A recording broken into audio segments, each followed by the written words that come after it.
Assalamualaikum Brother Sali. Waalaikumsalam Bang Wawan.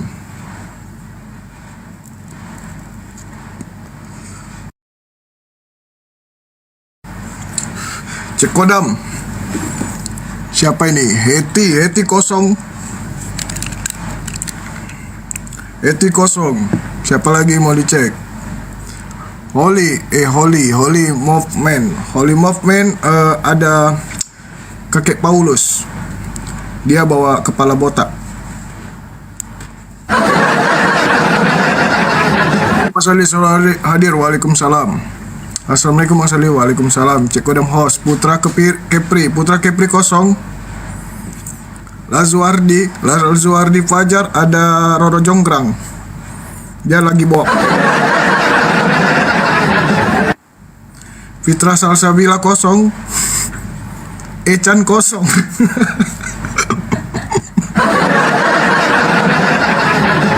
Malam bos, malam juga. Salam mana Bang Juma. Ya, sambil kita tunggu Bang Juma. Bang Juma ada. Di tap-tap dulu minimal 35k.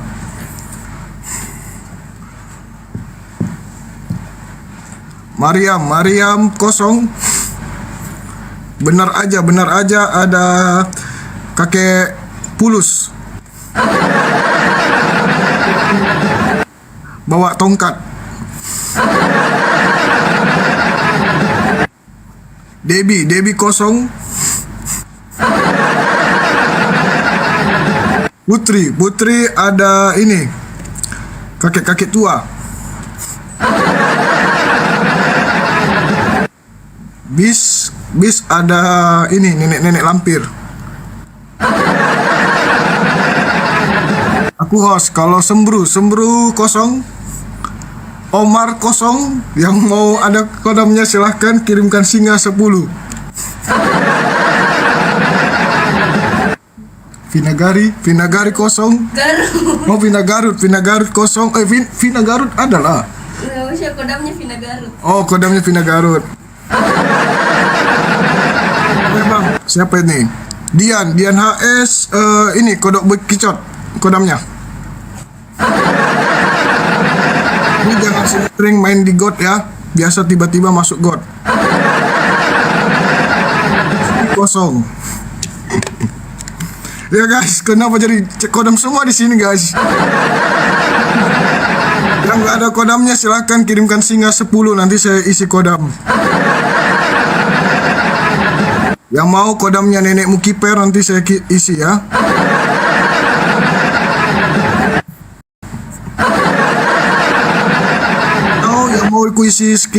Yang mau aku isi kodam silakan beli skincare.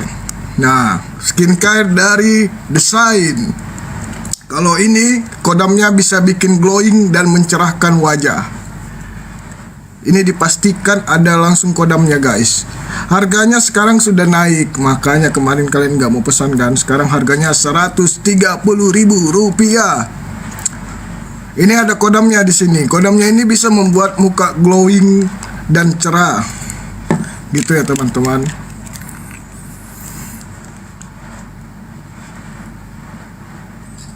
Bang host kodamnya adalah Mr. Bean. Siapa lagi yang mau cek kodam? Kita sambil tunggu Bang. Cuma jangan lupa di tap-tap teman-teman.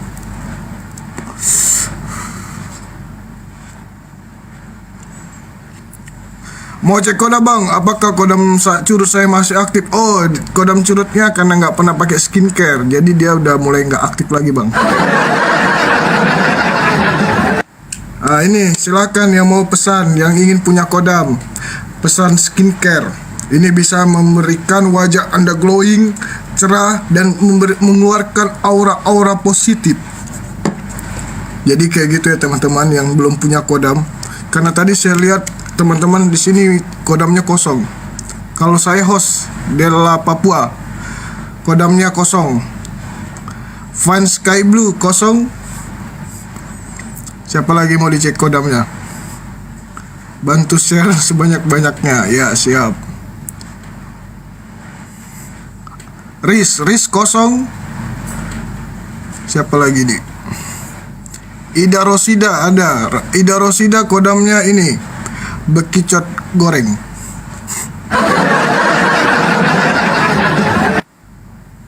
Majada apa siapa nih? Manjada Wajada jangan dulu. Sibero kosong, Rio kosong, Ojo Lali kosong.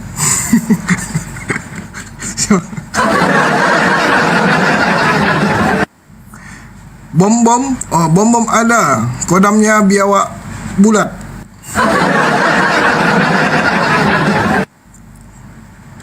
Rio kosong.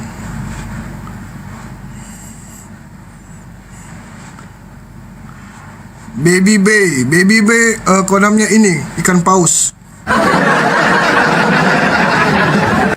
Rasmi kosong, Bu Darni kosong. Rasmi sama Bu Darni ini kodamnya nggak punya akal.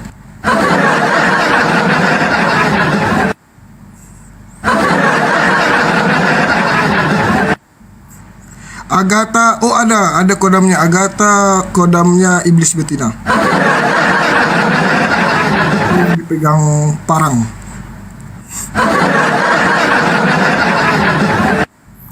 Bu Yuni ada juga kodamnya, monyet Bali. Kodam Pitar Salsabila kosong. Elia ada, tulang lunak dia.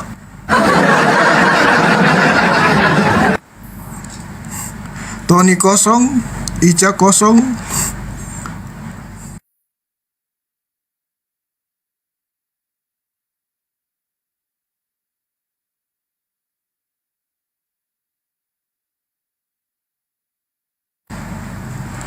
Apa ini?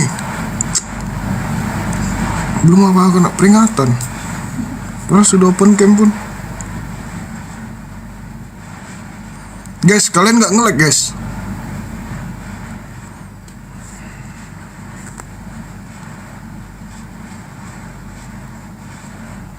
Tunggu ya guys, belum apa-apa udah kena peringatan ini. Apa sih maunya ini TikTok?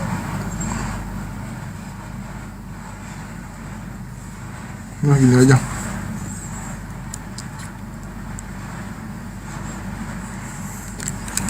Siapa lagi? Oke, guys, sambil kita tunggu Bang Juma, jangan lupa di tap-tap, di share-share. Nge-like kan?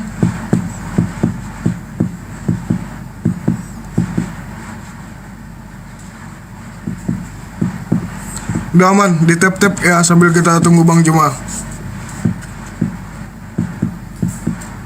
Assalamualaikum, waalaikumsalam.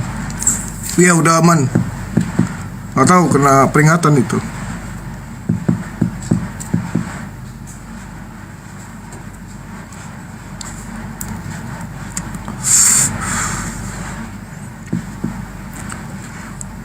Mana Abah? Di tap-tap dulu 35k, kita naikin Bang Juma.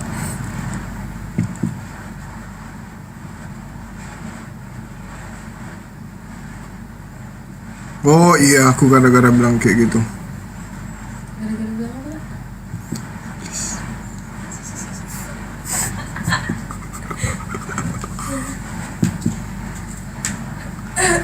Harga skincare udah naik. Siapa suruh kalian nggak pesan kemarin? Selamat malam Bang Sardi, malam juga Bang Reza. Bang, skincare udah ready, udah ready. Aku mohon maaf buat teman-teman yang ada 7 orang. Ada 7 orang lagi kemarin yang belum aku kirim, tapi udah aku kirim kok. Hari Jumat kemarin aku kirim. Assalamualaikum, waalaikumsalam. Kumismu terlalu berat.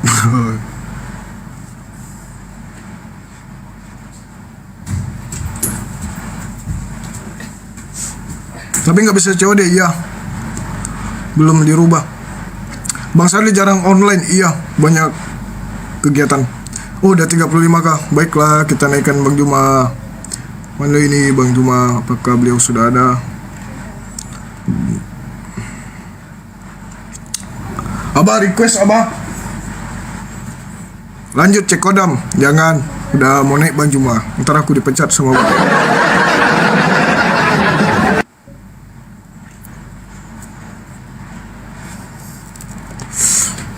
Tunggu guys, Bang Juma belum request.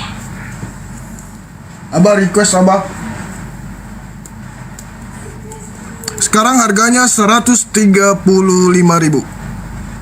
130 sih sebenarnya. Kalau beli lewat WA 130. Cuman karena di TikTok itu kena pajak. Jadi pajaknya itu 7.000. Makanya dibuat harga 137. Kalau lewat WA 130. Oke, Bang Juma sudah ada guys.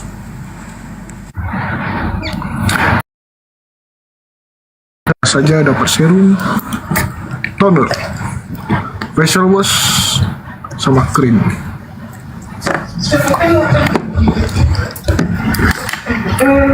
Assalamualaikum warahmatullahi wabarakatuh. Waalaikumsalam warahmatullahi wabarakatuh. Alhamdulillahi rabbil alamin.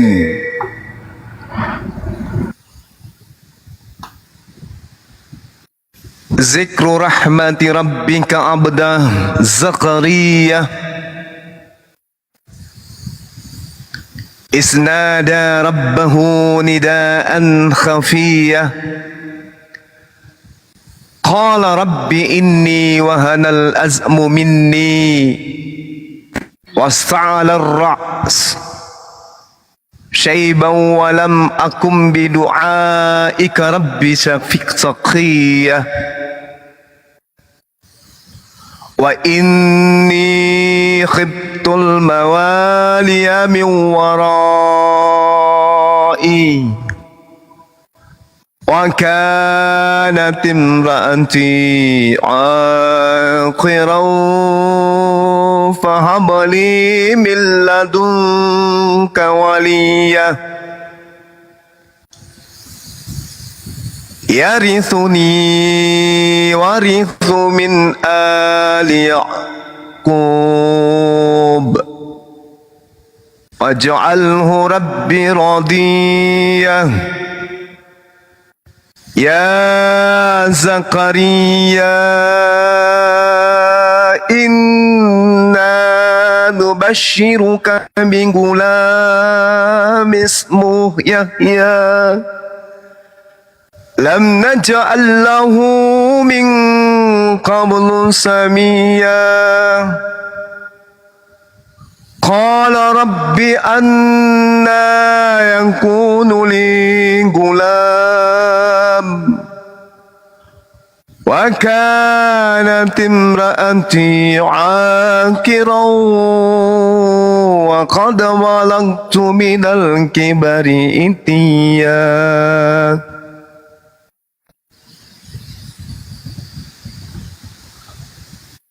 qala rabbi anna yakunu li gulamun wa kanat imraati aqiran wa qad balagtu minal kibari itiyya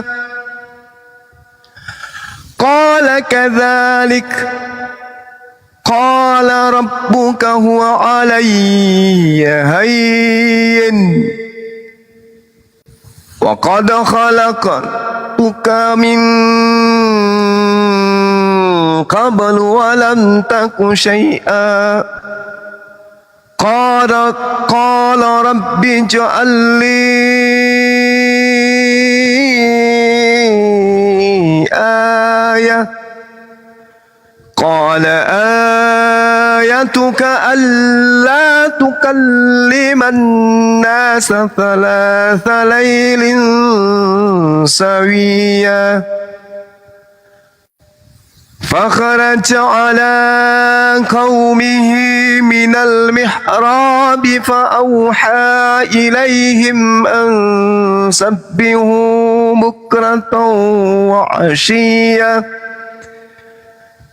يا يحيى خذ الكتاب بقوة وآتيناه الحكم صبيا وحنانا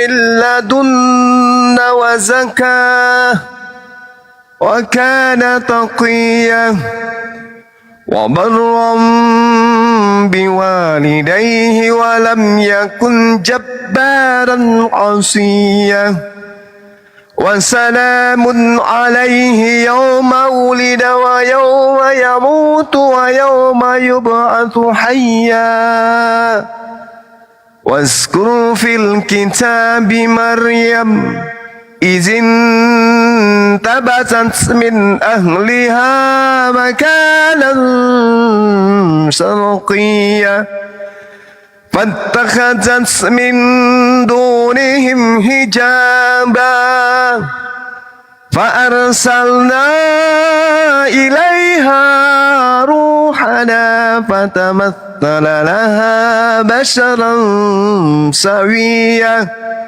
قالت إني أعوذ بالرحمن منك إن كنت تقيا قال إنما أنا رسول ربك لأهب لك غلاما زكيا قالت أنى يكون لي غلام ولم يمسسني بشر ولم أك بغيا قال كذلك قال ربك هو علي هين ولنجعله آية للناس ورحمة منا وكان أمرا مقضيا صدق الله العظيم.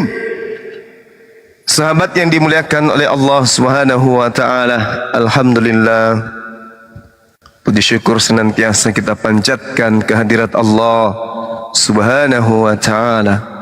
Berkat rahmat iman, rahmat Islam, sehingga kita kemudian mengerti apa itu tauhid, apa itu akidah, apa itu syariat, apa itu muamalat, apa itu akhlak dan sebagainya. Dan dengan berkat rahmat Islam kemudian dari Allah Subhanahu wa taala, maka kita semua umat Islam ini mampu membedakan antara mana ajaran yang benar, mana ajaran yang dianggap benar, dan mana ajaran yang kemudian dibenar-benarkan, padahal ajaran itu nyata bukanlah sebuah pengajaran yang berkonsep kepada al-haqq, kebenaran.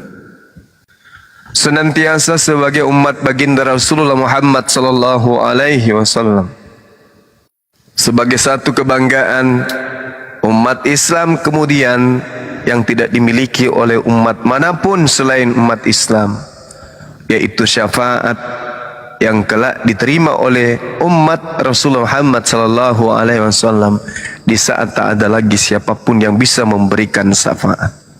Untuk itu saya mengajak kepada para sahabat untuk senantiasa dalam kehidupan sehari-hari, rutinitas kita, pekerjaan kita, kantor kita, urusan rumah tangga, urusan pribadi, kita sisihkan waktu kita untuk senantiasa bersalawat kepada baginda Rasulullah Muhammad sallallahu alaihi wasallam. Sahabat yang dimuliakan oleh Allah dimanapun berada, kembali pada malam hari ini kita berjumpa di Komal Sahabat Bang Suma. Ini saya sudah menunggu sepekan, menunggu anak pendeta Gilbert atas nama Leo Anaconda yang katanya ingin berdiskusi membahas tentang ketuhanan Yesus. Namun ternyata sampai hari ini beliau kemudian tidak ada respon.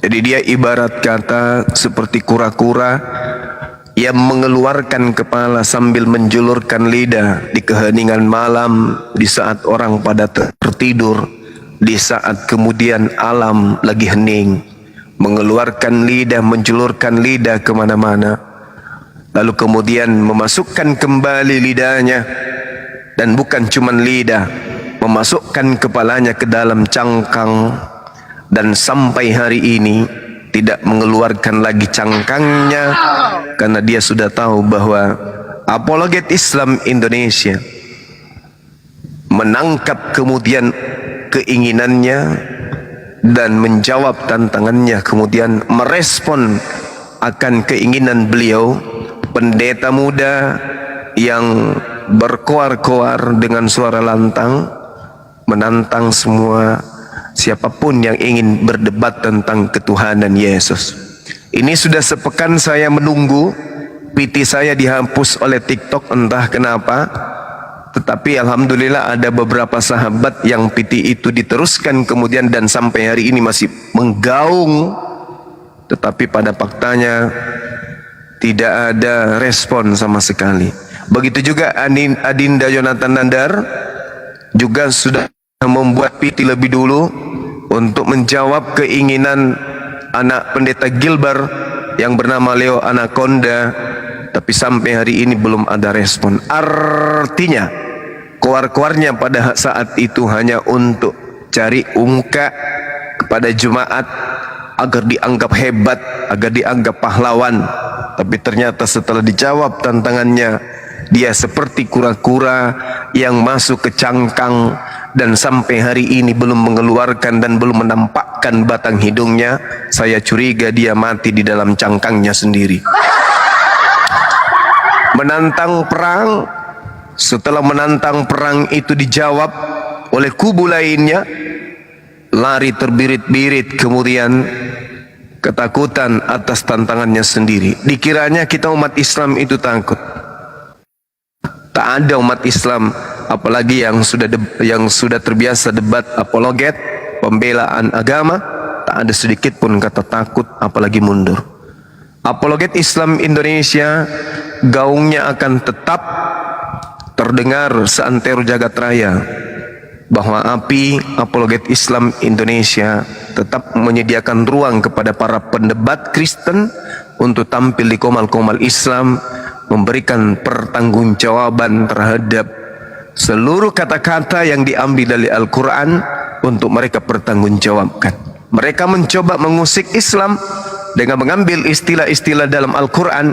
Dulu Islam itu diam, umat Islam diam, umat Islam kemudian merasa bahwa biarkan saja mereka menggunakan itu selama itu tidak digunakan pada tempat negatif. Tetapi faktanya mereka terlalu berani menggunakan istilah itu dan mereka tempatkan pada tempat yang tidak semestinya. Maka saatnya umat Islam bangkit, menyatakan perlawanan terhadap Kristen untuk kemudian berdialog, menentukan sisi kebenaran dua agama ini. Umat Kristen yang memiliki tokoh agama yang sifatnya membela misionaris dan seterusnya, silakan. Ruang dan waktu kita persilahkan untuk hadir di komal-komal apologet Islam Indonesia. Saya sebagai ketua pembina apologet Islam Indonesia menyiapkan waktu kapan saja untuk berdialog. Pendeta, pastor, penatua, pena muda, pena nenek atau apapun namanya, untuk hadir kemudian berdialog dengan kita. Kami apologet Islam Indonesia sebagai wakil dari umat Islam dalam hal ini dalam ruang lingkup dialog lintas agama Islam dengan agama Kristen. Saya kira begitu sebagai pengantar. Di tengah-tengah kita ada Dinda Yonatan Nandar. Beliau salah satu pejuang militan yang setahu saya beliau ini selalu menghadirkan keadaan di dalam jiwa siapapun yang menyimak dialognya, debatnya. Keadaan di mana yang mendengarkan, kalau umat Islam bangga, kalau umat non-Muslim, non-Islam mendengarkan akan sakit hati. Karena paparan beliau itu berdata, terstruktur, dan susah diukur oleh lawan. Saya kira begitu. Saya persilahkan kembali kepada hostnya dan juga Dinda Nathan Nandar. Silakan. Assalamualaikum Gurunda. Waalaikumsalam warahmatullahi wabarakatuh. Saya cari-cari kok nggak ada. Biasanya di Inspirasi gitu kan, tadi tuh ada. Saya dengerin, saya nyimak. Seharian kita ini deh ada kegiatan keluarga, sore kemudian saya renang sampai maghrib. Masya Allah, suka renang juga ya, Gurunda. Iya, renang sambil naik sepeda. Renang naik sepeda. Renang naik sepeda gimana tuh caranya? Iya, naik sepeda sambil renang, sambil debat juga. Oh, gitu ya. Lanjut abang, saya mau izin nyimak ini, kangen saya dengan paparannya ini. Kangen terus. Ya katanya mau ke Jakarta nih, ditunggu nih. Debat. Insya Allah. Masya Allah. Lanjut, Saya ingin mengumumkan ya kepada sahabat netizen yang merasa dirinya pernah mengirim kitab kepada saya. Kitabnya itu berjudul Syarah Rinci oleh Dr. Firanda Andirja LCMA. Nama kitab Rukun Iman jilid 1. Mohon yang mendengarkan ini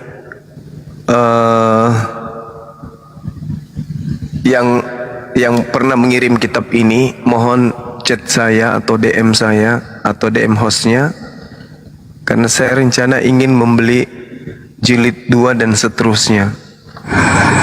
Ini kitabnya sangat bagus, saya suka karena sangat mudah dipahami oleh orang awam seperti saya. Membacanya ini sangat luar biasa.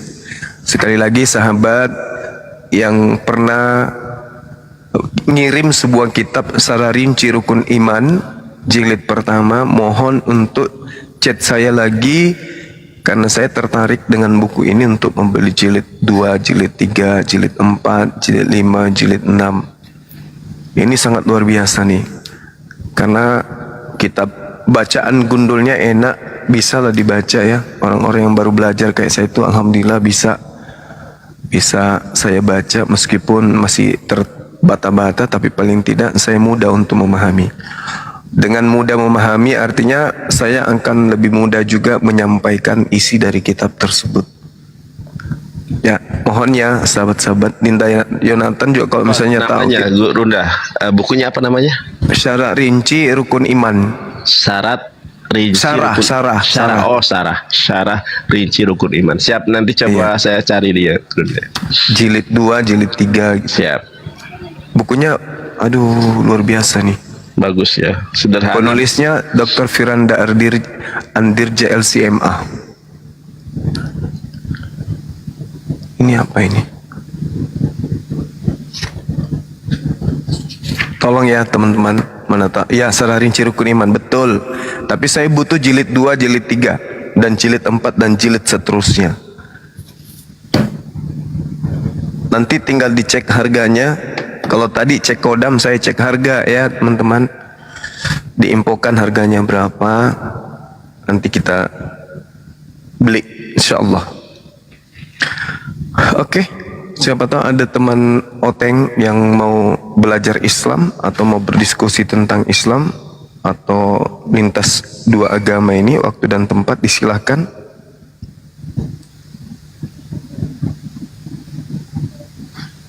Gurunda mohon maaf, yang dikirim itu jilid berapa? Jilid 1 deh. Oh, ada di jilid 2-nya Gurunda, harganya 166.000.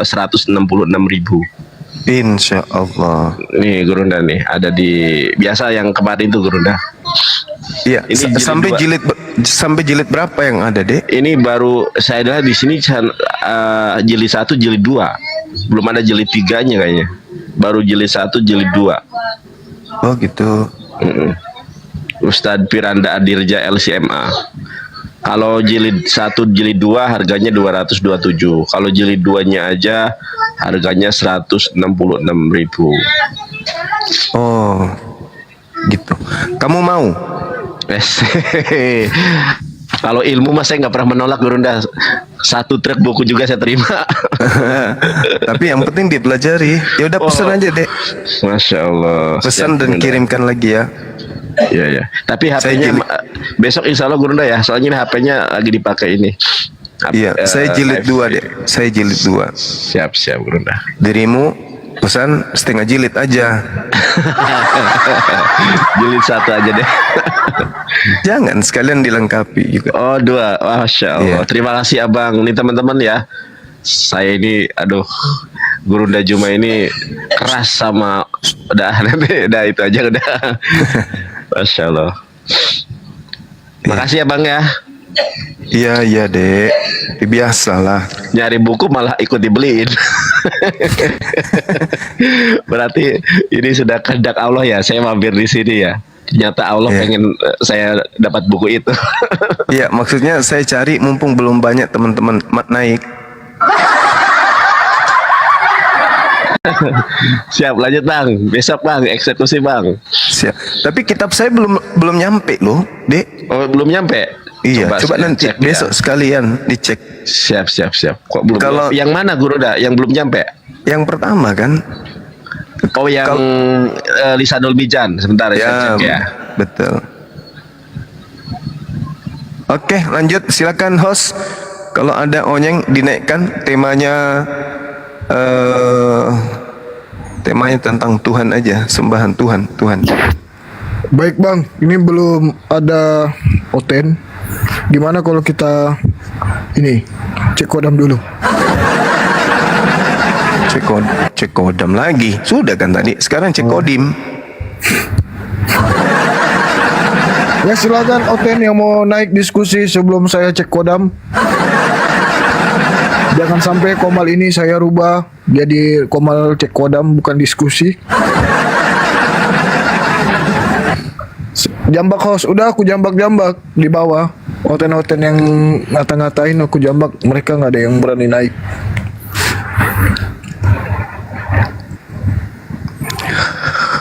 Temanya roh jahat versus roh kebenaran. Ah gitu. Kalau aku cek Bang Juma ada kodamnya. Nama kodamnya roh baik. Kodam itu apa sih kodam? Apa ya? Kodok dalam mungkin bang. Aku cuma ikut-ikut aja lah. Kodam itu apa? Alamat. Apa guys kodam itu? Oh, Kalau pokoknya ada guys, ini. teman-teman ini mau cek alamat, tinggal WA saya ya. Misalnya ada Kayak alamat. Kudus gitu bang. Bang, mohon maaf bang, saya potong bang. Barusan saya kirim track apa namanya itu, yang buku Lisanul Mijan ya. Tapi yang satunya sudah nyampe kan Gurunda ya? Sudah deh. Nah, ini yang ini baru nyampe Di Bandung. di Ini kan pesannya di Dubai kan ya? pesan Iya. sampai di lokasi Sudah. transit. Intinya yang penting sudah di Indonesia, aman lah dek. Siap, Nanti aja kita bahas itu. siap Gurunda. Lanjut. Sip. Ya guys, di sana ada cek kodam, di sini ada cek akal. Buat Kristen yang akalnya mau dicek oleh Bang Juma, silahkan naik. Jadi di sini komal kita sekarang adalah cek akal, bukan cek kodam ya teman-teman. Di sini kita tidak perlu ada donat, jadi yang mau cek akal langsung aja request, langsung diberikan akal oleh Bang Juma.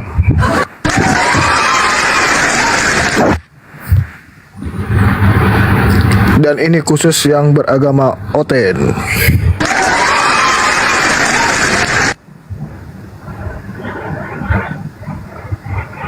Medis.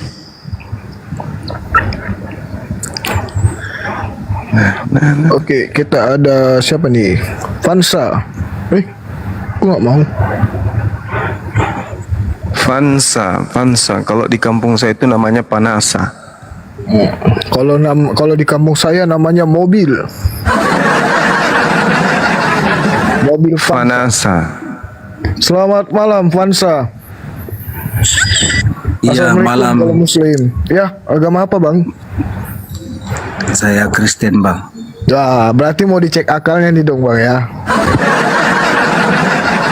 Kalau Enggak, Bang, saya penglihatan cuma mau nanya, boleh nggak, Bang? boleh bang. Tapi kalau saya informasikan dulu ya, kalau penglihatan saya, abang ini ceknya kosong.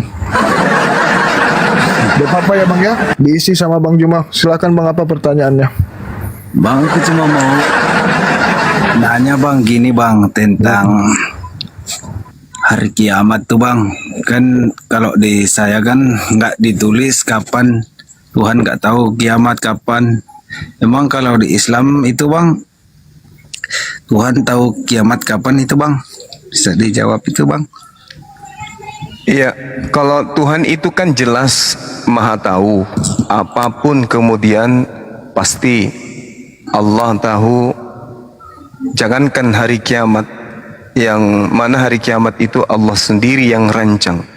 Hal-hal yang kita bisikkan dalam hati kita itu Allah tahu. Karena Tuhan itu udah otomatis pasti maha tahu.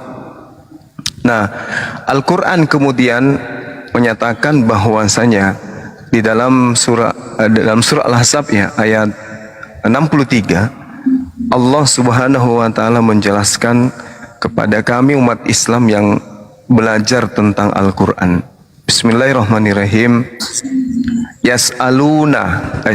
Yas'alukan nas anis sa'ah. Qul innama ilmuha indallah wa ma yudrik la'alla as-sa'a takunu qariba. Manusia bertanya kepadamu, wahai Nabi Muhammad, tentang hari kiamat. Qul, katakanlah kepada mereka, ilmu tentang hari kiamat itu hanya ada di sisi Allah.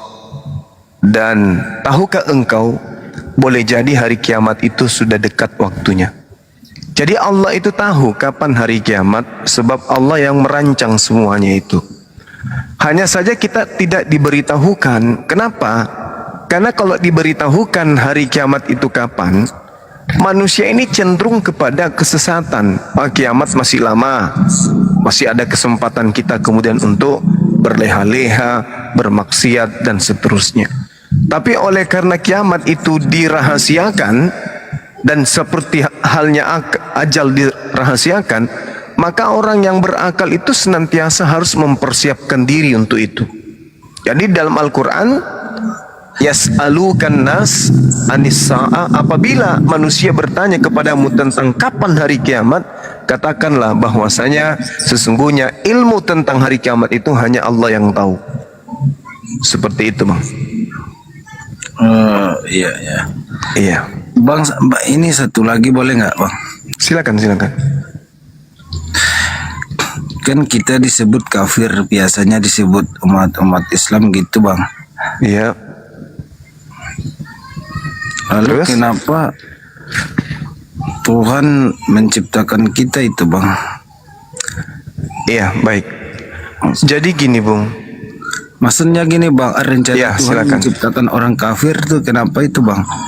Iya. Baik. Jadi gini, Allah Subhanahu wa taala kemudian menjelaskan di dalam Al-Qur'anul Karim bahwasanya manusia ketika diciptakan di atas muka bumi ini, manusia itu dalam keadaan fitrah. Manusia dalam keadaan suci. Ingat, kita ini makhluk roh yang kemudian diberi jasad, sehingga roh kita kemudian melibatkan jasad ini hidup. Jasad tadi itu mati. Roh kita, karena kita adalah makhluk roh, masuk ke dalam jasad ini, sehingga jasad ini bergerak. Di Islam, Al-Quran mengatakan begini, Bismillahirrahmanirrahim. Wa iz ahasa rabbuka min bani Adam min zuhurihim zurriyatahum wa ashhadahum ala anfusihim. Alastu bi rabbikum? Qalu bala syahidna an taqulu yaumal qiyamati inna kunna an hadza ghafilin. Ingatlah ketika Tuhanmu mengeluarkan dari tulang belakang atau tulang sulbi anak cucu Adam, keturunan mereka, dan Allah mengambil kesaksian terhadap ruh mereka. Seraya Allah kemudian berfirman kepada ruh ini, bukankah aku ini Tuhanmu? Kita yang ada di alam ruh menjawab, syahidna. Saya tahu, kami tahu kalau dirimu itu adalah Tuhan kami. Maka kami bersaksi, kami lakukan yang demikian itu, kata Allah, agar di hari kiamat kamu tidak mengatakan sesungguhnya ketika itu kami lengah terhadap ini. Artinya gini, Allah ketika ingin menciptakan kita menjadi manusia dalam bentuk rupa sekarang ini, roh kita itu ditanya, hei roh si fulan, roh Fansa, apakah kamu bersaksi aku ini adalah Tuhanmu? Alastu bi rabbikum, apakah kamu yakin? Apakah kamu bersaksi aku Tuhanmu? Kita kemudian menjawab, bala syahidna. Ya, saya bersaksi engkau itu Tuhanku. Udah selesai berarti kamu udah yakin aku Tuhanmu. Oke, aku ciptakanlah engkau di dunia agar kelak di akhirat kamu tidak menyesali bahwasanya dulu aku tidak pernah diajarkan. Artinya gini, Bung, mohon izin. Artinya gini. Tunggu bang. Ya. Tunggu bang. Silakan. Maksudnya itu roh itu bersaksi tahu dari mana itu bang? Diskusi dengan Tuhan itu.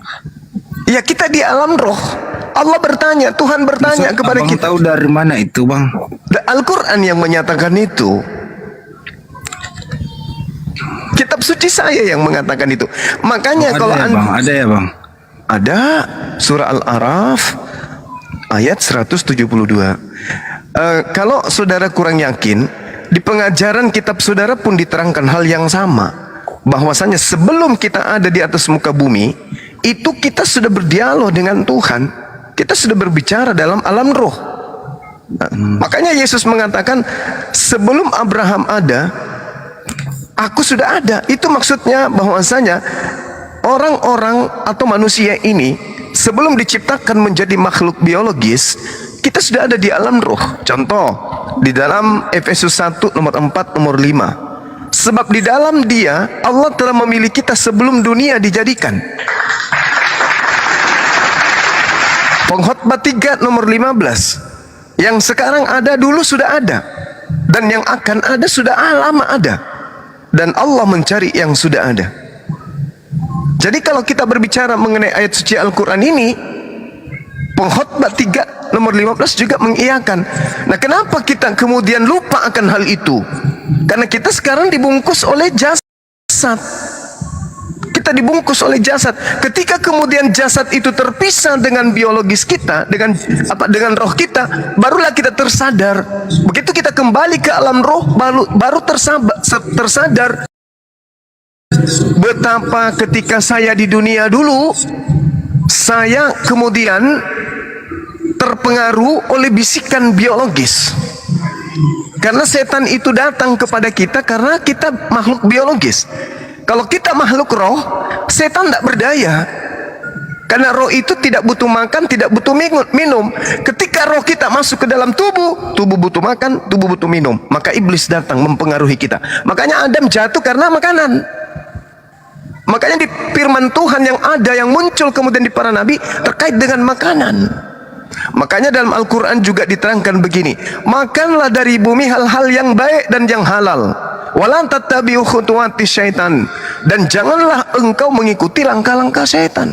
Innahu lakum aduwwum mubin, sesungguhnya setan itu musuh nyata bagimu. Jadi manusia jatuh itu karena makanan, karena perut, karena syahwat. Oleh karena itulah kemudian di alam ruh kita sudah pernah bersaksi. Qalu bala syahidna. Alastu bi rabbikum. Apakah kau bersaksi aku ini adalah Tuhanmu? Qalu bala syahidna. Ya, kami bersaksi engkau adalah Tuhan kami. Masuk kita dalam rahim ibu, keluar kita dalam keadaan fitrah, kita dalam keadaan suci. Lalu kemudian kita keluar menjadi orang dewasa, kemudian orang tua kita lah yang membuat kita itu menjadi Yahudi, menjadi Nasrani, menjadi Kristen, menjadi Katolik, menjadi Protestan, menjadi Islam. Orang tua kita. Tapi apakah kemudian oleh karena orang tua kita yang membuat kita menjadi Islam, menjadi Kristen, otak kita itu enggak ada? Ada kan? Makanya Al-Quran mengatakan waqulil haqqu mir rabbikum. Kebenaran itu sudah ditorehkan semua di alam semesta ini. Siapa yang menggunakan akal pasti beriman, siapa yang tidak menggunakan akal pasti menjadi kufur. Akal dikasih, Jadi meskipun Anda lahir dalam keadaan Kristen, tapi coba gunakan akal. Benarkah Tuhan pernah menjadi makhluk? Benarkah Tuhan pernah menjadi bayi? Manusia pernah melahirkan Tuhan? Benarkah Tuhan ini pernah mati dibunuh oleh ciptaannya sendiri? Pakai akal. Makanya Yesus mengatakan, kasihilah Tuhanmu dengan akal. Jadi akal dulu. Di dalam Islam, afala tatafakkarun, afala taqilun. Akal dulu yang menjadi standar. Jadi orang-orang yang lahir dalam keadaan Kristen, lahir dalam keadaan Hindu, Buddha, ateis, mereka semuanya adalah orang-orang yang suci. Begitu mereka besar, balik dan mimpi basah, barulah kemudian dihitung perbuatannya. Itu. Sekira begitu, Bang. Silakan. Iya bang, cukup aja bang. Oke. Iya. Terkait Terima hari kasih, Bang. Makasih, Bang. sama-sama. Terkait dengan hari kiamat, ketika Al-Quran menarasikan, yas'alukan nasu anis sa'ah kul innama ilmuha indallah wa ma yudrik la'alla sa'a takunu qariba. Itu juga Yesus di dalam Matius 24 nomor 36. Tetapi tentang hari kiamat, saat itu tidak ada satupun manusia yang tahu, malaikat-malaikat di surga juga tidak tahu, dan anak pun tidak tahu, hanya Bapa sendiri yang tahu. Makanya sulit umat Islam itu ninggalkan Islam, karena yang disebut Tuhan pasti tahu urusan hari kiamat. Tapi Yesus mengaku dia tidak tahu hari kiamat. Dengan demikian, ya maaf, hanya orang yang tidak menggunakan akal lah yang kemudian mengatakan Yesus itu adalah pencipta atau Yesus itu adalah Tuhan. Saya kira begitu. Oke, Bang. Salam sama guru-guru kita yang baru masuk, silakan. Baik, next yang mau kita cek lagi akalnya ada isi atau tidak. Ada Wallet 863. Selamat malam. Assalamualaikum kalau muslim. Assalamualaikum warahmatullahi wabarakatuh. Waalaikumsalam warahmatullahi wabarakatuh. Warahmatullahi wabarakatuh. Ustaz Sugi. Masya Allah. Lanjut. Oke, Wallet 863 silakan dibuka mic ya. Cek. Halo, 1, 2, 3. Pengusaha wallet teman kita ini. Iya, kayaknya ini kodamnya burung wallet.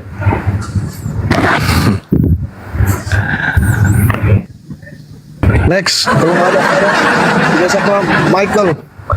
Selamat malam, assalamualaikum kalau muslim. Halo Michael, silakan dibuka mic-nya. Wih, dia turun. Next, siapa lagi yang mau dicek kodamnya? Cek kodam, cek akal. Di sana ada cek kodam, di sini ada cek akal.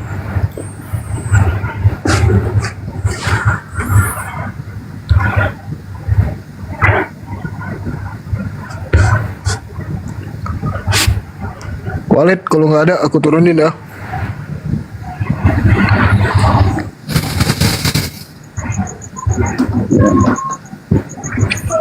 Ya, assalamualaikum Bang Hos. Waalaikumsalam warahmatullahi wabarakatuh.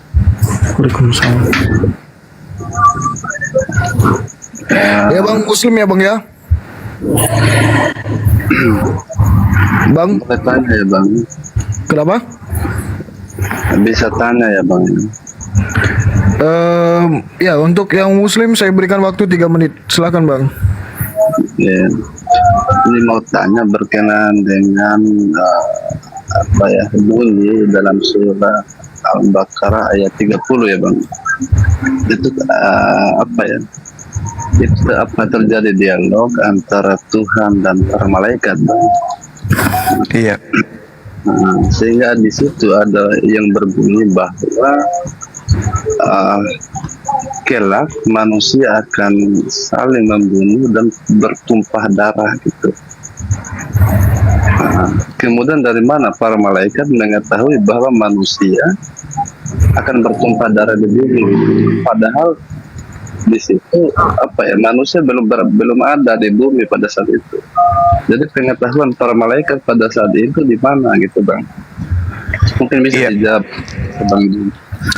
Baik. Jadi bismillahirrahmanirrahim. Al-Quranul Karim betul ada dialog kemudian ketika Allah Subhanahu wa taala hendak menciptakan Adam, hendak menciptakan manusia menjadi pemimpin di atas muka bumi ini. Allah kemudian menyampaikan kepada para malaikat. Di situ Allah berkata, menyatakan diri akan menciptakan. Wa iz qala rabbuka lil malaikati inni ja'ilun fil ardi khalifah. Dan ingatlah ketika Tuhanmu berfirman kepada para malaikat, aku Allah hendak menjadikan pemimpin, hendak menciptakan pemimpin di atas muka bumi. Qalu ataj'alu fiha may yufsidu fiha wa yasfikud dima. Apakah engkau hendak menjadikan orang yang merusak dan menumpah darah di sana, sedangkan kami bertasbih memujimu dan mensucikan namamu? Wa nahnu nusabbihu bihamdika wa nuqaddisu lak, kata malaikat. Tapi Allah kemudian mengatakan, inni a'lamu ma la ta'lamun. Nah, kenapa kemudian malaikat ini bisa mengatakan bahwa kelak manusia itu akan melakukan pertumpahan darah? Malaikat ini adalah makhluk gaib yang mengetahui sesuatu yang gaib. Mereka juga memiliki kemampuan. Ini noise-nya di mana ya? Host? Saya ya. Astagfirullah. Ya, mengembalikan kemudian, kok jadi mengembalikan? Mengetahui sesuatu yang gaib. Allah memberikan kemampuan kepada para malaikat. Kemudian sebelum Allah menciptakan yang disebut manusia, Allah sudah pernah menciptakan kemudian makhluk bernama jin. Sangat besar kemungkinan bahwa yang mengisi alam semesta ini, yang mengisi bumi ini sebelum kita itu adalah makhluk yang bernama jin. Sehingga ada ayat yang mengatakan, wa ma khalaqtul jinna wal insa illa liya'budun. Mungkin pandangan alam gaib tentang hal itu adalah jin ketika dijadikan sebagai penghuni bumi, mereka melakukan pertumpahan darah sesuai apa yang digambarkan oleh Al-Quranul Karim. Itu faktor yang pertama. Yang kedua, Allah Subhanahu wa ta'ala menyampaikan, wa 'allama Adam al-asma'a kullaha thumma aradahum 'alal malaika faqala anbi'uni bi asma'i haula'i in kuntum shadiqin. Allah mengajarkan Adam nama-nama benda semuanya dan seterusnya. Kemudian Allah memperlihatkan kepada para malaikat. Kemudian Allah berkata kepada para malaikat, sebutkan kepadaku nama-nama semua benda ini jika kamu yang benar. Qalu subhanaka la ilma lana illa ma 'allamtana. Maha suci Engkau ya Allah, tidak ada yang kami ketahui selain apa yang telah Engkau ajarkan kepada kami. Sungguh, kata Allah, kata malaikat, innaka antal alimul hakim. Engkaulah yang maha mengetahui, maha bijaksana. Lalu Allah mengatakan, qala ya Adamu ambihum bi asma'ihim. Dia Allah berkata kepada Adam, wahai Adam, beritahukanlah kepada mereka nama-nama benda ini. Lalu kemudian falamma tatkala setelah itu amba'ahum bi asma'ihim. Adam kemudian menyebutkan nama-nama tersebut. Qala alam aqul lakum inni a'lamu ghaibas samawati wal ard. Lalu Allah berfirman, bukankah telah aku katakan kepadamu bahwa aku mengetahui rahasia langit dan bumi, dan aku mengetahui apa yang kamu nyatakan dan apa yang kamu sembunyikan. Jadi gini Bung, sangat boleh jadi Allah kemudian memberikan pengetahuan kepada malaikat ini sebagai pengajaran kelak terhadap kita manusia ini. Allah mengajarkan malaikat untuk menyatakan itu agar supaya kita manusia ini sadar, karena Al-Quran ini kelak diwahyukan kepada manusia bernama Al-Quran. Ataj'alu fiha may yufsidu fiha wa yasfikud dima. Apakah engkau hendak menjadikan makhluk orang atau manusia yang merusak, noise-nya luar biasa, dan merusak kemudian serta melakukan pertumpahan darah di atas muka bumi. Jadi sangat boleh jadi ini di luar keilmuan kita, karena ini adalah rahasia Allah. Sangat boleh jadi Allah sengaja menuntun malaikat untuk mengucapkan itu sebagai dasar pijakan kita sebagai orang yang berakal, bahwa kalau kita tidak berhati-hati menapaki kehidupan di atas muka bumi ini, maka apa yang dikatakan malaikat itu bisa terjadi. Faktanya, bukti kebenaran Al-Quran, faktanya dunia penuh dengan pertumpahan darah. Apa sebabnya? Karena sebagian dari makhluk yang diperintahkan oleh Allah untuk bersujud menghormat kepada Adam, illa iblis, kecuali iblis, muncul golongan ini kemudian istakbara wa kana minal kafirin, sombong, dan mereka termasuk dari golongan yang kafir.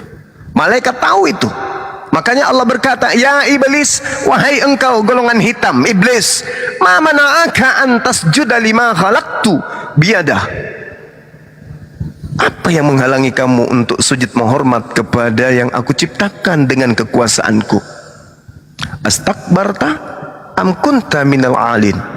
Apakah kamu menyombongkan diri atau kamu merasa termasuk golongan yang tinggi? Qala ana khairum minhu. Iblisnya lalu kemudian berkata, aku ini lebih baik daripada yang kau ciptakan itu, karena aku ini kau cipta dari api, sedangkan dia kau cipta dari tanah. Khalaqtani min nar wa khalaqtahu min tin. Nah itu, sehingga apa yang ditorehkan kemudian oleh malaikat seakan-akan mengatakan bahwasanya, lihatlah, pasti ada pertikaian, pasti ada kemudian kemungkaran, pasti terjadi kebatilan. Kenapa? Karena ini yang sebelah kiri saya nih sudah menyatakan diri nggak mau bersujud. Pasti ini yang akan jadi biang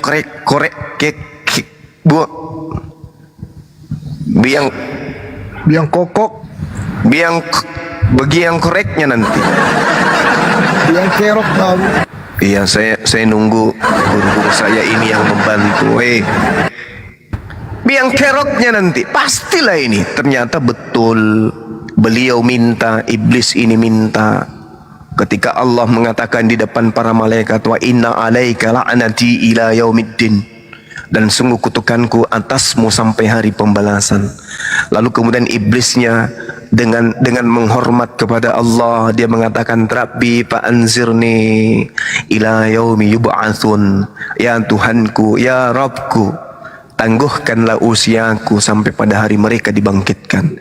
Fa innaka minal munzarin, maka sesungguhnya kamu termasuk golongan yang diberi usia panjang, ditangguhkan kematian, ila yaumil waqtihal maklum, sampai kepada hari kiamat. Lalu iblis mengatakan apa? Malaikat sudah mengatakan, pasti di sini endingnya. Iblisnya mengatakan, fa bi izzatika la ughwiyannahum ajmain. Demi kemuliaanmu wahai Tuhanku, kata iblis, pasti aku akan menyesatkan mereka semuanya.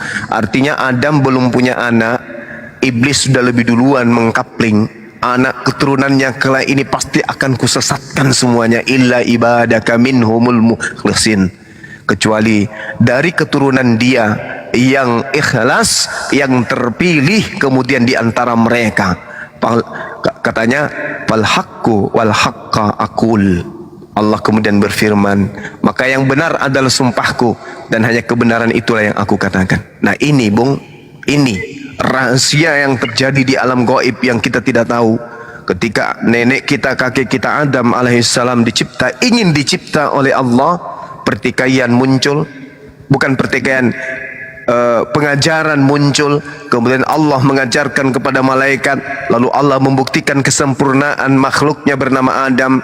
Lalu kesempurnaan itu justru melahirkan adanya keadaan di mana iblis bersumpah untuk menyesatkan keturunannya, kecuali yang beriman, kata iblis, yang ikhlas beribadah kepadamu, kata iblis, selainnya aku akan giring mereka ke dalam neraka. Nah, kenapa kemudian dikatakan iblis itu ulaika hum syarrul bariyah?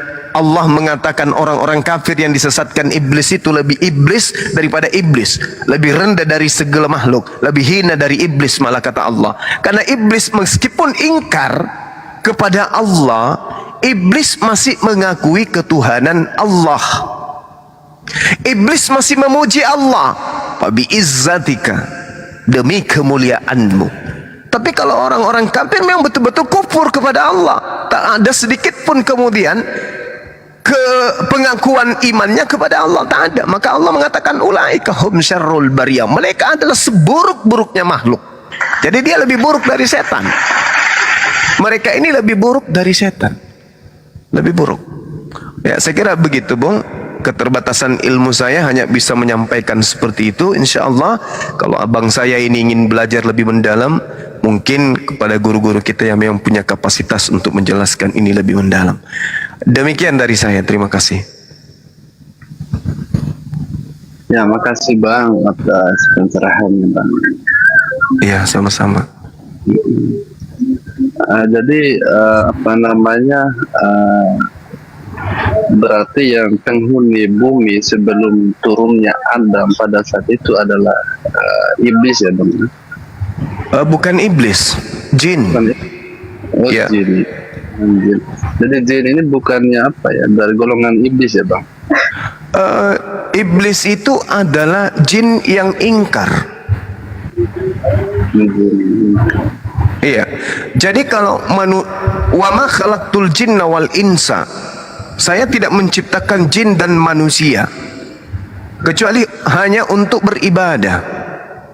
Nah, kemudian rupa-rupanya Allah mengatakan di dalam Al-Quran bahwa golongan jin dan manusia itu ada penggoda, ada yang menyesatkan, yang membisikkan kemudian kejahatan pada dalam diri manusia. Minal jinnati wan nas, dari golongan jin dan dari golongan manusia. Jadi umat Islam ini atau para nabi ini itu digoda oleh dua kelompok. Kelompok pertama adalah jin. Jin yang dimaksud di sini yang kufur kepada Allah, itulah setan, iblis. Dan kelompok yang kedua adalah dari manusia. Siapa mereka? Itulah kaum kafir. Jadi ada dua penggoda kepada orang yang muslim. Yang pertama jin, yaitu iblis. Yang kedua adalah manusia, yaitu kafir. Jadi kalau penyesat dari golongan jin disebut iblis, penyesat dari golongan manusia disebut kafir. Dua golongan ini adalah golongan kafir semua. Golongan iblis juga. Wa ikhwanuhum yamuddunahum fil gayyi tsumma la yuqsirun, kata Allah. Orang-orang kafir adalah bersaudara dengan iblis. Mereka bekerja sama untuk menyesatkan manusia dan tidak akan henti-hentinya kemudian menyesatkan manusia. Makanya setan itu disebut dari golongan kafir. Allah menerangkan itu. Setan itu dari golongan kafir. Illa iblis istakbara wa kana minal kafirin. Jadi orang-orang kafir itu kategorinya iblis, sama dengan iblis kata Allah. Iblis sama dengan golongan kafir. Jadi mereka ini adalah saudara. Mereka saling membantu. Wa ikhwanuhum. Lalu di ayat dikatakan wa kanal kafiru ala rabbihi zahira. Dan adalah orang-orang kafir penolong-penolong setan di dalam mendurhakai Allah. Kan tadi iblisnya mengatakan, oke, kalau kamu menyetujui, biarkanlah aku kemudian di neraka, tapi tangguhkan usiaku. Aku akan membuktikan, aku akan menyeret semua keturunan Adam bersama dengan aku ke neraka. Jadi iblis ini berhasil kemudian merekrut penduduk neraka. Berhasil merekrut penduduk neraka. Tanda-tanda kemudian penghuni neraka itu satu. Ketika kita berbicara mengenai akidah, berbicara mengenai agama, orang-orang kafir ini jauh dari ajaran atau agama yang dibawa oleh para nabi. Bahkan mereka bertentangan dengan nabi-nabi. Itu tanda-tanda orang yang menjadi pasukan iblis. Ajarannya bertentangan dengan oknum atau tokoh yang mereka idolakan. Itu sudah pasti. Kalau Islam, tokoh yang diidolakan adalah Allah. Dalam hal ini pencipta langit dan bumi. Dan kalau dari segi ciptaan, tokoh yang kemudian sebagai panutan adalah baginda Rasulullah Muhammad sallallahu alaihi wasallam. Ya, saya kira begitu. Islam panutannya adalah Sang Khalik dan Sang Baginda Rasulullah Muhammad sallallahu alaihi wasallam. Sementara apa yang ditorehkan oleh Allah dan apa yang diperintahkan oleh Rasulullah itu ditaatin oleh umat Islam. Sedangkan mereka, apa yang mereka sebutkan sebagai Tuhan, apa yang mereka sebutkan sebagai junjungan, sebagai gembala, mereka tidak mengikuti, hanya mengaku di mulut. Tapi lihat prosesi keagamaan, jauh panggang dari api. Demikian.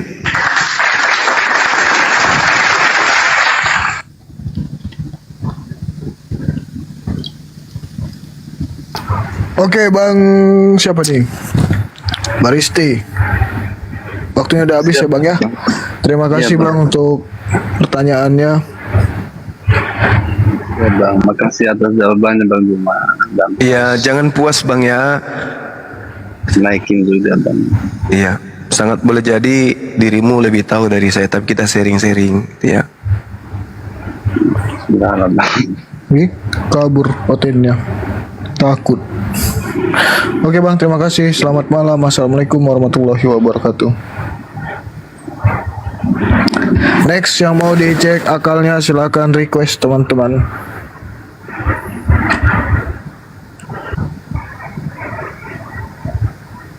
Nggak ada oten, Bang. Kalau nggak ada onten, minta Akhi Sugi guru kita untuk bernyanyi satu lagu. Atau yang mau cek kodam sama Akhi Sugi bisa. Ada lagunya dia. Ada lagunya Akhi Sugi. Melihat air seperti api dan melihat api seperti air. Oh, salah lihat. Melihat bayi seperti Tuhan dan melihat Tuhan seperti bayi. Oh, salah sembah. Oke, ini ada Katakan. siapa nih? Tadi dia suka Baini tapping di bawah nih. Muskun. Selamat malam Muskun. Assalamualaikum.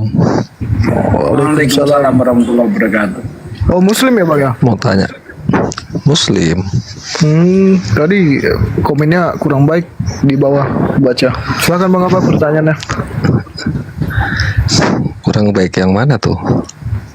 Ada tadi. Atau mungkin salah akunnya. Ya kalau agak kritik kan nggak apa-apa kan ya. Oh iya, silakan. Mau nanya nih sama Ustadz Suki. No. Di sini ada Bang Juma, ngapa nanya sama saya, Bang? Ya biar gantian lah. Oh. Lanjut. Mau nanya Ustadz Suki, kalau yang apa? Tanggapan Ustadz Suki agak melenceng mungkin ya. Tanggapan Ustadz Suki soal yang apa yang takfiri. Ustadz takfiri yang sekarang kan lagi viral juga tuh di TikTok, di YouTube kayak gitu. Ustadz, coba tanggapan Ustadz Suki. Mohon pencerahannya. Ya, kadang gini Bang ya. Takfir, contoh seperti apa Bang? Misalnya yang mengkafir-kafirkan kan Ya. takfir itu kan yang saling mengkafirkan Ya. gitu kan maksudnya. Itu siapa? Ya kayak contoh misalnya tahlilan takfir apa kafir, maulid kafir, dikafirkan, terus Nggak sampai ke situ, Bang. bidah. Kalau Banyak yang di TikTok. Kalau mengenai khilafiyah itu Bang, itu tidak sampai memvonis kafir, tapi paling banter itu bid'ah Bang. Bid'ah. Setahu saya ke situ aja sih, tidak sampai jatuh mengkafirkan Bang. Enggak, Paling masalahnya bid'ah aja. mereka kan selalu mengutip hadis yang yang hadis soal bidah Dalalah. yang ahli ya bidah dalalah Itu fitnah bid'ah kan, gitu kan. itu apa? Ya akhirnya kan Dalalatu finnar kayak itu kan. ya itu kan kasarnya kan kayak mengkafirkan juga kan kalau ujungnya nar gitu kan.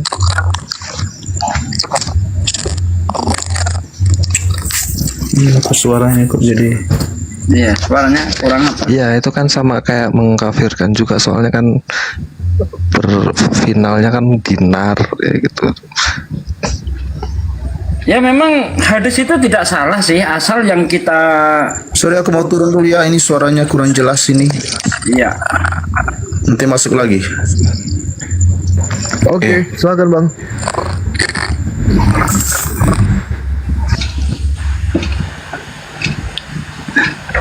ya halo.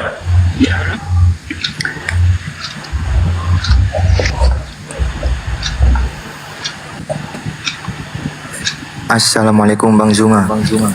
Waalaikumsalam. Bang, saya mau nanya ini Bang.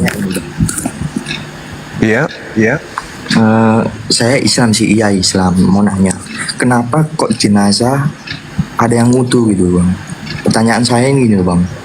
Kenapa jenazah orang Kristen itu kok bisa utuh gitu loh Bang?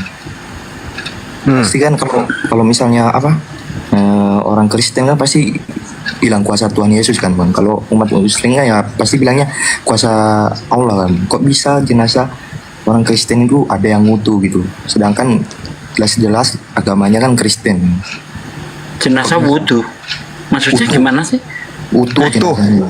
Utuh. Utuh, Ya, nggak diformalin. Formalin. yang enggak kan itu kan dalam kubur Bang. Kalau misalnya di apa ya udah masuk tanah kan pasti jenazahnya kan apa ya tinggal tulang gitu loh Bang. Kok bisa utuh gitu?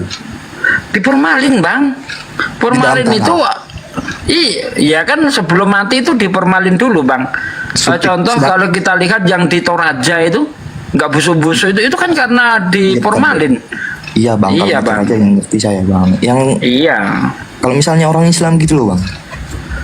Masa kalau iya orang gitu, Islam Bang? bukan diformalin, memang dijaga Allah jasadnya. Misalnya para penghafal Quran, ya orang-orang soleh, itu banyak sekali yang jasadnya masih utuh. Tapi kalau orang Kristen itu karena memang diformalin, bukan karena kesolehannya, bukan itu Bang. Oh iya Bang ya. Iya, karena dia diformalin sehingga cacing-cacing tanah, ya, pengurai-pengurai apa namanya jasad itu tidak doyan gitu loh. Makanya utuh dia. Iya Bang ya Bang. Paham. Ya. Itu aja masalahnya Bang. Bukan karena orang Kristen itu apa baik, bukan itu, bukan.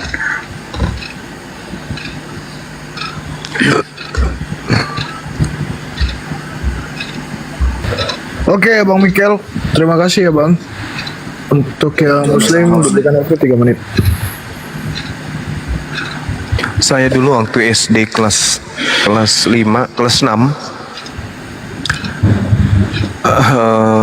kebetulan mampir ya, ada sahabat saya ya, mungkin dengarkan saya bicarain sekarang. Sahabat saya bernama Dion, tinggal di asrama Matuangin, Asmat.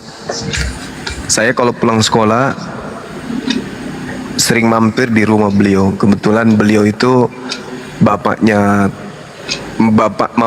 Pak Lopo, ibunya Toraja. Mereka kerja di rumah sakit Pomania. Saya sering mampir di rumahnya karena saya tanya beliau keluarganya tidak makan B2. Jadi kadang kalau misalnya kita lagi lapar, kita masak di situ, masak Indomie segala macam lah ya kan. Waktu itu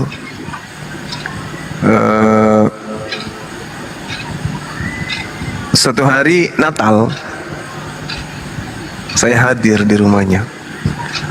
Bahkan saya pernah nginap di rumahnya. Kita duduk di meja, diundang masuk makan, maka saya kan ke dalam. Jadi di samping saya itu ada kursi kosong. Lalu kita berbaris, kiri kanan itu sudah penuh, satu kosong. Tidak lama kemudian si bapak mengatakan, angkat mama, kata dia, angkat mama. Orang sini bilang angkat mama. Jadi saya berpikir mama siapa lagi, bukan ibunya sudah ada di depan duduk. akhirnya diangkatlah dari dalam kamar. Lalu kemudian di samping saya, pas di samping saya ditaruh.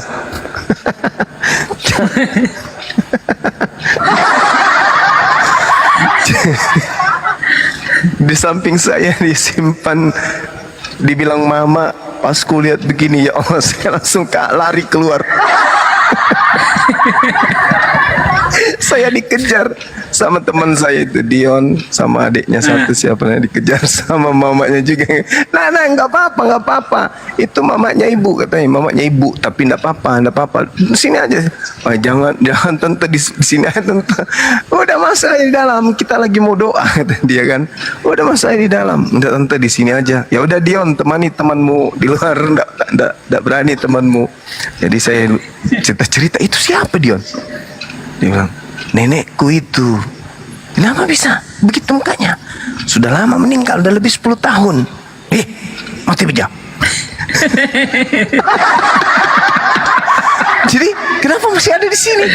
Ya memang kami orang ini kan, orang dari suku kami ada yang kayak gitu, kata dia. Nggak mau mas saya datang rumahmu deh. Jangan kau begitu Gang. Nggak mau, terakhir mah ini, nggak mau mah. Terus dia bilang gini, sebenarnya kamu itu kalau datang sini tidur, kau tidur dekatnya nenekku.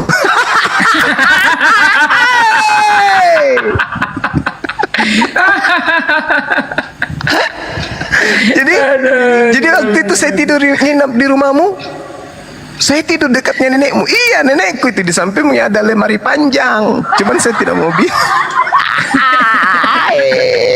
Kacau. Mudah-mudahan sahabat saya dengarkan ini ya, saudaraku Dion. Ya, kita sama-sama tamatan SD Impres bertingkat Mata Angin 1 Makassar. Mudah-mudahan Anda dengarkan. Sehat selalu saudaraku, sahabatku. Ya, kalau misalnya besok-besok Anda mau ketemu dengan saya, ya saya masih saudaramu yang dulu, meski kita beda akidah ya. Kalau orang tua masih hidup, tolong sampaikan salam saya pada beliau. Saya yang tinggal di Kakatua 2, yang dirimu juga sering datang ke tempat saya bermalam. Lucu loh itu. Waduh, Pak Niko masih direct suaranya.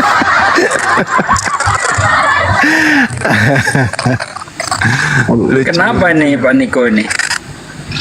Jadi semenjak itu nggak berani lagi datang ke situ? Masih main bulu tangkis kita, tapi nggak berani lagi masuk dalam rumah. Nggak berani bermalam lagi? Nggak berani lagi. Tapi sempat saya bermalam waktu saya kuliah. Saya sempat saya bermalam. Tapi kutanya waktu itu si Dion, nenek mana? Mamamu mana? Sudah dibawa ke tempatnya di daerah. Sudah disimpan di sana, katanya. Oh, aku bilang alhamdulillah. Ketawa teman saya itu. Kau masih ingat ya? Iya ingat lah, orang mau makan kok tiba-tiba dan duduk di samping kayak film apa gitu. Ngeri kali, rambutnya sudah tidak ada, muka sudah kulit kayak begitu. Ya Allah ya Karim. Heran saya. Oh itu nggak langsung dimasukkan ke gua-gua gitu enggak? Enggak, tapi banyak teman saya tanya, itu tergantung orangnya gitu loh.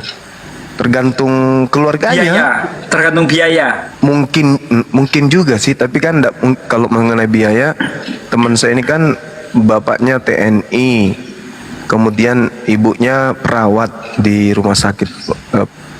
Rumah sakit apa namanya saat? Pneumonia. Saat Pelamonia. Pelamonia. Itu aja pun susah. Oke, kita iyain aja ya, Bang. Selamat malam, assalamualaikum. Kalau Muslim, iyain aja, silakan dibuka mic-nya. Assalamualaikum warahmatullahi wabarakatuh. Waalaikumsalam warahmatullahi wabarakatuh. Mantap Bang Zuma. Apanya ya mantap? Orang duduk makan sama-sama orang kayak gitu dibilang mantap. Bang Zuma mau nanya dong.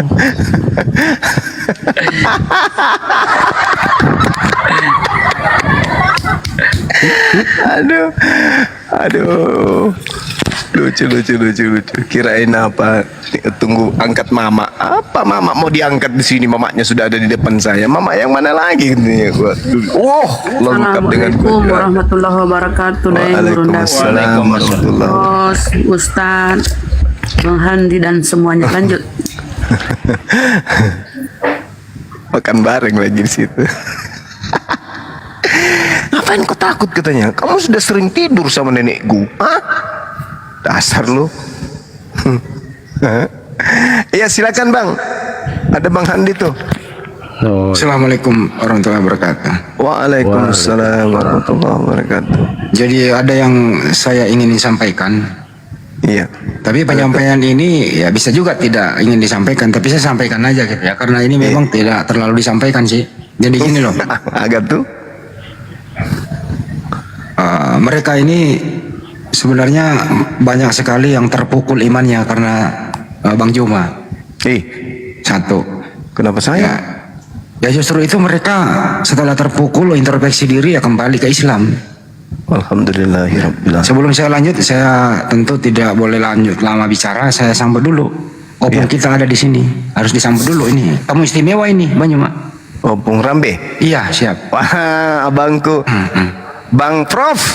Assalamualaikum warahmatullahi wabarakatuh. Kapan kita makan coto lagi? Waalaikumsalam warahmatullahi wabarakatuh. Waalaikumsalam. Prof Juma, apa kabar semua? Ustaz Alhamdulillah. Andi Celebes yang tidak mau menyampaikan tapi mau disampaikan, membuat bingung semua orang. Lanjut. Siap, Bang. Ada perintah, Bang? Kalau sudah hadis Celebes mana bisa diperintah. Aduh, kalau mau diperintah itu Bang Juma, ayo perintah dia sekarang. Lanjut. Nggak berani lah, Bang. Kalau Bang Juma itu diperintah menjawab pertanyaan, menjawab Bung itu perintahkan Bang Suma siapkan coto Makassar, beliau mau datang gitu maksudnya. Siap. Itu dia. Jadi gini loh, fenomena yang Makassar, Andi. Siap, Bung, aja berangkat, Bung. Siap. Nah, itu dia. Biar kita makan coto Makassar. Begitu Bang nih. Juma mau ke Jakarta, Dan aja itu Bang Handi janji-janji, Opung. Nggak pernah dia mau ke Makassar, Bang Handi. Janji. Saya mah asistennya Jakarta, Bang Juma. Ya gimana Bang? Bang Juma kapan mau ke Jakarta? Tunggu jadwalnya teman-teman kalau jadi ya. Saya lihat dulu siapa lawannya. Kalau si Brekele, kurasa Bang Handi juga bisa. Kalau si Barokok nggak usah.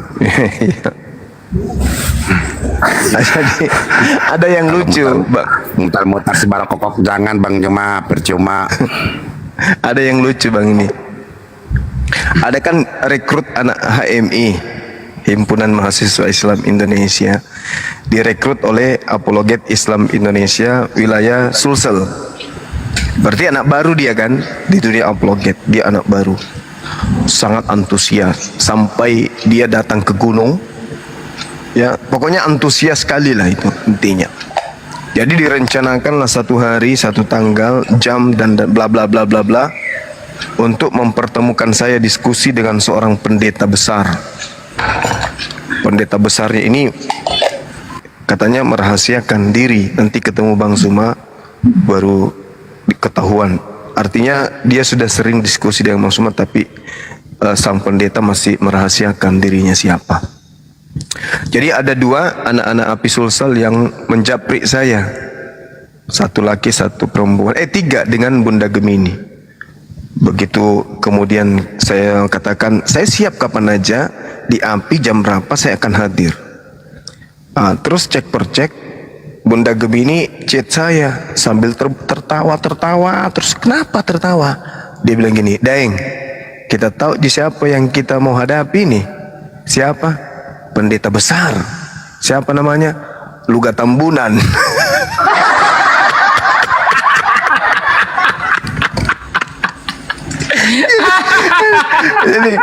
jadi ini si Luga hubungi anak api yang masih awam, yang nggak tahu dunia apologet.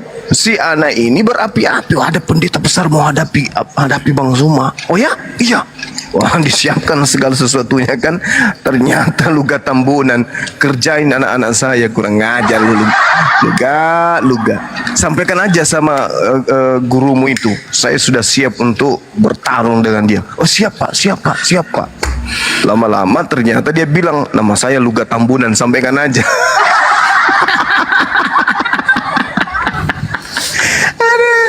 Jadi anak-anak ini mau ditolak juga, kasihan dia semangat sekali. Jadi saya Bunda Gemini kan yang sampaikan, terus siapa bilang, aduh itu buntal itu. Akhirnya saya bilang, udah deh mundur, biar Bunda Gemini aja yang hadapi. Lawan berat itu nggak bisa, saya nggak sanggup saya. Ada HMI-nya nih. Ada lagi yang lebih parah. Bang Juma pernah kena prank gitu ya, dijadwalkan.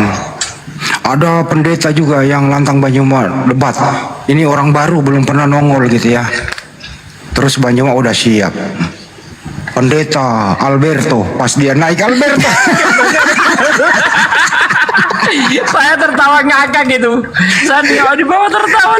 Saya sama Kan habis itu apa kan, habis mensahadatkan orang di tempat saya kan. Saya pamit dulu, ditunggu pendeta besar katanya kan. Nggak tahunya Alberto.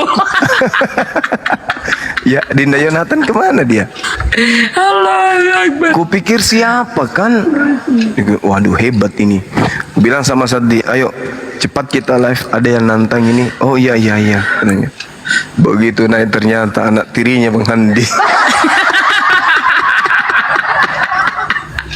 Anak peliharaannya itu. Mana opung tadi? Jaringan kali.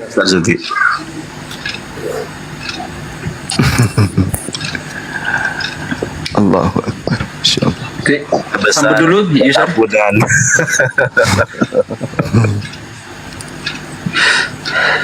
Kita sambut user, selamat malam, assalamualaikum user. Kristen Muslim.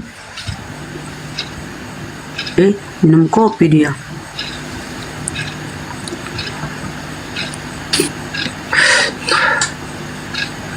Bang Rendra Setiawan, syukran. Suatu ketika kita pergi ke sebuah hutan. Suatu ketika, selamat malam. Wih, ada si buntal ya.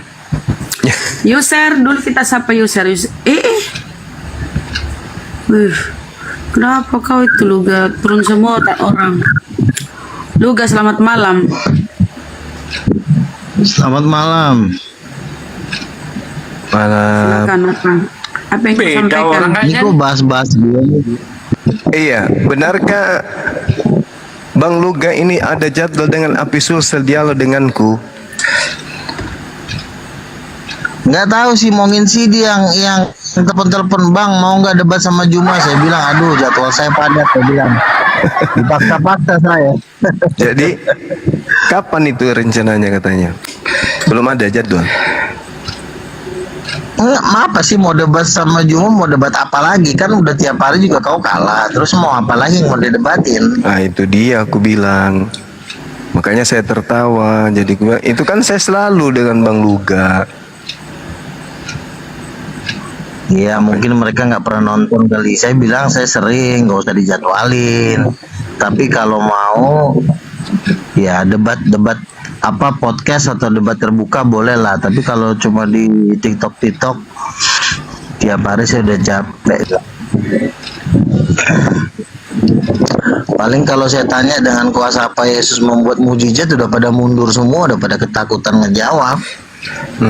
Coba Bang Juma, coba jawab, dengan kuasa apa Yesus membuat mujizat? Kuasa Allah. Salah. Jadi? Kalau buntal. Aduh, ya salah lah. Yang benar jawabannya kuasa Roh Kudus. Aduh, gimana nih mau Iya, bisa? kan dia mengatakan aku tidak dapat berbuat apa-apa dari diriku sendiri. Oh, tapi kan dia menerima, karena dia menerima kuasa dari Roh Kudus, bukan dari dirinya. Dia menerima kuasa dari Roh Kudus, bukan dari Bapa. Matius 12:28, aku mengusir Roh Kudusnya setan sendiri dengan mampu kuasa. nggak berbuat dari dirinya sendiri?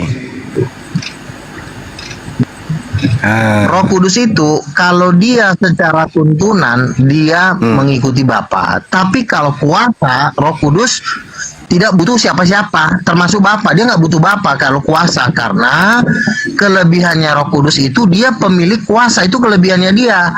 Kekurangan Roh Kudus, dia tidak sepintar Bapa, makanya dia tunduk kepada Bapa.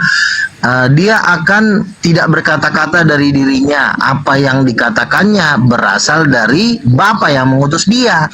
Tetapi kalau kuasa, dia pemiliknya, bukan Bapa. Makanya Roh Kudus itu Tuhan. Kalau Roh Kudus itu Tuhan, otomatis Yesus juga Tuhan. Mati Mija. Mak, kenapa bisa? Tuhan ini dalam arti kata apa Tuhan? Banyak banget tuh Tuhan ya. Pencipta gitu. Tuhan ini kan, Roh Kudus ini kan yang pemilik kuasa. Bukan Bapa tuh bukan pemilik kuasa. Bapa tuh pemilik kecerdasan. Makanya dia bisa ngatur, mengajar, menuntun, memimpin. Tapi kalau kuasa itu dari Roh Kudus, bukan dari Bapa. Makanya Yesus pun mengusir setan pakai roh. 12 ayat 28, kisah 1 ayat 8, kisah 10 ayat 38. Allah mengurapi Yesus dengan kuat kuasa Roh Kudus. Maka berjalan dengan kuasa roh. Nah, Yesus berjalan dengan kuasa roh, bukan dengan kuasa Bapa. Jadi sumber kuasa itu adalah Roh Kudus itu. Bapa ini hanya menuntun, mengatur, memimpin, mengajar, memutuskan. Itu Bapa, kelebihannya Bapa karena dia adalah intelektualnya. Tapi kalau kuasa Roh Kudus itu miliknya Roh Kudus, bukan milik Bapa. Makanya Bapa pun menjadikan langit dan bumi dengan kuasa Roh Kudus, bukan dengan Bapa sendiri. Tidak. Makanya ketiganya itu Tuhan. Bapa sebagai Tuhan kecerdasan, Roh Kudus sebagai Tuhan power, Yesus sebagai Tuhan cahaya. Ketiganya itu sumber. Pertama sumber kecerdasan Bapa, sumber kuasa Roh Kudus. Ketiga Yesus sumber cahaya. Makanya ketiganya Tritunggal, bukan oneness. Iya. Begitu ya Bang. Dan itu tidak terbantahkan. Semua para petinggi-petinggi Muslim juga, yang tua-tua juga ada bilang, wah kalau gini mah kami mau bantah apa lagi Bang Luka? Emang nggak bisa dibantah lagi. Jadi berarti dibantah, coba. Jadi Luka berarti tiga Tuhan ya. Karena Roh Kudus tidak menerima kuasa dari Bapa. Kalau Roh Kudus menerima kuasa dari Bapa, ya Yesus jadi nabi, benar. Tapi yang jadi masalah, Bapa memakai kuasa Roh Kudus untuk menjadi dan Yesus Tuhan. Iya, artinya tiga Tuhan. Rumusnya kan itu. Ya, Rumusnya itu. Artinya di sini ada tiga Tuhan ya. Iya. Oh, tiga Tuhan, ya udah selesai. Ya, tiga Tuhan tapi satu kesatuan, satu roh. Iya. Satu tim. Iya, betul. Berarti kayak satu tim tapi ada 11 orang Tuhan dalam kecerdasan. Gitu. Ya, maksudnya kayak satu tim gitu ya. Gini, misalnya Bapak kan Tuhan kecerdasan. Iya betul. Jadi gini, Bapak itu kan Tuhan kecerdasan. Dia mimpin, dia ngutus, dia ngatur, dia ngajar, dia mengorganisir. Tapi kan kecerdasan kalau nggak ada kuasa, kalau nggak ada donatur juga kan nggak ada gunanya juga. Lo pinter, lo cerdas, tapi pendananya nggak ada. Nah pendananya itu Roh Kudus. Nah Roh Kudus nggak pinter, nggak cerdas, tapi punya duit. Kira-kira begitu. Sama kayak di dalam kehidupan kita kan, lo punya konsep, tapi lo nggak punya duit. Nggak punya donatur, ya udah nggak ada yang jalan. Demikian juga Bapak itu ibarat kata punya konsep, tapi pendana dari konsep itu, kuasa dari konsep itu, itulah Roh Kudus. Satu-satunya cara untuk menjelaskan Roh Kudus, yaitu cuma satu, Roh Kudus istrinya. Emang benar, Roh Kudus istrinya Bapak. Iya. Nah konsep istrinya Roh Kudus ibu, Roh Kudus itu ibu. Kemarin kan baru saya baca artikel kan di Google, saya cari-cari lah karena saya kan sering debat sama Wanes. Ternyata di tahun 300 sama 400. Bang Luga, Roh Kudus adalah istrinya. Terus istrinya ini di situ lahir Yesus, di istrinya, di Roh Kudus. Istrinya Bapak tuh. Betul. Kalau ada, makanya Yesus disebut anak tunggal. Kalau ada ini Bang Luga, kalau ada ayah, ada ibu, ada anak, berarti besar kemungkinan nanti ada cucu dong. Benar nggak? Ada cucu, ada cicit. Karena kan ada keluarga. Konsep cucu itu kan ada pada ciptaan. Tidak bisa Bang. Iya, jadi gini, kan kita kan mengikuti ucapan Yesus. Yesus cuma bilang anaknya yang tunggal. Jadi dalam ketuhanan nggak ada istilah cucu. Karena di dalam ketuhanan itu, ya karena dia kan satu Tuhan. Ketiganya adalah satu. Jadi itu nggak bisa dibagi lagi. Dia cuma membaginya dalam konsep ciptaannya, gitu ya. Ciptaannya bisa dibilang cucu juga nggak masalah juga kan, anak-anak Allah gitu kan, gitu. Jadi itu cuma berlaku di dalam konsep ketuhanan, nggak ada cucu gitu loh. Nah terus kemarin saya membaca suatu artikel, ternyata tahun 300 itu gereja Katolik memusnahkan orang-orang yang memanggil Roh Kudus itu ibu. Itu bukunya dibakar, orangnya dibakar hidup-hidup. Sampai adalah beberapa orang yang menyembunyikan buku-buku tentang Roh Kudus adalah ibu tuh di padang pasir. Sampai akhirnya selamat. Nah itulah yang sekarang secara diam-diam disebarkan ke seluruh bumi. Jadi sebenarnya biang kerok dari Roh Kudus adalah Roh Kudus dihilangkan jadi ibu, itu adalah gereja Katolik. Karena gereja Katolik punya rencana ingin ingin menaikkan Maria menjadi Tuhan. Nah, kalau dia menaikkan Maria menjadi Tuhan, menjadi ibunya Tuhan, maka Roh Kudus harus digeser. Nah, makanya ketika saya tahu sejarah ini, ternyata di dalam Alkitab berbahasa Luga, kau mendongeng tanpa data-data ya. Kau mendongeng ini. Kamu mau suruh kita pada tidur, kau dongeng. Itu ada di Google. Silakan baca di Google. Ya, Roh Kudus adalah ibu. Nanti keluar aja dia serang Katolik, biarin aja. Iya, jadi Roh Kudus adalah ibu itu nanti kalian bisa buka, itu di Google ada semuanya. Dan ternyata banyak juga pendeta yang mengkhotbahkan Roh Kudus adalah ibu, khususnya dari gereja karismatik. Nah, jadi maksud saya gini, kan kembali lagi ke dasarnya tadi. Jikalau Roh Kudus tidak menerima kuasa dari Bapa, itu akan berdampak Yesus adalah Tuhan. Tapi kalau Roh Kudus menerima kuasa dari Bapa, Yesus adalah bukan Tuhan pastinya. Karena semua berasal dari Bapa. Semua kuasa itu pun dari Bapa, berarti Yesus jadi bukan Tuhan. Ngapain Yesus jadi Tuhan kalau semuanya sebenarnya kuasanya dari Bapa? Yang benar adalah kuasa itu berasal dari Roh Kudus, bukan dari Bapa. Nah, kalau kuasa berasal dari Roh Kudus dan Yesus menerima kuasa dari Roh Kudus, berarti Yesus adalah Tuhan. Karena kenapa? Dikatakan Roh Kudus itu turun atas nama Yesus. Kenapa Roh Kudus turun atas nama Yesus? Karena rohnya Yesus itu Roh Kudus. Kalau rohnya Yesus adalah Roh Kudus dan Yesus membuat mujizat, berarti matematikanya Yesus adalah Tuhan. Gitu. Tapi kalau Roh Kudus menerima kuasa dari Bapa, ya Yesus bukan Tuhan. Jadi di surga itu di situ. Nah, sekarang tugas Anda adalah ini dulu Kak. Jadi di surga itu ada lembaga ketuhanan ya.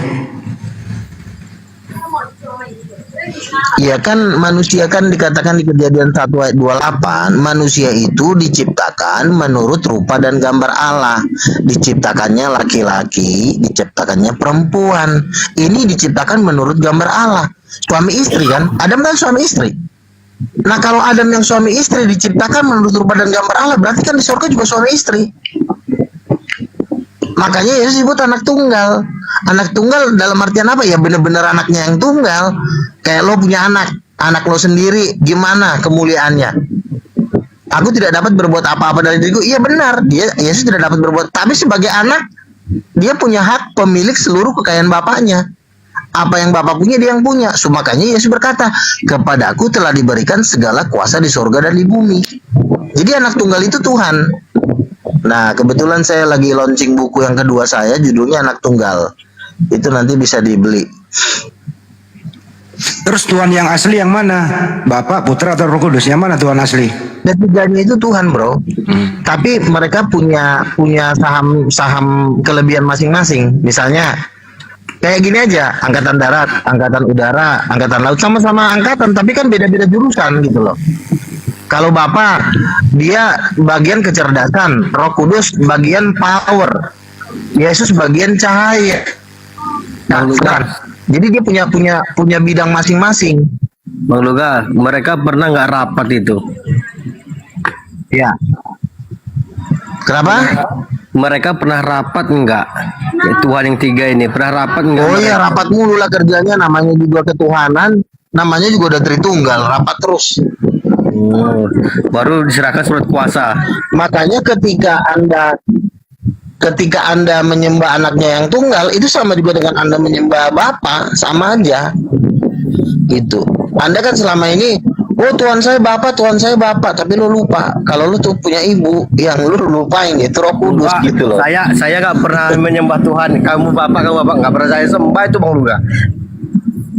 Ya masalahnya kan si Bang Juma kan dia selalu mengatakan kami percaya kepada Bapa yang mengutus Yesus, yang kami sembah pengutus, kami nggak mau nyembah yang diutus.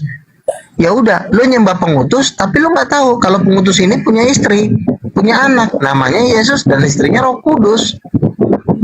Nah ketika lo melawan anaknya, melawan istrinya, kira-kira lo akan jadi apa?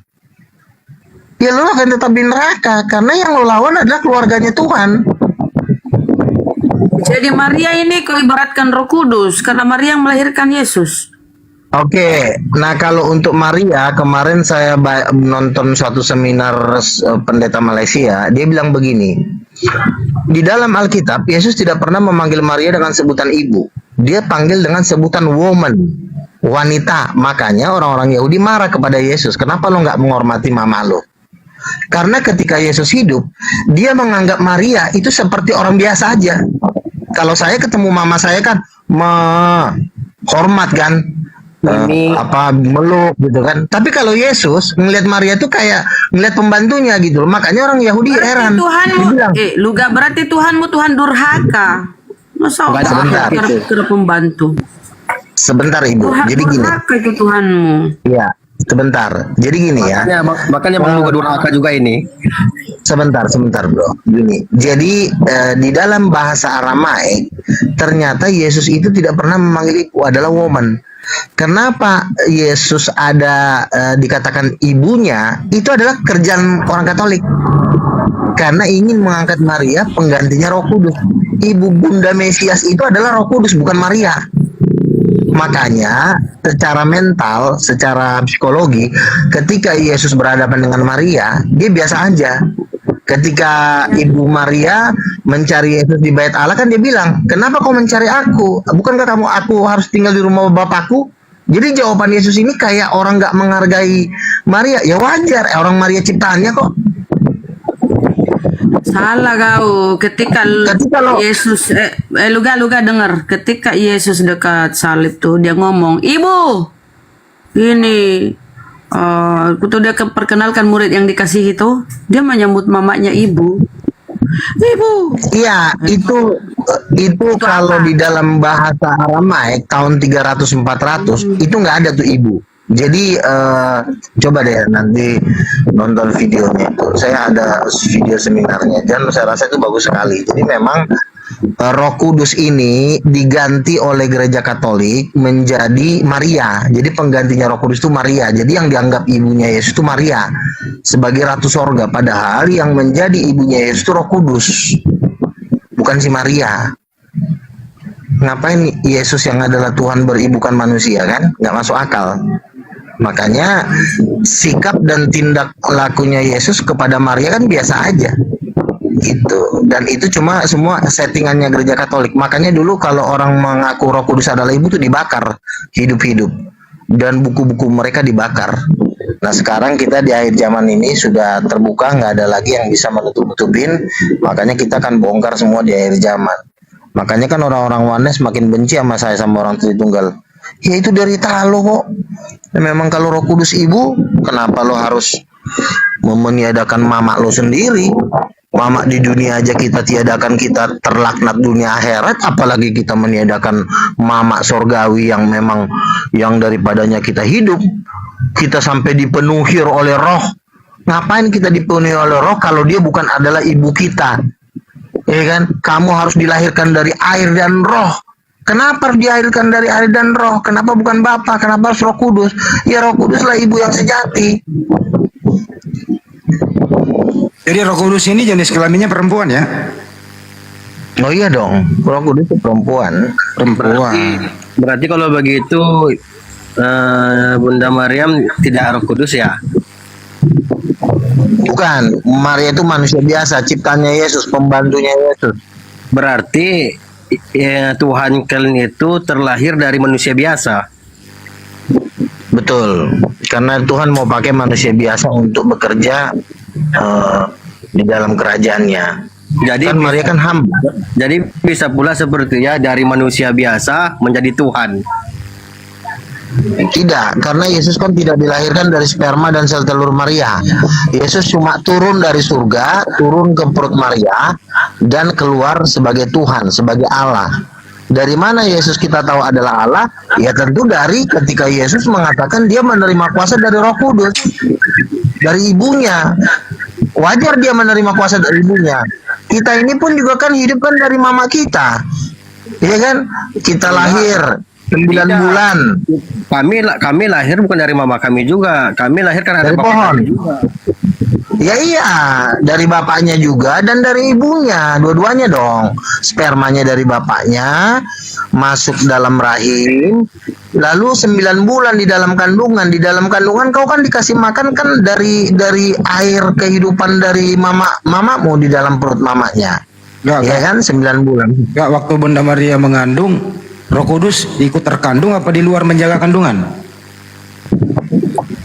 Oh, kalau Roh Kudus itu kan di alam semesta ada dia nggak terbatas, dialah yang menjaga langit dan bumi ini. Kan dia yang mengandung. Yang mengandung Yesus Roh Kudus apa Maria sih? Nah, artinya kan dua-duanya lah. Artinya dia menjaga, memelihara Yesus di dalam kandungannya Maria. Roh Kudus menjaga. Menurut abang kandungan itu apa sih maknanya? Kandungan itu tempat kamu dibentuk, diberikan kehidupan.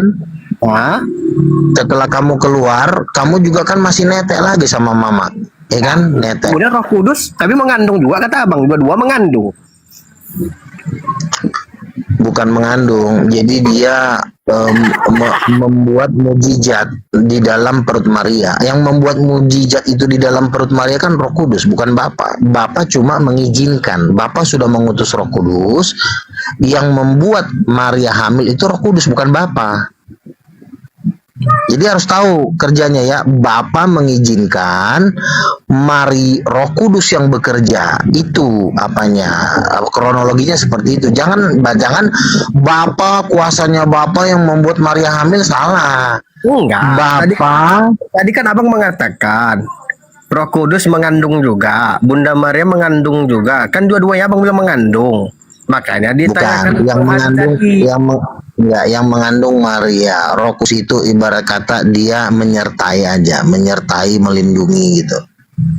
Makanya ketika Yesus pun dibaptis, setelah Yesus dibaptis apa yang terjadi? Terbukalah langit, Roh Kudus turun seperti burung merpati, coba. Terus Bapa berkata, inilah anakku yang kukasih. Lalu Roh Kudus, langit terbuka, Roh Kudus turun. Coba, kira-kira Roh Kudus siapa coba? Siapa lagi kalau bukan mamanya? Makanya Yesus itu anaknya yang tunggal. Jadi saran saya kepada kalian, sembahlah anak tunggal Allah. Karena anak tunggal Allah itu juga Tuhan yang menjadikan alam semesta. Ya kalau orang stres kayak kamu gitu, kami ini orang sehat. Iya, aku jadi bingung. Dibilang dua mengandung. Dua-dua mengandung. Bingung aku jadi ya kan? Kan saya sudah bilang, saya nggak bilang dua-dua mengandung ya. Saya bilang Maria mengandung, Maria mengandung di dalam perut Yesus. Berarti kau salah dengar. Abang salah sampaikan tidak? Salah dengar kamu. Nah, coba abang ulang lagi. Roh Kudus itu menjaga, karena Yesus di surga udah ada, jadi nggak perlu lagi dia dikandung oleh Roh Kudus. Roh Kudus, Yesus kan di surga sudah ada. Dia turun, makanya di dalam Yohanes pasal 5, aku turun dari surga. Ketika Yesus turun dari surga, turun ke perut Maria dengan kuasa. Nah, kuasa itu apa? Kuasa Roh Kudus, bukan Allah Bapa, kuasanya Allah Bapa, bukan. Bapa itu pun pakai kuasa Roh Kudus. Jadi jangan bilang Bapa memiliki kuasa menjadikan alam semesta, bukan gitu bro kronologinya. Bapa memakai kuasa roh Allah untuk menjadikan alam semesta, itu yang benar. Jadi jangan sampai salah. Bapa yang menjadikan langit dan bumi, Bapa yang menjadikan alam semesta, bukan seperti itu. Jadi yang Bapa itu jadi yang paling merancang. tinggi siapa, Bang? Yang paling tinggi Bapa, karena kecerdasan itu lebih tinggi daripada kuasa. Oke. Intelektual itu lebih tinggi. Berarti udah jelas itu laki-laki kan? Ya. Nah, setelah Bapak, siapa lagi urutannya lagi? Roh Kudus, kuasa Roh Kudus. Anak. Oke. Itu baru siapa lagi, Bang? Bentar kita sapa dulu. Diam dulu lu ga. Kok ini stres ku denger dari tadi. Kita sapa dulu Drev. Selamat malam. Assalamualaikum kalau muslim. Kristen muslim Drev. Ih. Kabur. Kabur dia kabur.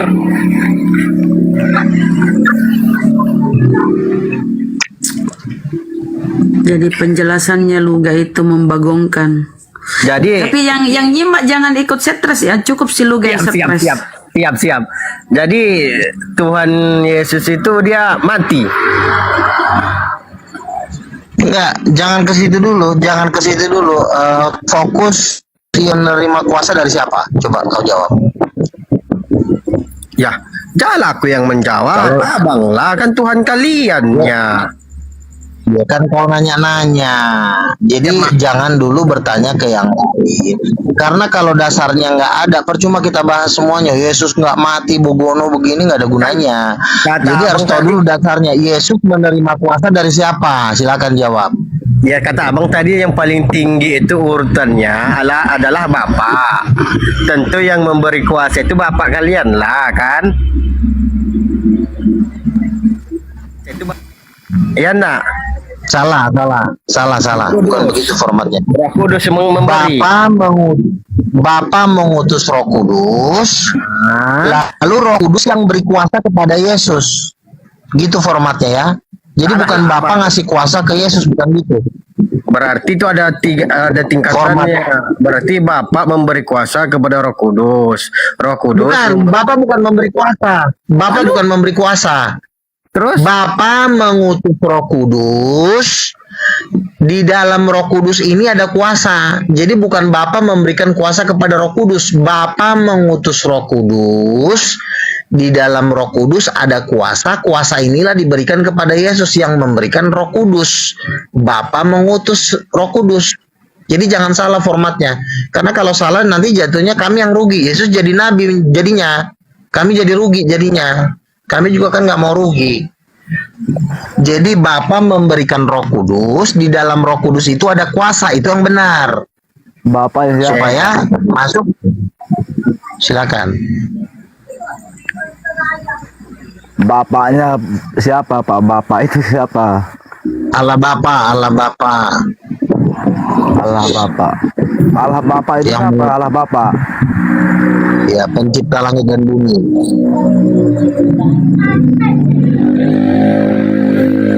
Allah lah berarti itu. Ya.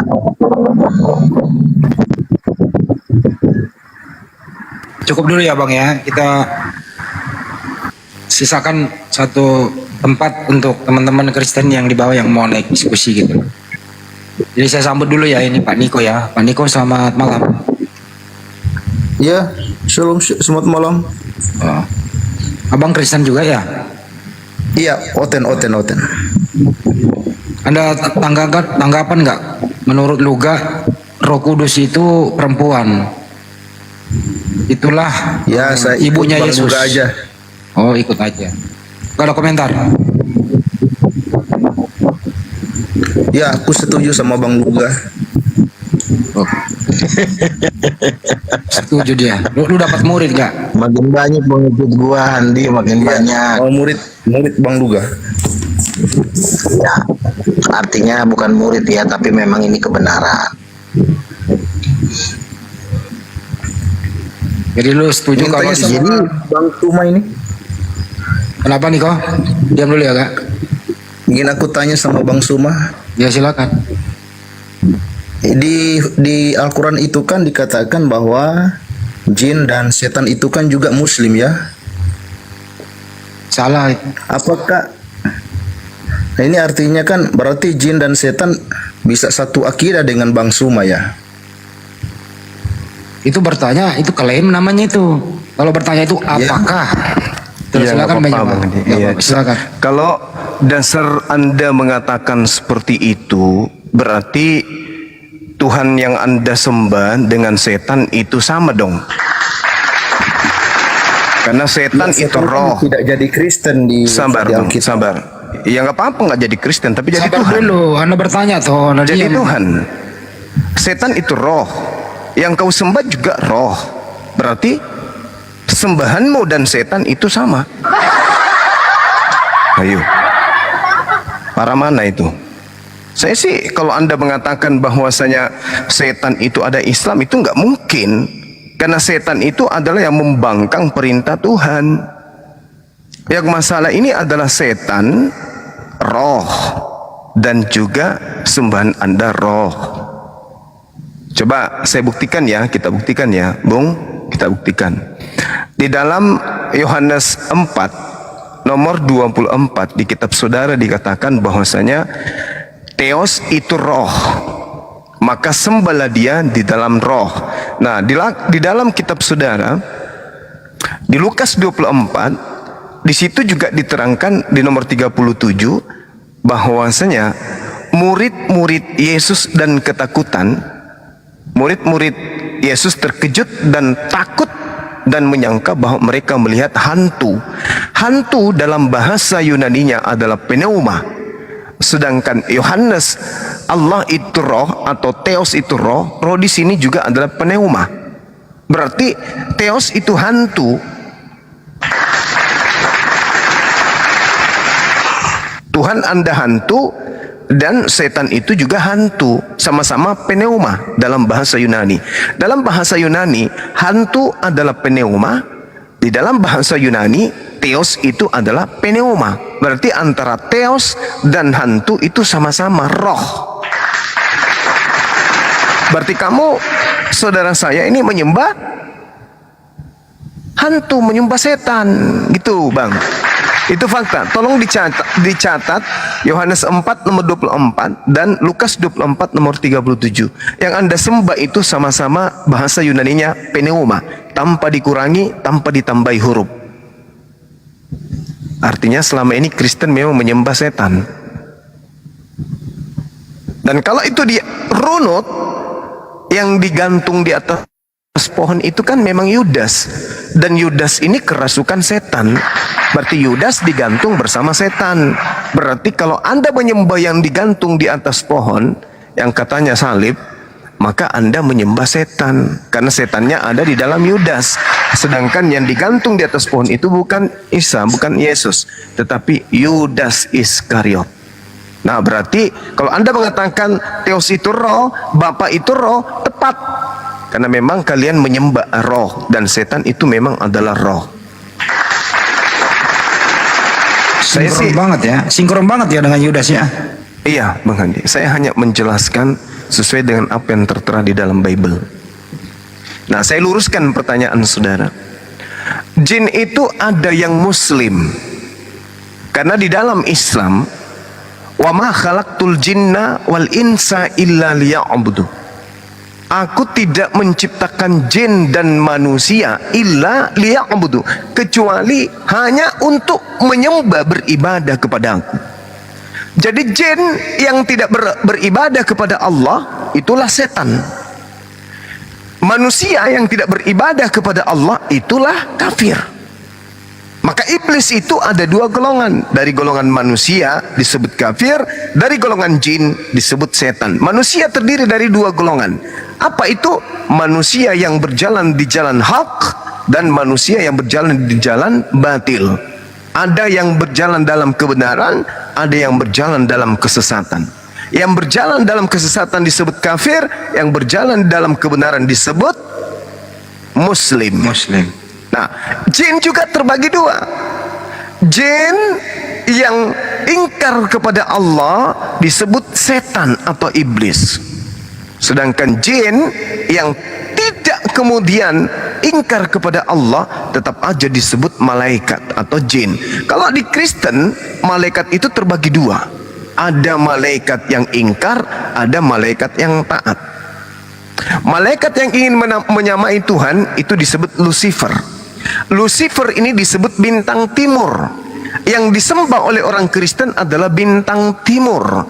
Maka yang lahir pada saat itu, orang-orang Majus mencari bintang timur yang lahir. Makanya orang Majus datang menyembah Yesus, karena mereka mengatakan bahwa yang lahir itu adalah bintang timur. Bintang timur itu Helei atau bintang fajar, atau bintang timur, atau Lucifer atau setan. Jadi maaf bang, saya berani mengatakan berdasarkan Bible, yang saudara-saudara Kristen sembah itu adalah iblis. Mari kita buktikan. Kalau bukan iblis, lalu siapa Paulus ini? Paulus tiba-tiba muncul seperti hantu. Paulus tiba-tiba muncul seperti iblis. Karena seluruh nabi itu memiliki silsilah.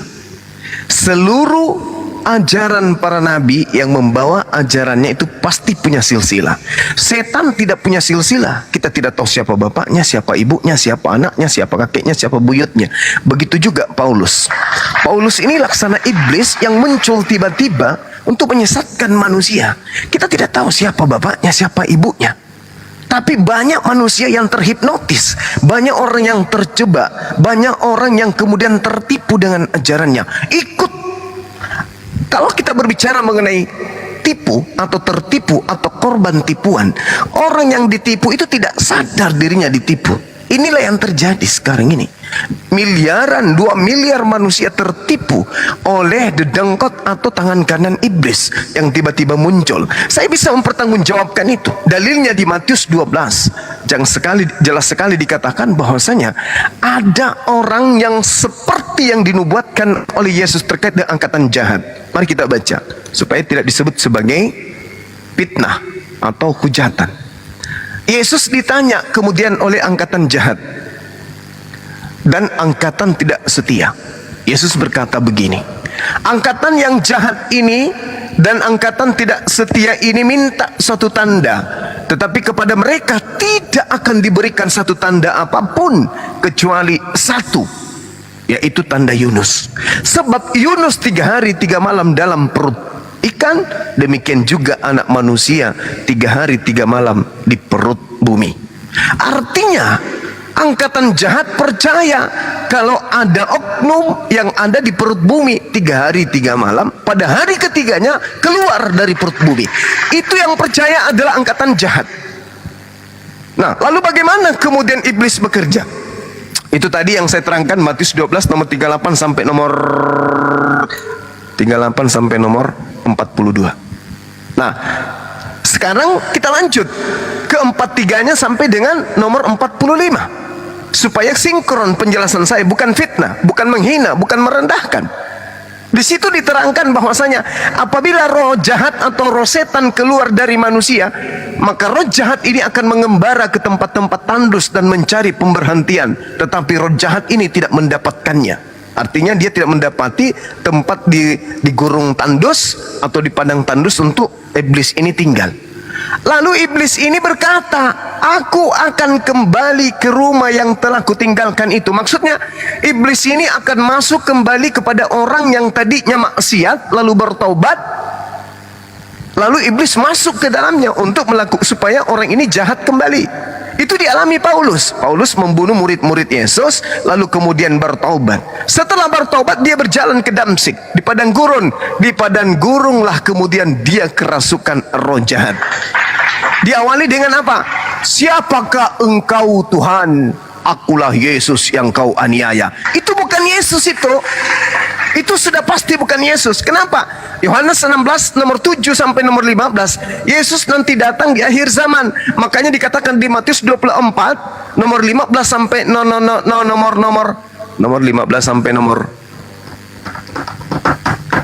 30-an, 32. Di situ kemudian Yesus mengatakan, jadi camkanlah, aku sudah mengatakannya terlebih dahulu kepadamu. Apabila ada orang yang berkata bertemu dengan Mesias, bertemu dengan aku di padang gurun, jangan kau pergi di sana. Atau ada orang berkata dia bertemu dengan aku Yesus di dalam bilik penjara Temeong, jangan kau percaya, sebab aku datang nanti di akhir zaman dengan ditandai seperti kilat yang menyambar dari timur sampai ke barat.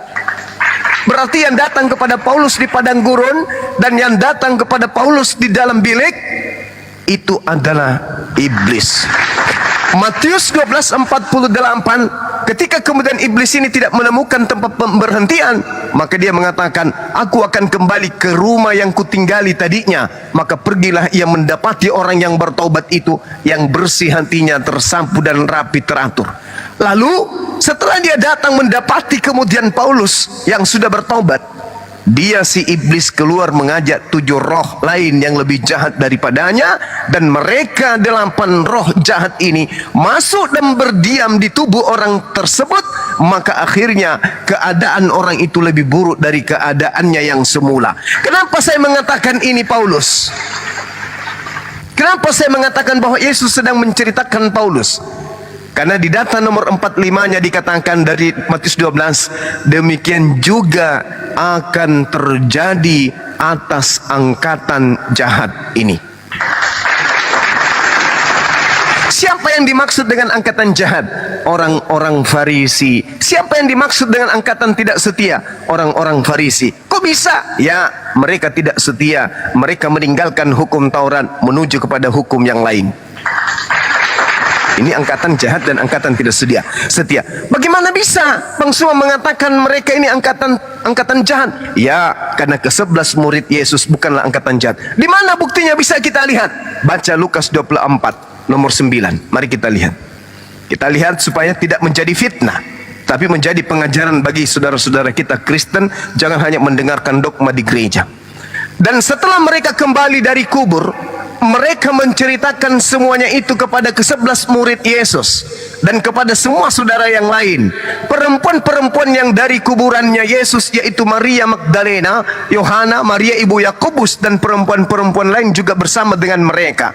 Mereka perempuan ini memberitahukan kepada murid-murid Yesus. Tetapi bagi murid Yesus, perkataan-perkataan mereka itu seakan-akan dianggap omong kosong, dan ke-11 muridnya tidak percaya kepada perempuan-perempuan itu bahwa Yesus bangkit pada hari ketiga.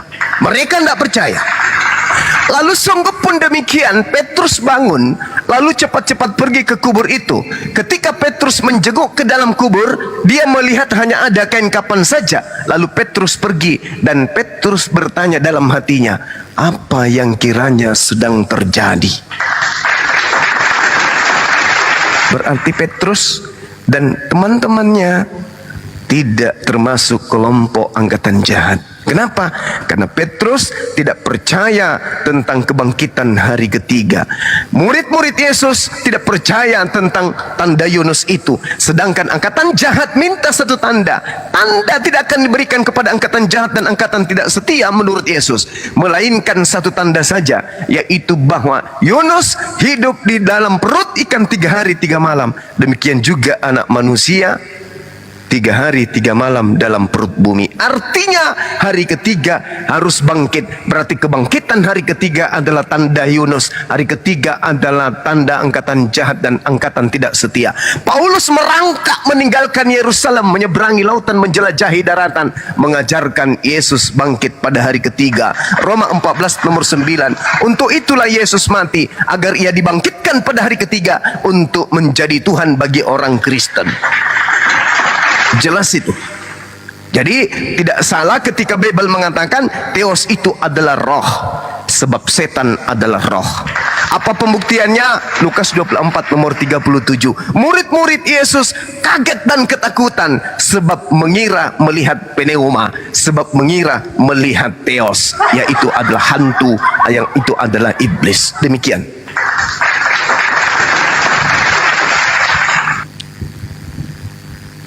Silakan Bro Niko ditanggapi, Anda boleh juga bicara panjang kok. Silakan Bro Niko. Dibuka mute. Dibuka. Ya, silakan. Oke, saya hanya singkat saja, nanti Bang Suma yang jelaskan. Bang Suma sempat menyampaikan tentang sang Rasul Paulus Menurut saya Bang Suma ini sudah kena asap dari Allah SWT. Mengapa? Karena di surat 36 itu dikatakan di sana bahwa Rasul Paulus itu dibela oleh Allah. Jadi dikatakan di situ siapapun yang menghina, menolak pengajaran dari Rasul Paulus, maka dia kena asap, ya, asap dari Allah SWT. Jadi Bang Suma ini bisa kena asap, ya, karena Allah SWT itu sangat melindungi Rasul Paulus. Itu yang menurut saya. Nanti Bang Suma jelaskan itu. Kemudian kalau saya berpikir bahwa ada beberapa ustadz yang menganggap bahwa Yahudi itu berasal dari bahasa Quran, ya, artinya hadu. Yahudi itu hadu. Hadu itu artinya orang yang dapat petunjuk. Seperti Nasoro itu kan artinya orang yang dapat pertolongan. Jadi ada beberapa ustadz ingin jadi Yahudi, ingin jadi Nasoro. Karena apa? Karena mereka ingin dapat petunjuk, dapat pertolongan. Nah, orang-orang Yahudi, orang-orang Nasrani ini sebenarnya orang-orang yang sudah dapat petunjuk, dapat pertolongan. Jadi kalau menurut apa yang sudah Bang Suma sudah uraikan tadi tentang Alkitab, ya kalau Bang Suma ingin lebih maju lagi, ya jadilah Nasrani atau jadilah Yahudi. Sebab hanya orang Yahudi dan Nasrani yang diberi petunjuk, diberikan pertolongan. Dan buktikan sampai sekarang ini kita melihat bahwa kaum Yahudi dan Nasrani itu kan, ya artinya punya lebih hikmat lah. Tidak mengejek untuk saudara-saudara Islam, tapi dari semua hal yang terjadi di muka bumi ini kan, orang-orang Yahudi Nasrani itu ya artinya lebih unggul lah, begitu Bang Suma.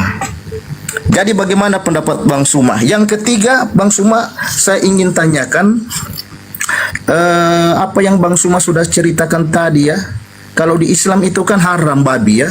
Tapi ada di hadis itu mengatakan bahwa nanti kalau kita Islam sudah terdesak, maka babi itu jadi haram, jadi halal. Apakah harus seperti itu? Kalau memang makan babi itu haram, nanti dalam keadaan terdesak kok jadi halal. Jadi itu Bang Suma. Oke, cukup ya. Itu dulu. Izin Bang Zu, katanya Bang Zuma ada asap. Maksudnya kepalanya Bang Zuma keluar asap karena dengar kamu bicara. Iya, kena asap dari Allah. Cukup. Kalau Bang Suma menghujat menolak pengajaran Rasul Paulus, maka Allah SWT akan memberi asap. Cukup. Di sini ada tiga nih, ada tiga. Surat Yasin katanya Bang Juma itu mengenai Paulus. Yahudi Nasrani katanya lebih baik ke sana, dan tiga haram babi. Ada tiga item Bang Juma, silakan. Iya, baik. Yang pertama terkait dengan babi, saya ambil dari belakang ya supaya saya tidak lupa ya. Yang pertama terkait dengan babi, bahwa di Islam itu boleh makan babi. Ada yang disebut hukum uzur dalam Islam, darurah, artinya darurat. Tetapi darurat ini kemudian tidak menjatuhkan haram ini menjadi halal, tapi boleh. Itu pun sepantas untuk mempertahankan hidup saat itu saja.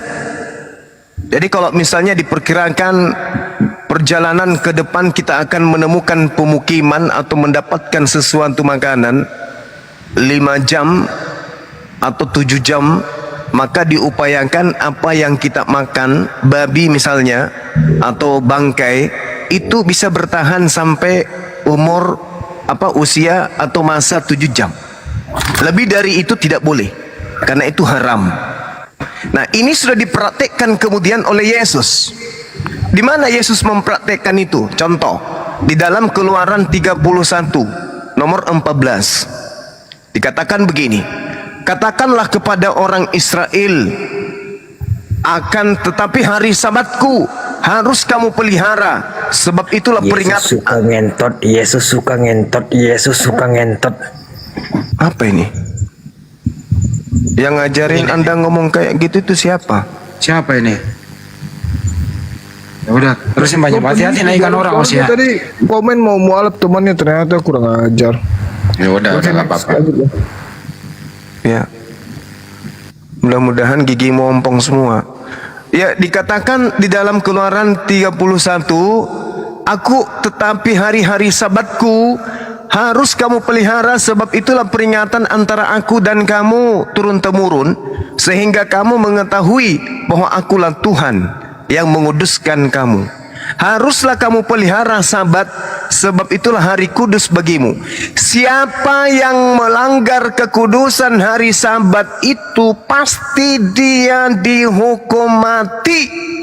Sebab setiap orang yang melakukan pekerjaan pada hari itu, orang itu harus dilenyapkan dari antara sebangsanya. Ini hukum Tuhan. Siapa yang melanggar kekudusan hari sabat harus mati, wajib hukumnya. Kita lihat Yesus dalam Lukas 24. Di Matius 12 ya teman-teman.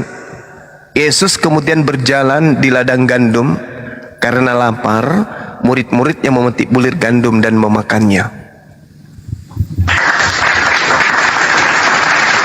Hari Sabtu, pada hari Sabat, Yesus berjalan di ladang gandum karena lapar.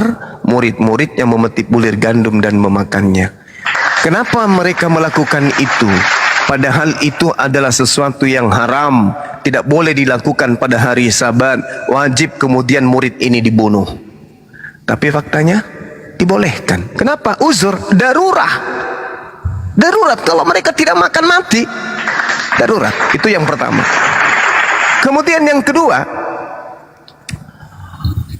yang bahaya ini Kristen. Ya. Sebelum saya masuk, saya timpali Yesaya 66 nomor 12, nomor 15 sampai nomor 17. Tuhan akan datang dengan amarahnya, membawa kobaran api yang menyala-nyala untuk menghanguskan semua pemakan babi dan pemakan tikus. Semua pemakan babi akan dibakar oleh Tuhan.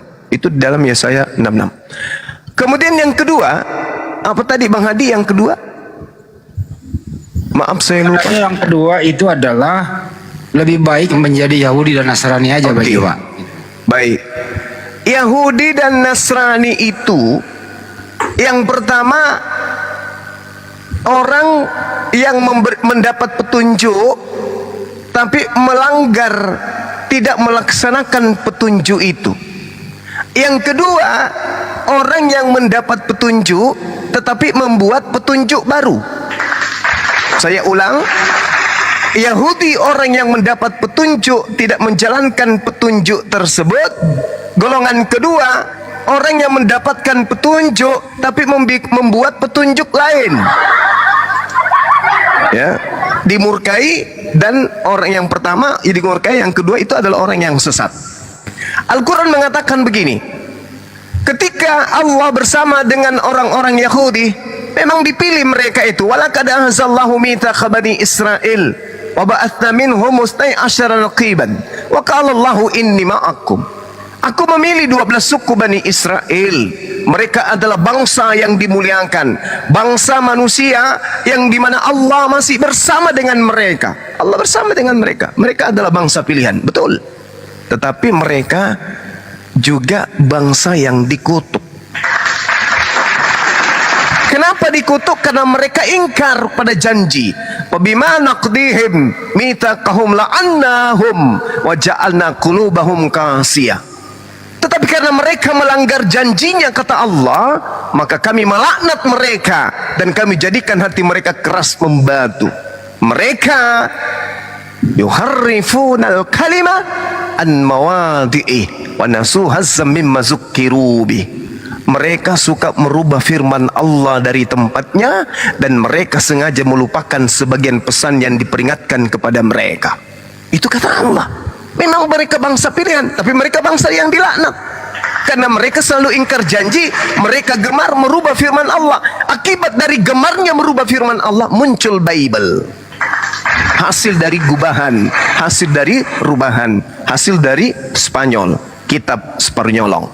Lalu kemudian Allah mengatakan, wa minal ladzina qalu inna nasara ahazna mitsaqahum wa nasahu hazzam mimma zukkiru bih.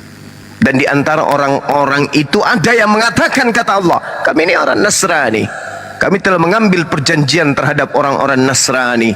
Tetapi orang-orang Nasrani ini Kata Allah, sengaja melupakan sebagian pesan yang telah diperingatkan kepada mereka. Sudah dipesankan Yesus itu hanya nabi, sudah dipesankan Yesus itu hanya rasul, tapi mereka sengaja melupakan itu dan melantik nabi kami itu menjadi sembahan.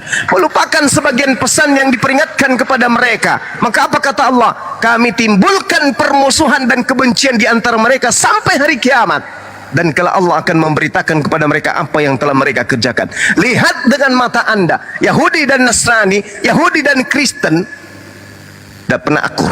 Mereka saling membenci. Bahkan orang-orang yang disebut Nasrani dalam Al-Quran, yang adalah kemudian berubah menjadi Kristen di dalam ajaran kalian, mereka antar sekte saling benci satu sama lain. Dari permukaan mereka dilihat saling senyum, tapi dalam hati mereka saling membenci. Faktanya mereka tidak ibadah dalam satu gereja. Padahal mereka bersumber dari satu sumber, yaitu Nasrani, berubah kemudian menjadi Katolik, kemudian Protestan, kemudian Advent, dan macam-macam. Itu mereka saling bermusuhan dan saling membenci. Bagaimana mungkin kami umat Islam mau menjadi Yahudi? Bagaimana mungkin kami ingin menjadi Nasrani? Bagaimana mungkin? Sedangkan mereka ahli Taurat, ahli kitab itu diajak oleh Allah. Ya ahlal kitab qad ja'akum rasuluna yubayyinu lakum katsiran mimma kuntum fi tukhfuna minal kitab wa ya'funa an katsir. Qad ja'akum minallah nurun wa kitabun mubin. Wahai ahli kitab, orang Yahudi dan Nasrani, kami telah mengutus seorang rasul kepadamu bernama Nabi Muhammad yang menjelaskan kepadamu banyak dari isi kitab yang kalian sembunyikan. Yahdi bihil lamanit sawa ridwan subulas salam. Tinggalkan itu. Karena hanya dengan Al-Quran menjadi petunjuk bagi orang-orang menuju kepada keridaan, pada keselamatan. Hanya dengan Al-Quran. Jadi bagaimana mungkin mau ke Yahudi? Bagaimana mungkin mau ke Nasrani? Yahudi dan Nasrani itu sudah lampau masanya. Sekarang masanya adalah agama Shalom, yaitu Islam, agama damai sejahtera. Masih ada satu lagi. Yang ketiga adalah Bang Jumba itu hendak azab Allah karena tidak mengakui Paulus, bahkan menista Paulus sebagaimana diterangkan di surat Yasin. Katanya ada Paulus di sana. Wow. Asap bang, bukan azab, asap tadi. Iya udah. Ya sama aja. Di dalam Al-Quranul Karim itu tidak ada kemudian disebutkan nama Paulus. Itu hanya tafsir. Allah subhanahu wa ta'ala menjelaskan, bismillahirrahmanirrahim, wasawa'un alaihim a'anzartahum am lam tunzirhum la yu'minun. Dan sama saja bagi mereka apakah engkau beri peringatan atau tidak kamu beri peringatan, mereka tidak akan beriman. Innama tunziru manittaba zikra wa hasyar rahmana bil ghaib fabashshirhu bimaghfirati wa ajrin karim. Sesungguhnya engkau hanya memberi peringatan kepada orang-orang yang mau mengikuti peringatan dan yang takut kepada Allah yang Maha Pengasih, meskipun mereka tidak melihat Allah. Maka berilah mereka kabar gembira dengan ampunan dan pahala yang mulia. Lalu kemudian Nabi Isa diceritakan mengutus. Makanya dikatakan perumpamaan. Wadrib lahum mathalan ashabal qaryah isja'ahal mursalun. Dan buatlah satu perumpamaan bagi mereka. Buatlah satu perumpamaan bagi mereka. Hanya umpama, hanya semisal, yaitu penduduk satu negeri ketika utusan-utusan datang kepada mereka. Ini hanya sebuah perumpamaan, coy. Is arsalna ilaihi musnaini fakazzabuhuma fa'azzazna bithalithin faqalu inna ilaikum mursalun. Yaitu ketika kami mengutus kepada mereka dua orang utusan. Ini hanya perumpamaan. Lalu mereka mendustakan keduanya. Kemudian kami kuatkan dengan utusan yang ketiga. Maka ketiga utusan itu berkata, sungguh kami adalah orang-orang yang diutus kepadamu. Qalu ma antum illa basyarum mithluna wa ma anzal rahmana min syai'in antum illa takzibun. Mereka penduduk negeri itu menjawab, kamu ini hanya manusia seperti kami, dan Allah Maha Pengasih tidak menurunkan suatu apapun. Kamu hanyalah pendusta belaka. Qalu rabbuna ya'lamu inna ilaikum lamursalun. Mereka berkata, utusan-utusan ini berkata, sesungguhnya Tuhan kami mengetahui sesungguhnya kami adalah utusan-utusannya kepadamu. Wa ma alaina illal balagul mubin. Dan kewajiban kami hanyalah menyampaikan perintah Allah dengan jelas. Apa perintah Allah kemudian itu dengan jelas? Mereka kemudian menjawab, orang-orang kafir, kalau inna tatayyarna bikum la illam tantahu walan lanarjumannakum la yasmannakum minna azabun alim. Mereka menjawab, sesungguhnya kami bernasib malang karena kamu. Sungguh jika kamu tidak berhenti menyeru kami, niscaya kami rajam kamu dan kamu pasti akan merasakan siksa yang pedih dari kami. Qalu ta'irukum ma'akum. Mereka kemudian utusan-utusan ini berkata, kemalangan kamu itu adalah karena kamu sendiri. Apakah karena kamu diberi peringatan? Sebenarnya kamu adalah kaum yang melampaui batas. Nah, jadi utusan ini datang kemudian mengajarkan bahwa sembahlah Allah. Wa ma liyala a'budul lati fatarani wa ilaihi turja'un. Dan tidak ada alasan bagiku untuk tidak menyembah Allah yang telah menciptakanku dan hanya kepadanya lah kamu akan dikembalikan. Apakah Bapak Paulus mengajarkan itu? Hanya menyembah kepada Allah? Saya rasa Bapak Paulus tidak mengajarkan itu. Karena ternyata orang Kristen mengaku sebagai pengikut Paulus dan faktanya mereka menyembah anak Maria. Berarti tafsiran ini itu hanya sebatas tafsiran dan itu hanya sebagai perumpamaan saja, di mana Allah mengutus beberapa nabi dan rasul kepada Bani Israel. Bisa jadi yang dimaksud di situ Nabi Musa, bisa jadi yang dimaksud itu Nabi Daud, bisa jadi yang dimaksud itu adalah Nabi Isa alaihissalam. Bisa jadi tiga utusan ini diutus kepada mereka yang menyuruh untuk menyembah hanya kepada Allah. Itu hanya tafsiran dan itu hanya perumpamaan, tidak bisa dijadikan sebagai hujjah. Apalagi ya penafsir itu sendiri mengatakan bahwa Paulus itu adalah pendurhaka dan hanya dianggap binatang yang dibakar di dalam api neraka. Tak ada kebenaran yang bisa didatangkan oleh Paulus versi Kristen. Dan kalaupun itu dipaksakan bahwa itu adalah Paulus, berarti Paulus yang dimaksud Al-Quran itu adalah Paulus yang menyembah kepada Allah dan mendudukkan Nabi Isa sebagai Rasulullah. Selesai. Demikian. Mantap dijawab ketiga item ini ya. Bang Niko ini mau mengkanter ini atau mau ngambil topik baru lagi, silakan.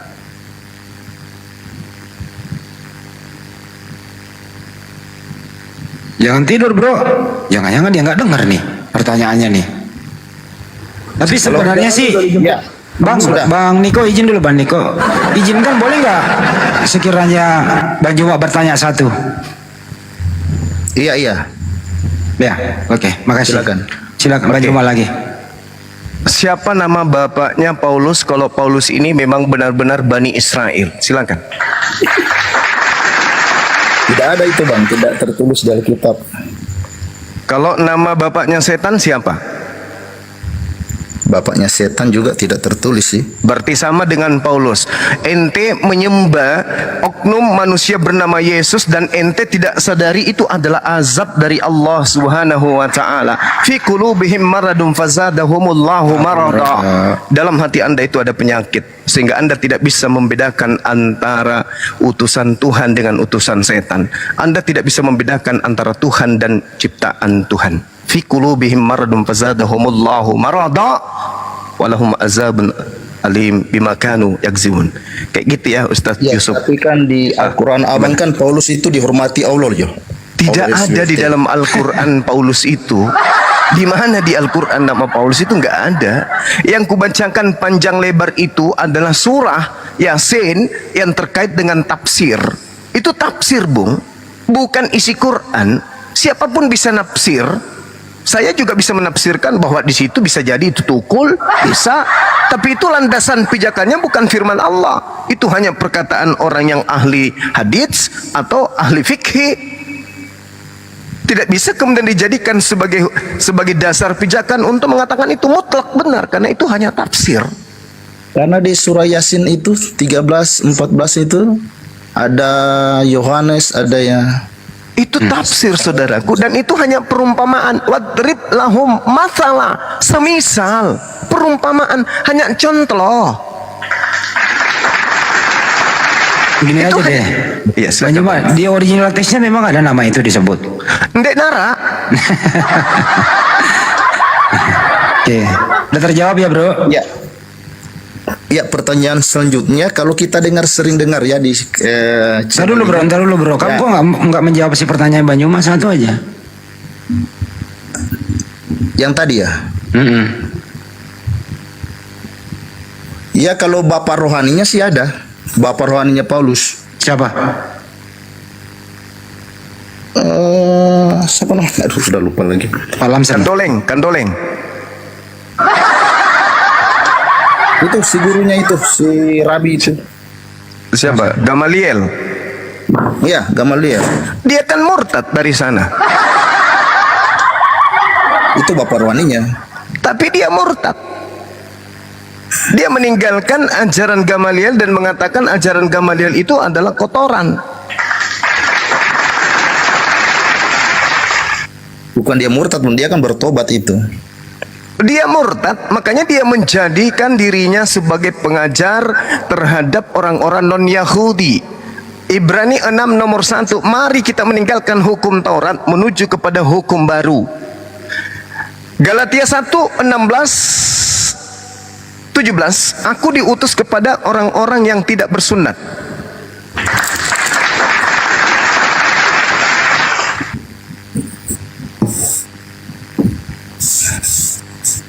Gak ada perlawanan Banyuma? Apa dibiarkan dia bertanya lagi?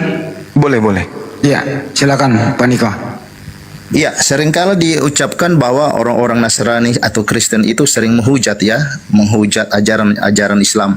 Tetapi ketika saya sering dengar ya percakapan dari seperti Bang Suma, ada juga di ayat-ayat Quran bahwa Quran itu juga sering menyebut bahwa Allah itu tidak tahu keturunan Abraham. Bahwa Allah itu juga halalkan hasil curian ya, menyuruh berzina. Allah SWT juga Nah, ini karena yang menghidupkan Al-Quran itu sendiri Bang kepada Allah SWT. Mana ayatnya? Jangan itu kalau tidak salah ada di surat 4, surat 8, surat 19 itu ada itu. Sampai surat 16 juga ada. Coba dibaca. Allah menghalalkan mencuri, di mana ayatnya? Ada di surat 8 itu ayat 6. Ya, dibaca. Ya, saya tidak ada Al-Quran Bang. Al-Anfal, surah Al-Anfal. Coba di mana dia Allah menyuruh mencuri? Yujadilunaka fil haqqi ba'dama tabayyana ka'annama yusaquna ilal maut wahum yanzurun. Mereka membantahmu wahai Nabi Muhammad tentang kebenaran setelah nyata bahwa mereka pasti menang, seakan-akan mereka dihalau kepada kematian, sedang mereka melihat sebab kematian itu. Ini perang Badar ya Banyuma ya? Gimana ada mencuri di situ? Iya, perang Badar. Perang Badar ini bro. Mencurinya gimana ada mencuri di situ? Yang di surat 48 itu ayat 20. Oke. Surah 48 20 ya. Ya, silakan akhi. Ini asal mangap kadang orang. Al-Fat Pak ya. Ya, ayat berapa? 20. Coba. Allah menjanjikan kepadamu harta rampasan perang yang banyak yang dapat kamu ambil, maka dia segerakan harta rampasan perang ini untukmu, dan dia menahan tangan manusia dari membinasakanmu agar kamu mensyukurinya dan agar menjadi bukti bagi orang-orang mukmin. Ini rampasan perang, kok dibilang mencuri? Ini sama seperti yang tertulis di dalam kitab Bilangan 31 ayat 17 sampai 40. Bahkan di situ Tuhanmu minta jatah cewek 32 orang. Baca baik-baik. Tetap perawan. Ini nggak ada kata mencuri itu. Jadi next bro, kalau mau bertanya itu lebih baik bertanya, jangan berstatement, nggak enak didengar gitu. Iya. Kalau mau menuduh itu ayatnya tepat. Contoh saya mengatakan Tuhan Kristen tuh kayak sutradara film porno. Mana ayatnya? 2 Samuel 12 ayat 11 12. Beginilah firman Tuhan, bahwasanya malapetaka akan aku timpakan ke atasmu yang datang dari kaum keluargamu sendiri. Aku akan mengambil istri-istrimu di depan matamu dan memberikan kepada orang lain. Orang itu akan bersetubuh dengan istri-istrimu di siang hari. Sebab engkau melakukan secara tersembunyi, tapi aku akan melakukan hal itu secara terang-terangan di depan seluruh mata orang Israel. Ini Tuhan apa sutradara film porno? Kau akan mengadakan adegan seks di tempat umum? Itu Tuhan apa sutradara film porn? Kau mau mengadakan adegan trot-trot di tempat umum? Gitu dong, ayat jelas.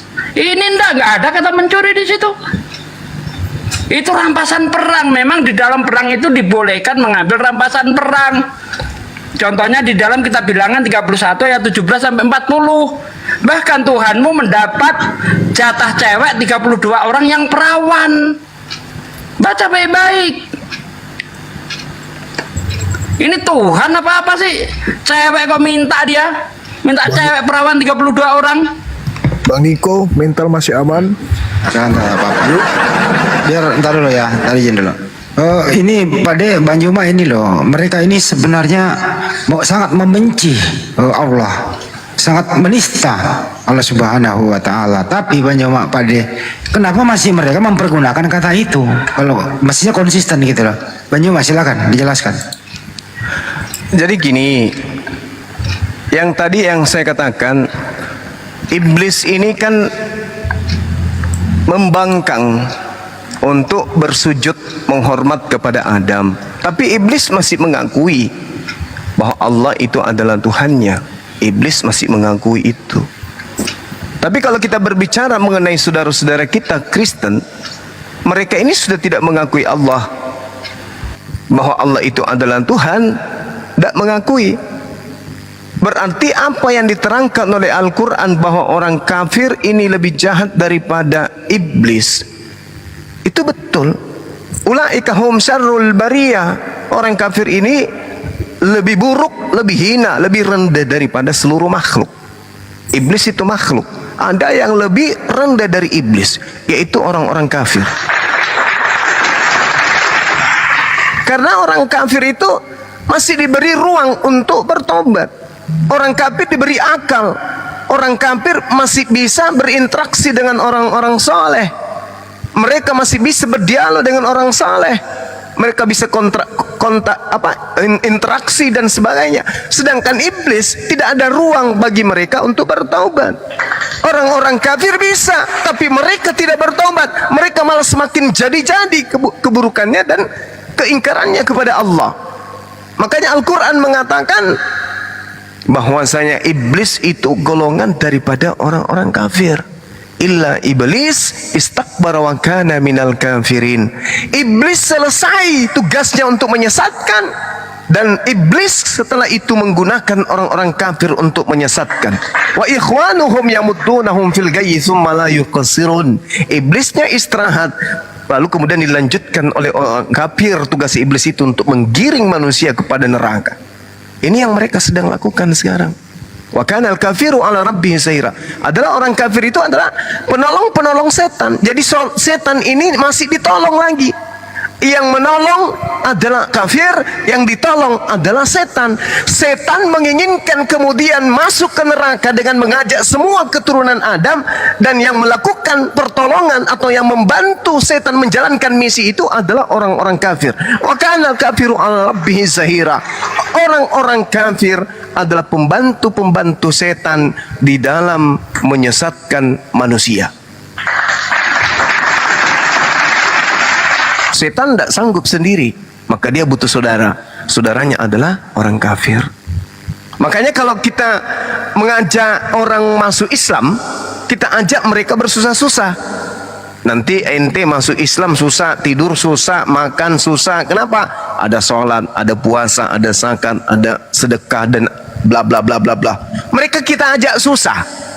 Sedangkan kalau iblis itu selalu mengajak yang enak-enak. Udahlah, makan aja lah itu. Enggak kok, malah kalau kau makan umurmu sangat panjang, kau tidak akan mati. Apa yang diharamkan oleh Allah jadi halal. Tidak ada yang haram bagiku, tidak ada, semua boleh. Iblis itu begitu. Nggak usah ibadah. Galatia 5 nomor 2. Tidak ada lagi ibadah-ibadah, nggak ada lagi menyembah Tuhan, nggak ada lagi menyembah Tuhan. 1 Yohanes 2 nomor 1.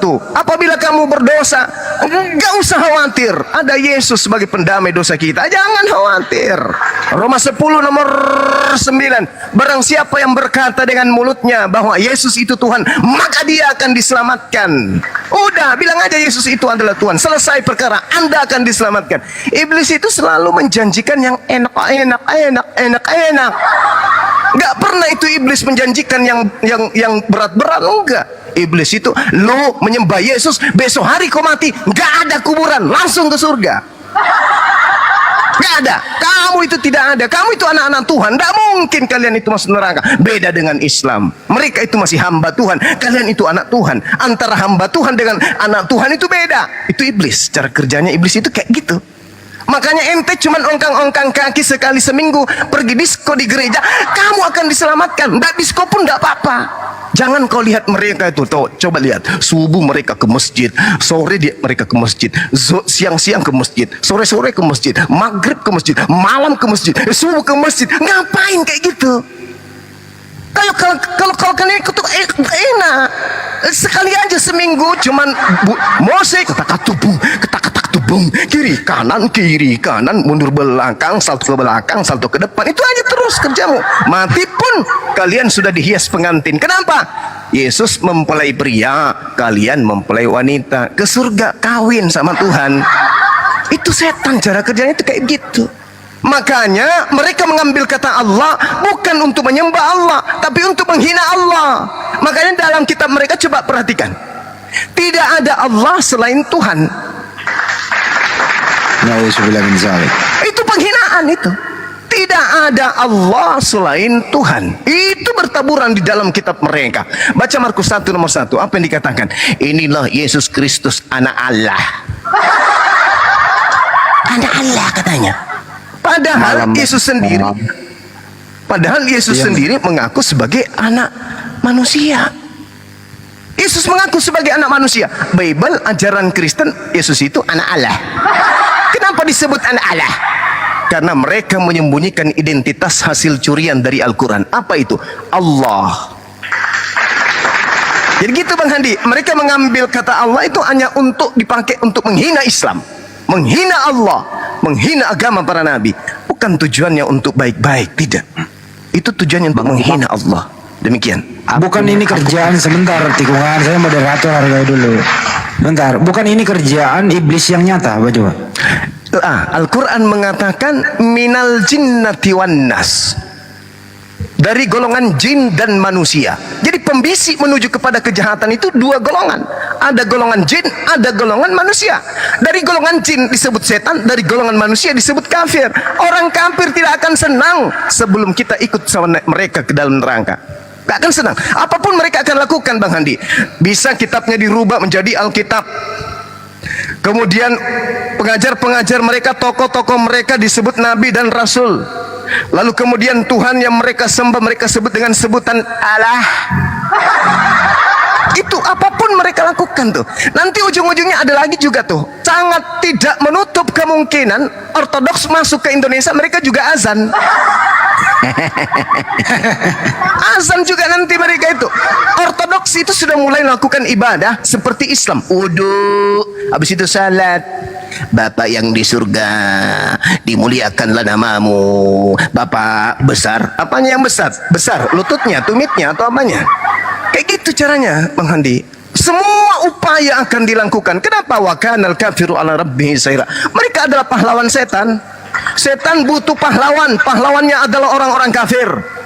Makanya yang berinteraksi ke kita ke lorong-lorong, ke tu rumah, pak. Selama siang, ya siang Pak, dari mana Pak? Kami dari anak Tuhan ingin memperkenalkan kemudian kemuliaan Bapak yang ada di surga. Kami di sini datang untuk mengajarkan, memperkenalkan putranya yang pernah datang ke dunia, mati di atas tiang untuk keselamatan kita semua. Boleh kami masuk? Tuh cara-cara mereka kita. Boleh kami masuk? Nah gitu Bang Andi. Silakan. Jadi kesimpulannya adalah Mirip sekali. sebentar Bunda Rama. Kesimpulannya adalah iblis yang nyata ini begitu memakai istilah-istilah Islam disalahgunakan, kerjanya 24 jam, tapi api juga kerjanya 24 jam. Banyuma tenang aja. Masya Allah. Apalagi ditambah lagi satu pasukan adinda saya Ustadz Farid, Ustadz gaulnya Sulawesi Selatan. Masya Allah. Takbir. Allahu Akbar. Masya Allah. Ini Ustadz muda, Ustadz gaul yang dikemari, kemudian anak-anak gaulnya Makassar. Jadi saudara-saudara yang ada di kota Makassar dan sekitarnya, kalau ada yang mau bikin kegiatan dakwah, undang beliau. Farid Wajeni, Wakil Bupati Maros. Ini dia. Subhanallah, ada wakil bupati di sini. Juma, kamu sadar dulu tikungan. Aku tadi terlalu apa ya? Terlalu keras ya? Wah, parah ini. Kalau gitu kita sambut dulu ya. Ustaz Farid, assalamualaikum Ustaz. Waduh, mabele kapang. Iya, noleh kapang manu kopi kan. Waalaikumsalam. Nah tuh, Gimana kabar adinda aku di sana di Makassar? Alhamdulillah sehat. Sehat. Masya Allah. Ini lagi menuju Wajo Bang. Wih, ke Wajo. Hati-hati dan tempe katanya naik airnya itu. Hati-hati Ki. Nah, ini kita mau Islamkan orang di sana 3 orang ini. Alhamdulillah, Masya Allah. Iya. Jangan lupa singgah nanti makan ikan cambang. Oh siap Bang. Siap. Dengan cawiwi di sidrap. Boleh cepi itu namanya. Oh, boleh cepi ya. Sorry. Halo, selamat malam Juma. Ntar dulu brother. Gua dengar lu ada di sini tikungan. Niko ini belum kelar urusannya. Niko dulu, nanti kalau Niko udah selesai baru lu. Ya Niko lagi, silakan Niko. Tanggapi atau mau Dinda Farid lanjut ya. Terima kasih Bang Suma. Menurutku Bang Suma ini sudah salah persepsi ya mengenai Alkitab dan orang-orang Kristen, orang-orang Nasrani. Karena menurut saya kalau dalam hadis Muslim itu 4936 di sana dibilang begini. Demi zat yang jiwaku di tangannya, seandainya kamu sekalian tidak berbuat dosa sama sekali, niscaya Allah akan memusnahkan kalian. Dan setelah itu Allah akan menggantikan dengan umat yang berbuat dosa, kemudian mereka memohon ampun kepada Allah. Jadi Bang Subang ini sudah ditandai oleh Allah sebagai umat yang terus berbuat dosa. Mengapa? Karena salah persepsi mengenai Kristen, mengenai Alkitab, salah mengutarakan atau kelirulah dalam artian ini, dalam hal untuk menjelaskan. Karena orang Kristen sendiri tidak pernah menghujat Allah, tidak pernah menghujat nabi-nabi junjungan Nabi Islam, ya, atau tidak pernah menghujat Islam lah. Di Alkitab itu kan hanya berbicara tentang kehidupan Kristen saja, tidak pernah senggol lah itu tentang hal-hal Muslim. Jadi sesuai dengan hadis Muslim ini, Bang Suma ini sudah ditandai Tuhan Allah itu untuk berdosa terus sampai akhirat Bang. Karena memang sudah tercatat begitu Bang. Pertanyaannya? Jadi abang harus berubah. Pertanyaannya, hadis Muslim ini untuk siapa? Stop ya. Baik. Ini Anda ini dia terjemahin dulu, berstatement dulu. Kenapa ya? Nggak apa-apa lah baca ya. Kita bijak lah ya. Oke. Iya. Jadi Kristen itu, andai saja mereka menggunakan original teks, maka Kristen di Indonesia tidak akan pernah menggunakan kata Alkitab, tidak pernah menggunakan kata Injil, tidak pernah menggunakan kata salib, tidak pernah menggunakan kata syafaat, tidak pernah menggunakan kata Allah, dan bla bla bla bla bla bla. Kenapa kemudian Kristen ini tidak berani menggunakan original teksnya? Karena kalau Kristen menggunakan original teks dua kitab, kitab Tanakh, Taurat, Nevi'im, Ketubim, maka mereka akan ketahuan bahwa mereka ternyata pencuri kitabnya Yahudi. Karena mereka bukan Bani Yakub. Sedangkan di dalam kitab Tanakh, dalam hal ini Torah, Ulangan 33 nomor 4, di situ jelas tertulis bahwa kitab Taurat itu adalah hak milik kepunyaan Bani Yakub.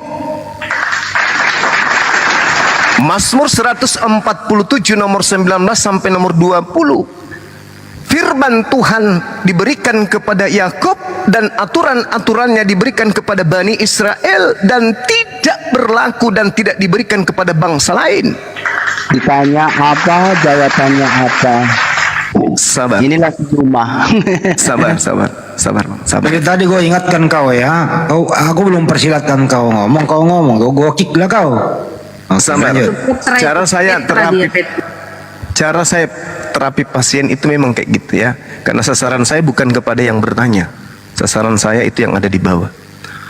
Kemudian, kalau orang Kristen ini mempertahankan original teks perjanjian baru, maka akan ketahuan bahwa Kristen ini melakukan Natal, Kristen ini memperingati kemudian akhir tahun, Kristen ini kemudian ibadahnya Minggu, karena ternyata memang Kristen ini adalah pelanjut aliran kepercayaan penyembahan kepada dewa Zeus yang punya anak kemudian, lalu punya keturunan, lalu punya cicit, cucut, dewa Horus, Attis, dan seterusnya. Kalau dia mempertahankan itu original teks kitab mereka, perjanjian lama dipertahankan maka ketahuan curian dari Yahudi, perjanjian baru dipertahankan maka ketahuan kemudian bahwa agamanya ternyata agama pagan. Maka agama Kristen itu harus kemudian menggunakan istilah-istilah Islam dan istilah-istilah Yahudi. Makanya kalau berbicara mengenai perjanjian lama, yang mereka singgung adalah Tuhannya Yahudi. Kalau berbicara mengenai perjanjian baru, maka yang mereka singgung khususnya di Indonesia, Tuhan mereka sebut dengan sebutan Allah. Kita lihat Markus 1. Inilah permulaan Injil tentang Yesus Kristus, anak Allah.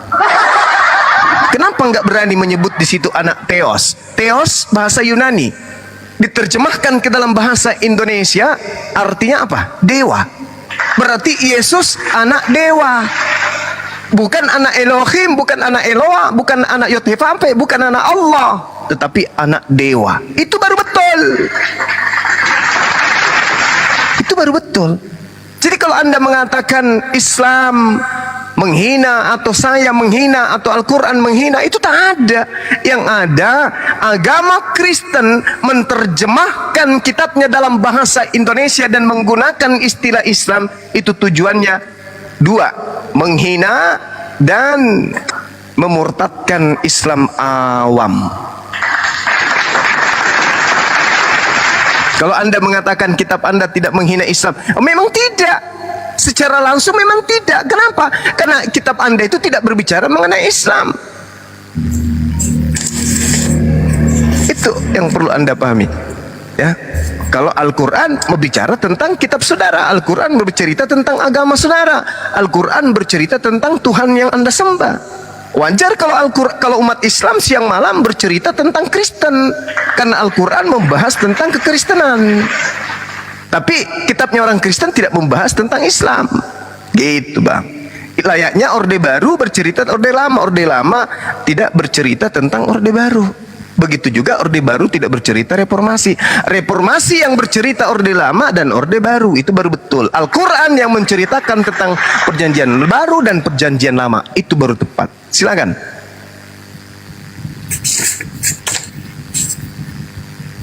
Silakan Bro Niko. Iya. Terima kasih. Tapi gini loh Bro Niko, sebelum lanjut next ya, kalau bisa jangan berstatement, nanti di-kick balik oleh Bang Juma. Kalau bisa bertanya aja, jangan berstatement gitu loh ya. Oke, lanjut. Iya, tadi Bang Suma sudah menyampaikan tentang bahwa Kristen itu diambil dari kata, harus original teksnya ya, dari Theos, dan harus menyembah Zeus. Diartikan kalau di Indonesia itu dewa. Tapi kalau menurut cerita orang-orang Arabian ya, Arab itu, mereka kan juga selain menyembah dewa mereka itu sebenarnya menyembah Tuhan mereka, dan di sampingnya itu ada dewa Hubal namanya. Nah, dewa Hubal ini dewa yang tertinggi ya di Arab, dewa yang tertinggi di Arab.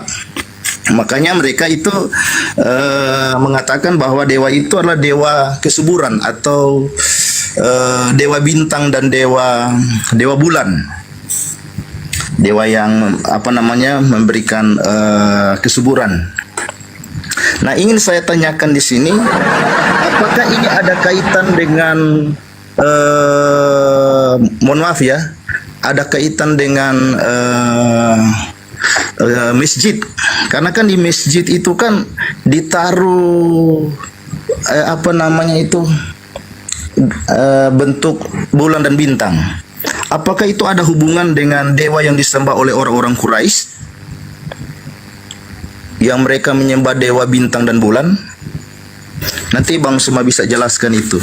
Ya, itu aja dulu, satu aja dulu pertanyaan, biar nggak terlalu banyak ya. Oke, silakan Pak Jawa. Baik. Jadi kalau berbicara mengenai kata Allah, sebelum baginda Rasulullah Muhammad sallallahu alaihi wasallam memperkenalkan Allah, orang-orang Quraisy yang konon keturunan dari anak kedua Nabi Abraham alaihi salam, Kedar, yang diterangkan dalam Bible, itu mereka sudah diperkenalkan oleh nenek moyang mereka, Nabi Abraham, Nabi Ismail. Mereka sudah diajarkan bahwa Tuhan itu namanya Allah. Nah, makanya di Al-Quran ketika ditanya oleh mereka, ditanya oleh orang-orang yang ada pada masa itu, baik itu Rasulullah bertanya kepada mereka tentang sembahan mereka, Allah sudah menceritakan dalam Al-Quran. Dalam surah As-Zumar ayat 3, di situ sudah diterangkan dengan sangat jelas. Ala lillahid dinul khalis walladzina takhazu min zun awliya ma na'buduhum illa liyukarribu. Jadi di ayat itu diterangkan kemudian oleh Allah, ingatlah hai manusia, hanya milik Allah agama yang murni dari kesyirikan. Dan orang-orang yang mengambil pelindung selain daripada Allah berkata, kami tidak menyembah mereka melainkan berharap agar mereka mendekatkan kami kepada Allah dengan sedekat-dekatnya. Jadi mereka mengambil patung, mereka mengambil batu, mereka mengambil benda, mereka mengambil dewa-dewa atau berhala-berhala, itu tidak mereka imani bahwa itulah Tuhan. Mereka tidak imani itu Tuhan, tidak. Mereka hanya menjadikan itu sebagai alat mediasi untuk mendekatkan diri mereka kepada Allah. Mereka mengenal bahwa Tuhan yang sebenarnya itu adalah Allah.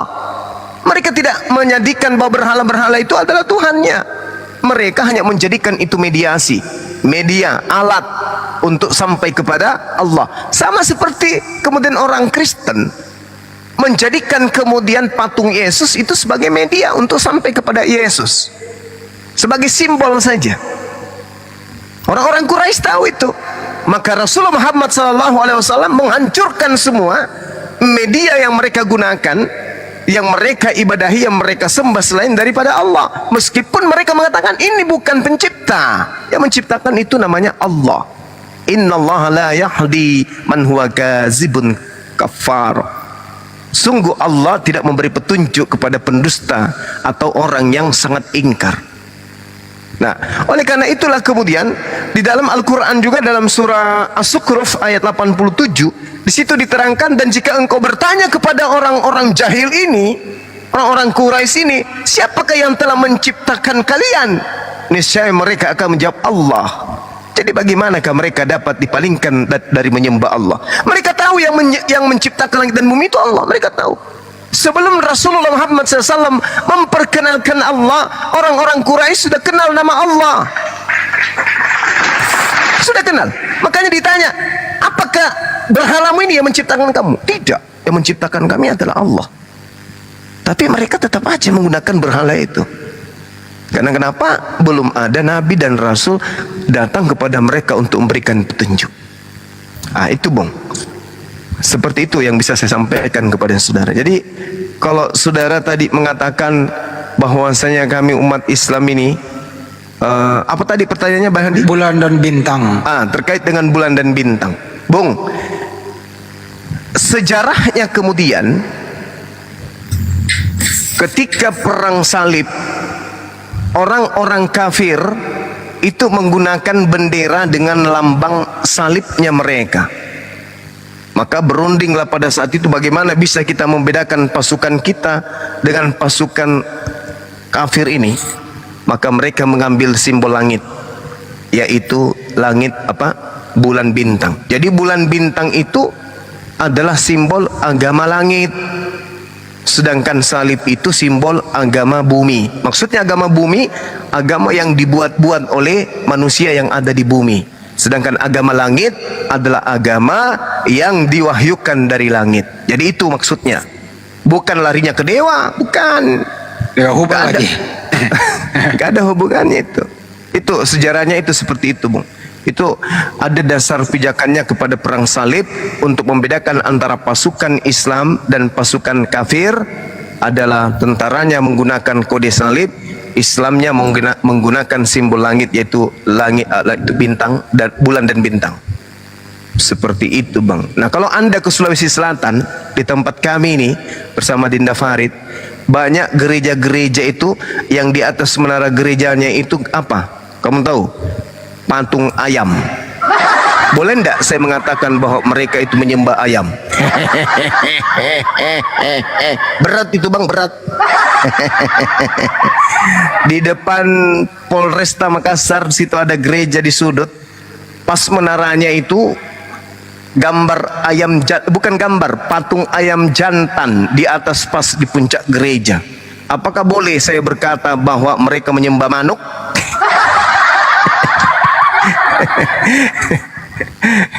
Atau ada gereja, banyak gereja yang di menara gerejanya itu lambang silang, kayu silang. Ya, apakah boleh saya mengatakan bahwa mereka menyembah kayu silang? Jadi sangat awam ketika kemudian hanya lambang langit ya benda-benda langit itu dianggap sebagai sembahan kami. Karena coba Anda buka sekarang juga kalau Anda punya Bible, buka Kejadian 17 nomor 7. Di situ Allah kemudian bersumpah dan mengangkat perjanjian kekal. Wahai Abraham, aku akan menjadi Tuhanmu, menjadi sembahanmu, sembahan anak-anakmu, sembahan cucu-cucumu, keturunanmu secara turun-temurun. Aku akan menjadi Tuhanmu untuk selama-lamanya. Jadi tak ada yang bisa merubah, tak ada yang bisa menyisipkan masuk Tuhan baru ke dalam ajaran keturunan Abraham alaihissalam. Baik dari Nabi Ismail sampai ke keturunannya Nabi Muhammad maupun Nabi Ishak sampai kepada Nabi Isa alaihissalam, tak boleh ada yang memasukkan sembahan baru berupa manusia kah, berupa kayu kah, berupa pohon atau berupa ayam. Tak boleh. Jadi Kristen, makanya di Yahudi Kristen itu bidat, agama kufur, agama kafir. Bahkan Paulus mengatakan Kristen itu kafir. Di mana tertulis? Galatia 2 nomor 14. Orang yang hidup tidak bersunat adalah orang yang hidup secara kafir. Berarti Paulus dengan sengaja mengatakan Kristen itu kafir karena Kristen itu adalah orang-orang yang hidup tanpa bersunat. Demikian. Ini mungkin Gurunda. Ini mungkin ya Gurunda. Itu ya itu kusanga aku ya tok manuk londong sangan nato manuk londong. Yang kena sange deeng kode bintang salib, bintang dan bulan, nasanga menyembah bintang dan bulan, berarti aki anu susi teh manuk, berarti menyembah manuk. Kukuruyu Tuhan berbunyi di pagi hari. Itu bahaya, itu nggak boleh. Budaya Toraya ini. Tidak boleh kita mengatakan itu simbolnya lantas itu yang disembah. Bahaya, teman-teman kita kesinggung nanti kalau kita bilang mereka nyembah ayam. Itu hanya simbol membedakan bahwa itu simbol Islam. Ya, itu simbol pembeda. Ada satu lagi tadi Bang Jawa, itu yang ini Dewa Hubal tadi. Dewa Hubal. Iya, Dewa Hubal itu adalah memang waktu itu kalau nggak salah ya masyarakat Ya, itu masyarakat Makkah itu. silakan. Iya. Silakan. Pada zaman jahiliyah Hubal adalah salah satu dewa yang dihormati oleh penduduk Arab, Bani Quraisy, termasuk betul. Bani Quraisy sebelum Iya. agama Islam diperkenalkan. Itu lanjut Pak Jemaah. Ya udah selesai. Ya betul. Ya itu.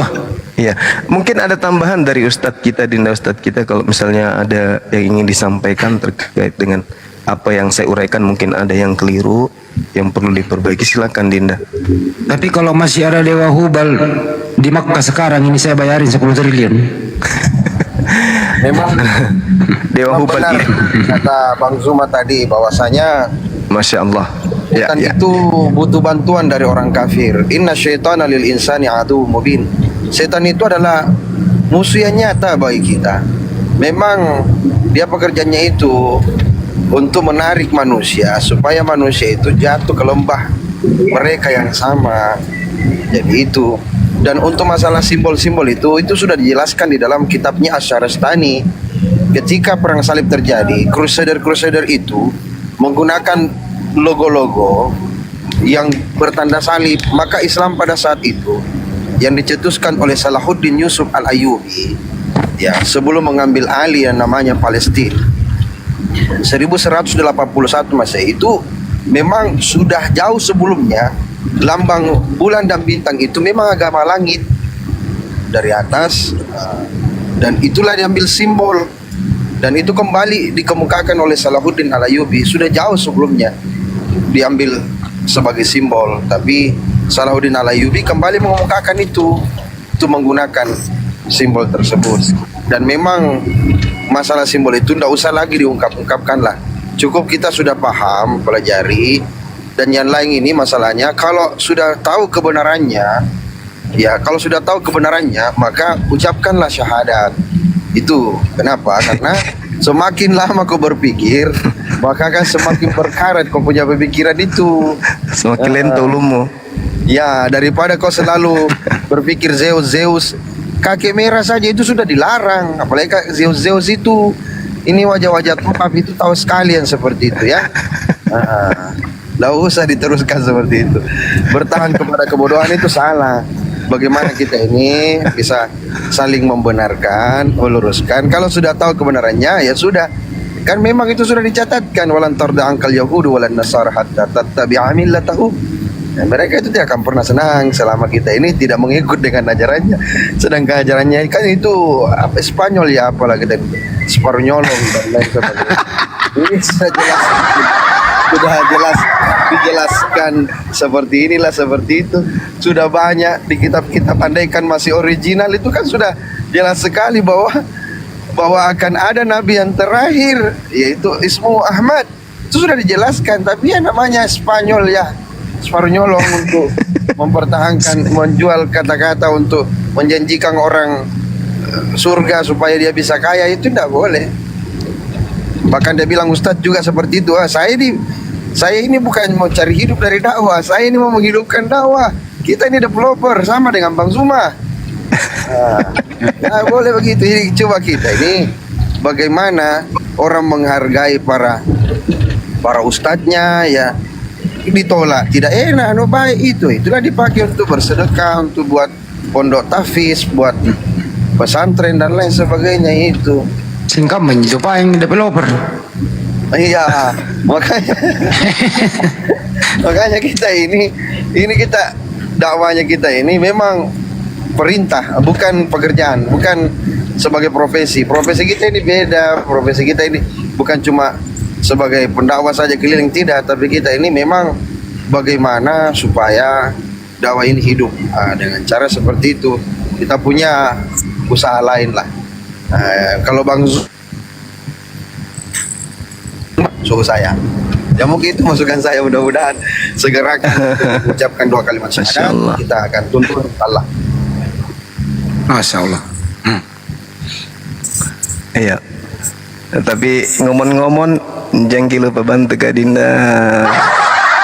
Bantu aku dong, angkat tangan mas saya BPN Maros kodong. 10 bulan mi kodonge. Iya. Bang Farid bantu saya. Jangan sampai saya turun tangan dari Jakarta baru beres. Jangan kita turun tangan insyaallah. Selalu saya ingatkan saudaraku Bang Lukman supaya senantiasa mengingat bahwa ini dan nanti kita arahkan terus, kita berjuang terus ini dan semoga dilancarkan semua. Karena saya baru aktif ini sudah pendekatan juga, sudah PDKT dengan Boska yang ada di Maros dan sudah dapat jalur, sudah dapat sambung tangan, insyaallah kita dimudahkan. Amin. semua. Amin. Lokasinya beliau Bang Handi dengan saya itu jaraknya berapa Dinda? Lokasi tak? Sudah sekali lempar batu itu sudah sampai itu. Ada saya berdekatan lokasi dengan beliau ini. Perumahannya dia dengan saya dekat. Kalau bagus panggil Ki kayak Tarsan bagus dengar aja Ki. Iya, enggak usah ini. Ya pertanyaannya siapa yang ikut-ikutan? Sama-sama jika apa. Beliau senior kayaknya. Oh iya tahu. Saya ini berguru sama beliau ini. Saya ini murid. Allahu Akbar, Masya Allah. Ya, lihat di TikToknya beliau Ustadz Gaul Makassar. Beliau terkenal di sini di Sulawesi Selatan. Anak tidak gay. Nanti lebih baik kalau saya pulang, saya pertemukan dengan Dasar Latif supaya kita bisa. Beliau ini kalau nggak salah ketua dakwah. Ya, kalau Kak Dasar kemarin di masjidnya itu waktu Ramadan, dia memang minta sekali supaya saya mengisi sekali saja. Saya kan tidak punya kesempatan waktu Ramadan. Cuma karena dia minta sekali, jadi saya harus mengisi sekali sebelum berangkat ke Sorowako waktu malam Tarwih ke berapa itu ya, ke 21 kalau saya tidak salah. Memang tidak ada waktu kalau Ramadan. Karena memang beliau sibuk. Nah, Kak Dasar itu kalau waktu kemarin kan sakit, jadi hampir semua jadwalnya itu salah satu karakter Ustadz yang bisa gantikan Dasar itu dari Makassar memang saya. Iya betul. Memang sama cara belak-belakan juga. Pokoknya asal Lucu tahu beliau. lah, yang penting baracung lah. Kalau saya ku blokir ke nomornya Ustaz Dasar Latif. Sampaikan maafku ke beliau. Saya jasanya aku blokir, makanya dia lewat. Gara-gara? Nya itu dia WA-K. Aduh. Acara kantor saya itu hari aku blokir mau kalau saya suruh ku cueki Kak. Itu ya. Itulah menjadi ujiannya para orang-orang yang sudah terkenal. Ujiannya apa? Terlalu banyak orang yang mau tersambung dengannya, sehingga dia tidak bisa memanage dirinya. Dan itulah yang saya jaga-jaga. Makanya nomor saya ini terkloning ke semua HP-nya anak buahku, supaya dia bisa balas, saya juga bisa balas, dan semuanya itu harus terakomodir semua. Gercep kita. Iya betul. Padahal berapa kali mi datang diundang di kantor, ku chat mi lagi, dan balas-balas ke chatku. Jengkel ku jah, padahal baku tetek jagi lagi. Pas ketemu, Dinda. Pas giliran lewat HP dicuekin ku blokir ku. Begitulah kalau alumni pesan. Aduh, maaf Ustaz. Iya, maaf Ustaz Dasar Latif. Maaf. Ini curhat-curhat biasa. Kan dia pegang akunya itu kan dah. Pentasan kalau saya ketemu akrabnya minta ampun, giliran di HP kok kayak mana ini? Sip kali. Oh. Tidak tahu main TikTok, tidak tahu main IG, tidak. Karena ada adminnya itu. Oh, ketemu Pak Pai nanti. Kusuri minta maaf. Oke, Pak Lek, kita kembali ke TikTok. Iya, Dinda, makasih ya. Iya. Hati-hati di jalan. Hati-hati di jalan. Kembali kita cek akalnya Niko ya. Iya. Apakah tadi kan saya bilang dia cek akal ini masih kosong, apakah sekarang sudah berisi? Silakan Pak Niko. Ya Bang Sumah, terima kasih atas Iya, sama-sama Pak. Iya, mengenai tadi yang sudah Bang Suma katakan tadi ya, memang di gereja itu ada itu tadi Manu ya. Iya. Ketawa-ketawa. Ya, Manu itulah yang membuat Petrus itu bertobat ya, karena dia ditegur oleh ayam itu. Buset. Makanya mereka takut. Jadi ada apa Bang Suma? Siap. Mengenai sedikit tak usah dijelaskan sih ini Bang Suma, karena saya sempat ingin apa tadi katakan, karena itu kan seperti Pak Ustadz tadi katakan, tidak usah dibahas lah itu simbol-simbol itu. Tapi menurut pemahaman saya, kalau itu dewa bulan dan bintang itu katanya itu dewa perang dan dewa seks katanya. Jadi Kata siapa itu dulu ya? Kata siapa? Biarin aja Bang Handit. Bang kita nggak nyembah dewa apa yang bulan. saya baca sih. Ya menyembahnya saja. Itu dewanya orang. Agak sedikit apa ya. Nah, ini pertanyaan selanjutnya. Iya. Ini terakhir lah. Ya, bagaimana dengan Nabi junjungan Muhammad mengatakan bahwa nafas hidupku itu, kalau tidak salah ini ya, ada di dalam tangan Isa Al-Masih putra Maryam. Wih, mati ya. Mana itu? Itu ada di Mutiara Hadis 152. Iya. Kemudian saya tanya dulu adik saya ini. Tidak ada hadis mutiara hadis. Ya inilah kalau tidak tahu membedakan mana hadis sahih, mana hadis sahih. Jadi begini, dalam Islam itu sendiri banyak buku-buku yang diterbitkan oleh kalangan-kalangan Syiah yang memaksakan supaya Islam memahami, padahal itu adalah kalangan golongan Syiah.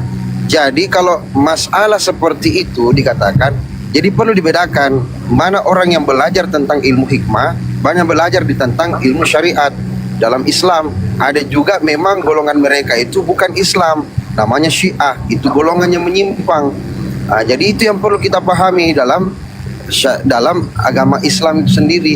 Ya, untuk lebih memahaminya, Bang Niko masuklah Islam, ucapkan 2 kalimat syahadat. Kalau Muslim sih saya suka Bang. Ntar dulu saya baca dulu beritanya itu ya. Ini sudah viral memang ya. Izin Bang Yuba ya.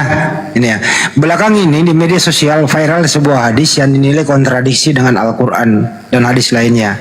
Secara terminologi hadis dimaknai sebagai ucapan dan segala perbuatan yang dilakukan Nabi Muhammad SAW. Hadisnya berbunyi begini. Muhammad, nafas hidupku ada di dalam Isa putra Maryam. Terus disimpulkan bahwa hadis itu maudhu, hadis itu palsu, dan mengada-ngada dibuat oleh tangan-tangan orang yang tidak bertanggung jawab. Ini beritanya sudah ada di Tribun, udah banyak gitu. Anda boleh buka internet. Itu penjelasannya. Kenapa ya Bang Jawa orang suka bikin-bikin hadis ya? Saya juga nanti bikin ya hadis riwayat Zulkifli Abbas. Bang Yuwa, pertanyaanku kenapa ya sudah 2 jam ini Bang Niko cek akal belum berisi-berisi nih. Udah mulai. Udah mulai ya saudara kita ini. Oh gitu ya Bang. Mungkin dia maksud mutiara itu air matanya Putri Duyung. Oke, lanjut Bang. Ada lagi yang hadis Maryam itu lucu juga itu hadis Maryam. Yang buat hadis itu udah memeluk Islam aja Pak. Ya lawan saya debat juga sama Ahi Sugi. Iya. Adminnya ini Isa dan Islam Alisina. Bukan Alisina. Bukan Alisina. Ini Isa dan Islam. Iya Akhi. Yang lawan kita kemarin di Facebook juga. Tidur mungkin beliau. Yang orang Kalimantan itu loh. Betul. Yang dia udah ditangkap di penjara 2 tahun. Ya, temannya Dula di Samarinda. Terus perguruan semua itu. Kalau si bulu ketek ini memang nggak sempat di penjara sih, nggak tahu kenapa dia bertobat. Iya, bulu ketek nama akunnya itu. Jangan-jangan Bang Niko lagi nangis keluar mutiara. Putri Duyung kali ya. Ya, jangan begitu. Yang namanya hidayah itu tidak ada yang bisa tahu. Selama saudara-saudara kita Kristen ini tidak menghina, tidak menghujat, ya kita, kewajiban kita itu adalah menyeru, menyampaikan. Setuju. Iya. Mau urusan hidayah itu kita kembalikan kepada Allah. Lain cerita kalau mereka naik ke sini menghujat, menista, merendahkan, ya baru kita kasih seleding gunting. Ya, tapi kalau mereka bertanya Islam dengan baik, nggak apa-apa, kita bimbing mereka. Ya itu intinya adalah bahwa Niko ini kita apresiasi. kalaupun statementnya ada yang agak nyeleneh-nyeleneh ya oke lah, kita bisa luruskan kok. Sepanjang kondusif, saling menghormati satu sama lain. Ya kita apresiasi lah Bang Niko. Karena kita butuh orang seperti ini untuk diskusi, untuk menghindari monolog. Betul ya Bang Juma ya? Benar. Gitu. Bang Niko ada lagi yang mau ditanyain? Iya, dua terakhir ya. Ini saya tidak mengerti ini di dalam surat itu mengatakan bahwa Allah itu telah perintahkan kepada Bani Israel untuk menduduki tanah Palestina, Bang, untuk melawan orang-orang yang ada di dalam. Ini apakah benar Allah yang kasih itu daerah itu ke Israel, ke Palestina, ke Bani Israel? Silakan yang kedua, Dinda Farid. Yang kedua ada juga malam ini kerjaan antum berat. Sohi ini apa tidak ini? Satu-satu dulu. Yahudi dan Nasrani. Satu-satu. Oh iya. Biar enggak numpuk ya. Baik. Yang diperintahkan itu adalah orang Bani Israel yang bukan orang munafik. Tapi apa kata Bani Israel pada saat itu? Kamulah dulu Musa masuk ke sana untuk mengalahkannya. Ya, untuk melawannya. Bukankah itu kalimat orang munafik bersama dengan Tuhanmu? Jadi bayangkan Pak, saking membangkangnya orang-orang munafik ini di kalangan Bani Israel, dia suruh si Musa, Nabi Musa ini untuk dengan Tuhannya untuk mengalahkan orang yang ada di dalam Palestina pada saat itu. Nah itu, jadi bukan orang beriman yang dimaksud di situ, bukan orang beriman yang ada di tengah-tengah Bani Israel yang masuk, yang dimaksudkan itu adalah orang-orang beriman, bukan orang munafik. Tadi di sana yang bersembunyi di bawah perlindungan kubah besi itu, bukan yang hanya membunuh anak kecil, bukan yang hanya membunuh ibu-ibu hamil, bukan orang-orang yang baik dia bunuh, bukan. Tapi mereka itu yang dijanjikan adalah orang-orang beriman dari Bani Israel, bukan orang-orang munafik seperti mereka sekarang yang ada di sana. Brother, kalau mau disanggang silakan, kalau mau pertanyaan kedua ya silakan. Iya, yang kedua Bang, tolong jelaskan kalau bahwa orang-orang Yahudi dan Nasrani ini kayaknya dipakai oleh Tuhan untuk menanggung dosa dari umat Islam. Apakah ini ajaran penebusan dosa dari Islam atau bagaimana caranya?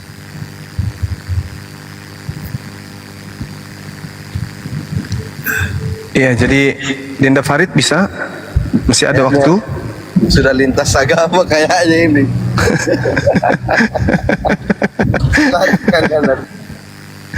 Ya, jadi gini, orang-orang kafir itu memang sudah ditentukan di neraka. Innalladzina kafaru min ahlil kitab wal musyrikina fi nari jahannam.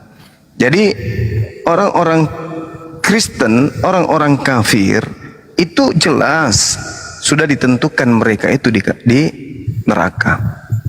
Nah, adapun hadits itu kemudian itu menerangkan seperti misalnya di dalam surah ini di At-Taghabun ya ayat 9 bahwa kami umat Islam meskipun itu ada dosa tapi kemudian kami ini bertaubat, kami ini beriman kepada Allah, kami ini beramal soleh. Yauma yajma'ukum kata Allah, yaumil jam'i dzalika yaumut taghabun. Ingatlah pada hari ketika Allah mengumpulkan manusia, pada hari dikumpulkannya seluruh anak keturunan Adam. Kata Allah, itulah hari pengungkapan dosa-dosa. Wa may yu'min billah, dan barang siapa yang beriman kepada Allah, wa ya'mal salihah, dan mengerjakan amalan saleh, maka niscaya Allah kemudian akan menghapus dosa-dosa, menghapus kesalahan-kesalahan mereka. Nah, akibatnya kemudian maka Allah mengatakan wa yudkhilhu jannatan tajri min tahtihal anhar khalidina fiha abada. Jadi orang Islam itu ketika beriman kepada Allah, melakukan amalan saleh, lalu kemudian masih ada dosa, kemudian Allah hapuskan dosa-dosa itu, lalu kemudian Allah masukkan mereka ke dalam surga. Dosa-dosanya ini dihapuskan oleh Allah. Lalu Allah mengatakan, dosamu telah kuhapuskan. Biarkanlah orang-orang Yahudi dan orang-orang Nasrani, orang-orang kafir yang mengisi neraka itu. Bukan dosanya ini diambil lalu dilimpahkan kepada orang Yahudi, bukan, tapi dihapuskan. Itu ayatnya Anda baca, At-Taghabun ayat 9. Begitu juga dalam surah Maryam ayat 60. Allah juga menyatakan hal yang sama. Kecuali orang-orang yang bertobat, kata Allah, maka Allah akan mengampuni dosa-dosa mereka dan memasukkan mereka ke dalam surga. Coba Anda buka ayat Maryam itu, ayat 60 kalau tidak keliru saya. Di situ diterangkan begini, illa man taba wa amana wa amila salihan fa ulaika yadkhulunal jannah wa la yuzlamuna syai'a. Kecuali orang yang bertaubat, beriman dan mengerjakan kebajikan, maka mereka itu akan masuk surga. Mereka tidak dirugikan sedikit pun. Nah, itu dia. Jadi kalau ada kemudian orang di Islam ini meninggal dunia membawa dosa, tapi mereka kategori orang yang beriman, dan mereka kemudian orang yang beramal saleh, tetapi kemudian dia mati tidak pernah melakukan kesyirikan, mati dalam keadaan beriman, namun masih ada dosanya. Kata Allah, di hari penghimpunan kelak, orang-orang ini dikumpulkan. Mereka yang beriman kepada Allah dan beramal soleh, dosa-dosanya akan kuhapuskan dan akan aku masukkan ke dalam surga. Itu bang, dosanya dihapuskan. Orang Yahudi Nasrani itu sudah di neraka dia. Orang kafir itu tempatnya di neraka. Al-Quran surah Al-Fatir ayat 36, At-Taubah ayat 68, surah Al-Baqarah ayat 39. Jelas mereka orang-orang kafir itu sudah ditetapkan di neraka. Lalu kemudian umat Islam ditetapkan sebagai pewaris surga Firdaus. Al-Quran surah Al-Mu'minun ayat 1, ayat 10, ayat 11. Itu jelas itu. Kemudian orang-orang kafir masuk ke dalam neraka, surah Al-Araf ayat 38. Orang-orang Islam masuk ke dalam surga Ar-Rahman ayat 46. Jelas itu. Jadi kita sudah punya kapling-kapling masing-masing. Islam kaplingnya di surga, Kristen kaplingnya di neraka. Itu udah pasti tuh, pasti. Kenapa? Karena Yesus pun mengatakan bahwa Kristen itu neraka. Serius Bang Suma? Serius. Ada dalilnya Bang? Ada. Bisa tunjukkan? Bisa. Di mana itu Bang? Matius 7 nomor 22 sampai nomor 23. Pada hari terakhir banyak orang akan berseru kepadaku, Tuhan, Tuhan, bukankah kami bernubuat pakai namamu, mengusir setan pakai namamu, bermujizat pakai namamu juga? Di data nomor 23-nya Yesus mengatakan, pada saat itulah aku akan berterus terang kepada mereka, aku tidak mengenal kalian, enyahlah daripadaku kalian semua pembuat kejahatan. Enyahlah daripadaku kalian semua pembuat kejahatan. Pembuat kejahatan di dalam Matius 13 nomor 50 akan dilemparkan ke dalam api neraka yang menyala-nyala. Na'udzubillah, summa na'udzubillah. Siapa yang memanggil Yesus Tuhan? Siapa yang mengusir setan dengan nama Yesus? Dalam nama Yesus, keluarlah wahai roh jahat. Dalam nama Yesus. Itu hanya dilakukan oleh orang Kristen.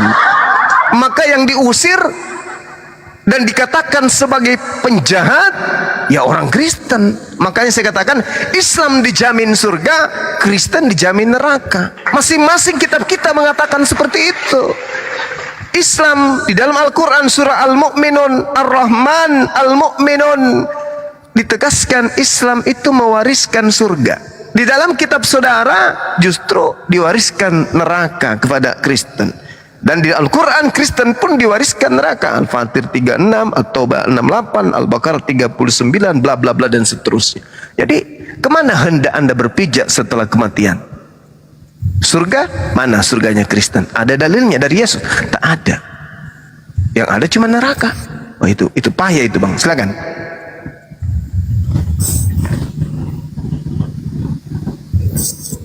Masih ada Bang Niko? Ya, makasih ya untuk pemahamannya Bang Suma.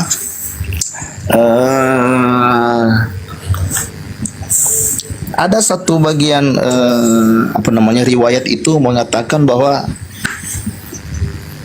percakapan antara Jibril dengan junjungan Muhammad, bahwa apakah itu benar percakapan itu? Maksudnya Jibril menjelaskan bahwa Allah kok maksudnya sholat. Allah sholat, dan percakapan itu mengatakan bahwa juga memuji-muji Tuhan.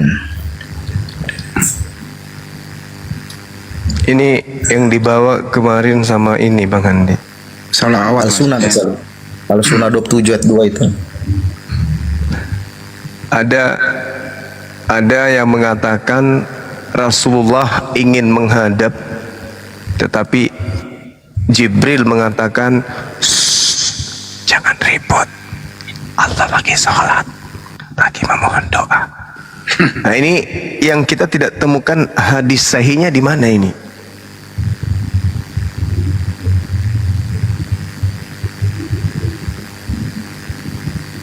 Ada ndak yang bisa menunjukkan saya hadis sahih terkait dengan ini?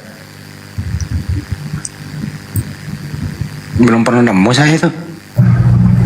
Kalau saya sempat baca itu di Al-Sunnah 27 itu ayat 2 atau di Al-Karim. Mati ya. Gimana ini? Laisa kamitslihi syai'un. Allah itu tidak bisa disamakan dengan makhluknya. Ya. Ini dikatakan Allah lagi sholat. Mungkin maksudnya Allah lagi bersalawat kali.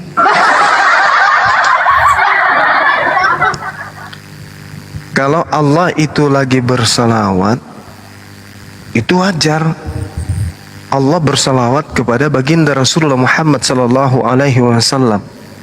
Artinya apa? Memuji. Memuji siapa? Memuji Rasulullah Muhammad sallallahu alaihi wasallam. Itu tak masalah. Karena salawat bagi Allah untuk Rasulullah itu adalah pujian. Mana salawatnya Allah salah satunya kepada baginda Rasulullah Muhammad sallallahu alaihi wasallam? Di dalam Al-Qur'an surah Al-Qalam ya, kalau nggak salah ya. Di Al-Qalam ayat 4. Coba Bang Handi monitor. Di situ diterangkan wa innaka la'ala khuluqin azim. Allah Subhanahu wa taala kemudian memuji baginda Rasulullah Muhammad sallallahu alaihi wasallam dengan mengatakan, sesungguhnya engkau benar-benar berbudi pekerti luhur. Itu. Allah kemudian memuji beliau. Begitu juga di dalam surah Ibrahim, ya, surah Ibrahim kalau nggak salah di ayat 40, tolong saya ditegur. Ketika kemudian Nabi Ibrahim ini lebih dulu memperkenankan doa untuk keturunannya. Rabbi ja'alni muqimas shalah wa min zurriyyati rabbana wa taqabbal du'a.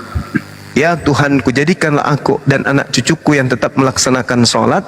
Ya Tuhan kami, perkenankanlah doaku. Nabi Ibrahim meminta doa untuk kemudian keturunannya. Dan di sini harus dipelajari dengan baik bahwa ternyata sholat dengan doa itu berbeda. Di situ satu ayat tapi merangkai dua kata, yaitu tentang kata sholawat dan juga kata doa. Jadi Allah tidak berdoa. Kalau doa ya doa. Tapi kalau dikatakan solawat, bersolawat itu kalau pada diri manusia kepada Allah berarti beribadah. Kalau solawat kepada baginda Rasulullah berarti pujian umatnya kepada beliau. Apa tujuannya? Bukan untuk Rasulullah, tapi tujuannya untuk kembali kepada kita yang bersalawat ini. Karena kalau kita bersalawat kepada Rasulullah, maka kita akan mendapatkan syafaat. Itu pujian. Sama seperti Yesus juga disalawatkan. Hosana, hosana, hosana. Itu bahasa Ibrani itu selamatkanlah. Hosana itu artinya terpujilah atau selamatkanlah. Hosana anak Daud. Selamatkanlah anak Daud. Hosana Siapa bin yang David. dimaksud? Hosana bin David. itu adalah Yesus. Jadi Allah kemudian memuji kepada baginda Rasulullah Muhammad SAW. Itu saking hebatnya Rasulullah itu dipuji oleh penciptanya sendiri, karena kemuliaan beliau, karena kejujuran beliau itu. Jadi tak ada masalah di situ, Bung. Kalau yang Anda maksud itu hadis yang berkaitan dengan salawat. Salawat itu artinya pujian. Allah memuji hambanya. Sama seperti seorang direktur utama memuji stafnya karena prestasi. Apakah kemudian yang dipuji ini lebih tinggi daripada direkturnya? Tidak. Misalnya saya mengutus staf saya untuk ikut pertandingan makan bola kasti. Staf saya ini kemudian menjuarai. Beliau bisa makan bola kasti 1 karung goni. Menang dia. Pantas saya memuji beliau? Iya, saya kasih hadiah pun boleh. Tetapi bukan berarti dia lebih tinggi, lebih hebat daripada saya. Tetap aja itu hanya pujian sebagai staf. Bukan berarti dia lebih tinggi dari saya derajatnya di kantor. Begitulah Allah memuji baginda Rasulullah Muhammad sallallahu alaihi wasallam. Nah, sama di dalam kitab saudara di Wahyu 7 nomor 10 dan juga Ayub 10 nomor 14. Di situ juga dikatakan bagaimana kemudian Tuhan itu didoakan. Semoga keselamatan. Kan ada tuh, ya, kemuliaan kepada Allah Bapa. Kan ada kan? Banyak yang data-data kayak begitu kan di kitab saudara. Kalau itu dikatakan sebagai doa, berarti ya tidak ada keselamatan, berarti baru didoakan. Mereka berseru-seru dengan sangat nyaring di dalam Wahyu 7 nomor 10, keselamatan bagi Theos, keselamatan bagi Tuhan kami yang duduk di atas tahta, dan keselamatan bagi anak domba. Ini apa maksudnya?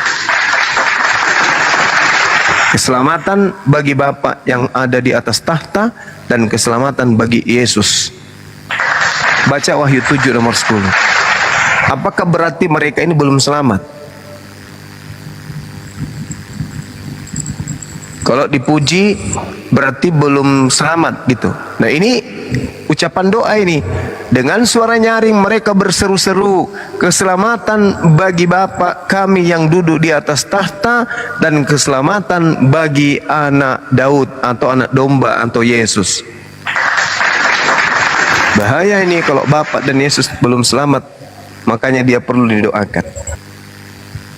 Saya kira begitu dulu. Oke, Bang Niko. Karena mau mau bikin kopi. Bang, paling terakhir ini Bang, ini paling terakhir sekali. Kasih DM-mu perangkat kuat. Tunggu dulu Bang Niko, Iya, Bang Suma, paling terakhir Bang Suma. Iya, tadi kan Bang Suma sudah sempat sampaikan bahwa Islam itu sebagai shalom, ya, artinya rahmatan lil alamin. Dan itu yang dirindukan, yang terjadi umumnya banyak di Indonesia adalah Islam yang rahmatan lil alamin. Artinya semua disatukan dalam damai sejahtera. Apakah hal itu bisa berubah, Bang? Kalau dalam surat 8 ayat 12 itu di sana dikatakan, aku jatuhkan teror pada hati orang-orang kafir, maka penggalah kepala mereka dan pancunglah. Kemudian bunuhlah mereka di mana saja kamu temukan mereka. Bahaya sekali. Itu kan perintah perang, aduh. Itu surat 2 ayat 19 juga disebut begitu. Iya, mati meja. Isuhirab buka. Apa yang diterangkan di sana kemudian, Bung? Ya, saya kan hanya mengutip di surat 2 ayat 19. Di situ dikatakan, bunuhlah kafir itu di mana saja kamu temukan mereka. Dede bahayanya. Kemudian surat 8 ayat 12, aku jatuhkan teror pada hati orang-orang kafir, maka penggalah kepala-kepala mereka dan pancunglah. Jadi di Islam itu sama seperti ajaran Nabi Musa alaihissalam. Pembedanya kemudian itu adalah Nabi Musa ketika diperintahkan membunuh, maka undang-undangnya kemudian adalah jangan kau biarkan apapun yang bernapas. Itu perintahnya di dalam perjanjian lama. Bergejibun ayat. Makanya kalau kita berbicara mengenai kasih, saya katakan kepada saudara, di Bible ajaran kasih itu cuma 2 dalil. Tapi kalau perintah membunuh, hampir semua lembaran-lembaran perjanjian lama itu perintah bunuhlah, bunuhlah, bunuhlah, bunuhlah, bunuhlah, bunuhlah, bunuhlah, bunuhlah, bunuhlah. Bahkan sekedar mengatakan kemudian botak, botak, botak, itu anak-anak bayi dibunuh. Hanya sekedar mengatakan botak aja. Coba Anda baca di kitab Raja-Raja tuh. Naiklah botak, naiklah botak. Mati kan? Iya, Ada 40-an anak-anak kecil dimakan oleh beruang hanya gara-gara berkata botak. Kemudian diperintahkan juga dibunuh waria. Ya. Perintah membunuhnya itu luar biasa. Orang yang durhaka kepada ibu bapaknya dibunuh. Orang yang tidak perawan pada saat malam pengantin dibunuh. Dalilnya itu bergejibun tuh dalam kitab saudara. Nah, terkait dengan perang memang sudah dinubuatkan kemudian di dalam Ulangan 18 nomor 18 dan seterusnya, di Kisah Para Rasul 3 nomor 22 sampai 23. Di situ dikatakan seperti Musa. Nabi seperti Musa ini menegakkan hukum-hukum. Harus, hukum itu harus ditegakkan. Bagaimana bisa menegakkan hukum kalau yang datang itu ikan presto, tidak bertulang? Selamat pagi, apa kabar om? Lalenya tante. Itu nggak akan pernah bisa. Jadi yang datang itu harus orang yang tegas menegakkan hukum kepada orang-orang yang membenci akan kebenaran. Makanya dikatakan dalam Yesaya 42, Anda baca satu perikop. Baca satu perikop sampai ke bawah. Di situ diterangkan kemudian bahwa Nabi atau hamba Allah ini akan datang menegakkan hukum-hukum kepada bangsa-bangsa. Dengan apa? Dengan pedang. Yesus juga mengatakan itu. Jangan kau mengira aku datang membawa damai. Sesungguhnya aku datang membawa pedang. Cuman Yesus terlalu cepat mengangkat pedang saat itu. Pasukan belum siap, dia sudah angkat pedang. Akhirnya apa? Begitu bertemu musuh, ciut dia kan? Dia yang perintahkan jual jubah untuk beli pedang. Begitu pedang dibeli, pasukannya cuma beberapa orang. Ketemu musuh, angkat pedang anak buahnya, apa dia bilang? Kasih masih kembali itu badiknu kan. Kenapa pasukannya masih sedikit? Tidak seperti Rasulullah berhasil menegakkan hukum-hukum. Jadi saudara, ayat yang Anda baca itu adalah ayat yang terkait perang. Kalau orang lagi perang, orang tidak saling kletik-kletik ketek, cari cabut-cabut kumis atau cari kutu. Musuh, sini cepat musuh. Mana kepalamu, cari kutumu. Bukan. Orang perang itu saling membunuh. Kalau bukan kamu yang membunuh aku yang membunuh kamu. Gitu. Itu perang namanya. Nabi Musa diperintahkan perang, bunuhlah semua orang Amalek. Coba Anda baca di dalam Ulangan 20 nomor 10 tuh. Wah, parah kali di situ, Bang. Apa itu? Dikatakan ketika engkau mendekati kota yang engkau hendak perangi, kata kitab saudara, ajaklah mereka melakukan perdamaian. Kalau mereka menerima perdamaian, maka jadikanlah mereka budakmu dan suruhlah mereka kerja rodi untukmu. Gila ayatnya. Kalau mereka kemudian tidak ingin berdamai, maka bunuhlah semua dengan pedangmu sendiri. Gila tuh. Kalau di Islam tidak. Ayat yang Anda baca itu adalah ayat perang, dan ketika kemudian ada perjanjian damai, kemudian ada yang berkhianat, maka apa perintahnya kemudian? Bunuhlah, karena dia berkhianat. Namanya perang. Damai katanya, tapi berkhianat. Mereka memerangi, mereka kemudian sementara orang lagi ibadah datang kemudian memenggal orang-orang Islam. Maka apa kata Allah? Bunuh pada saat mereka itu berkhianat dari perjanjiannya sendiri. Begitu, Bang. Makanya coba lihat Islam itu, jangan terlalu jauh melihat. Lihat di Nusantara ini. Bagaimana Islam masuk ke Indonesia? Dan bagaimana Kristen masuk ke Indonesia? Itu aja dulu patokannya. Kalau agama Islam itu adalah agama seperti apa yang Anda sampaikan tadi, maka Islam datang ke Nusantara ini pasti dengan minuman keras dan senjata tajam. Tapi faktanya kagak. Justru Kristen yang datang dengan cara begitu. Bahkan Kristen itu adalah agama yang diwariskan penjajah.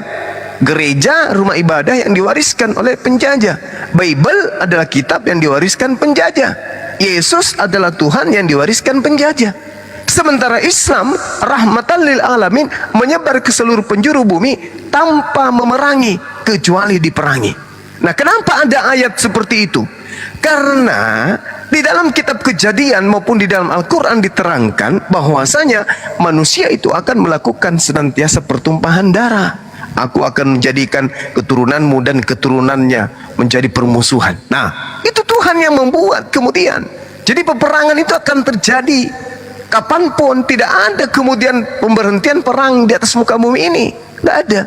Tenang-tenang aja sementara ini. Bisa jadi 10 tahun ke depan, 20 tahun, 50 tahun perang. Islam sudah tenang pada saat perang. Kenapa? Islam sudah punya panduan.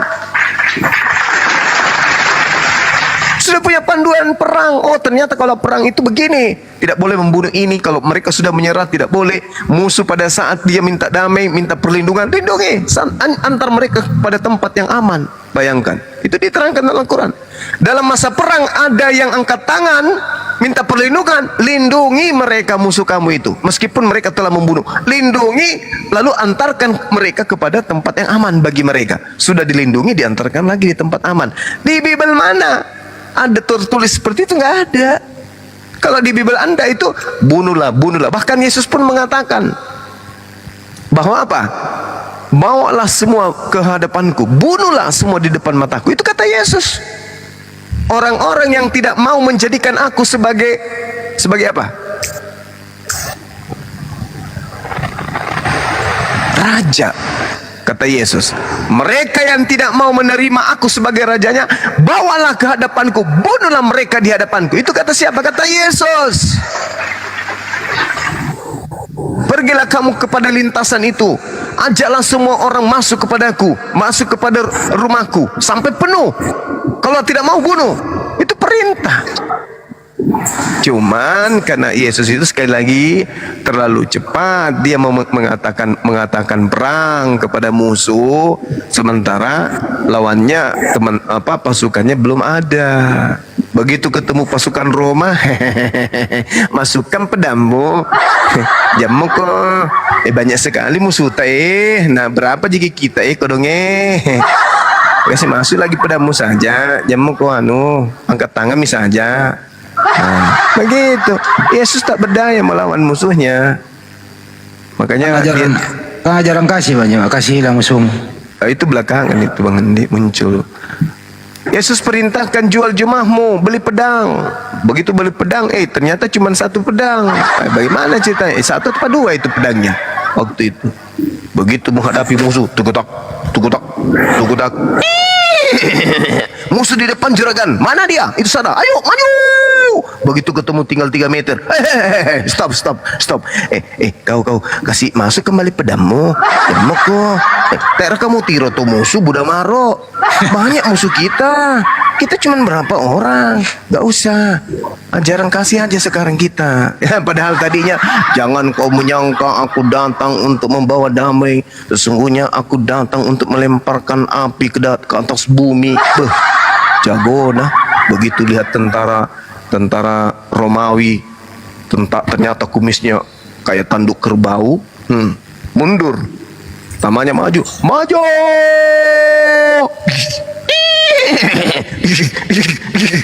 Stop. Kenapa juragan? Musuh banyak, mundur. Sarungkan senjatamu kembali. Gak boleh. Kita punya ajaran kasih. Jadi untuk apa tadi kamu suruh muridmu beli pedang? Apa untuk potong kumis? Tapi terakhirnya Banyuma, terakhirnya Tuhannya yang diserahkan, murid pada kabur. Nah itu dia, Markus 1:14. Begitu ketemu musuh, murid semuanya lari tunggang langgang. Maju! Maju, begitu lihat musuh, mundur. Bos, kenapa mundur? Tak kamu tiru tuh musuh. Deng asam atau senjata na bawa, deng paporo, deng pana, deng bingkung, deng cangkul, deng garpu, trisula, dah amerikana, ampun mo. Akhirnya apa? Banting setir, ajaran kasih. Begitu bos ceritanya. Susim kapan tolek? Ya, begitu Bang Riko, itu Pak perang itu, Bang. Jadi kalau perang itu nggak boleh kita pasrah, harus melawan, brother. Oke? Oke, ya. Thank you Bang Suma atas Iya, sama-sama Bang. Gak ada yang terakhir lagi bang. Besok lagi.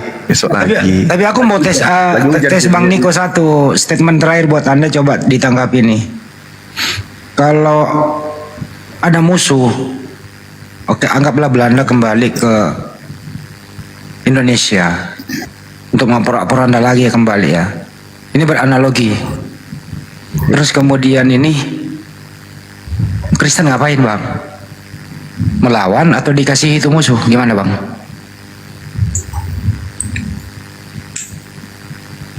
namanya musuh lah, namanya musuh bang itu.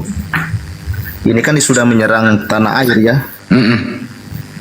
Jadi bukan menyerang lagi akidah, ini sudah mengambil nyawa masalahnya.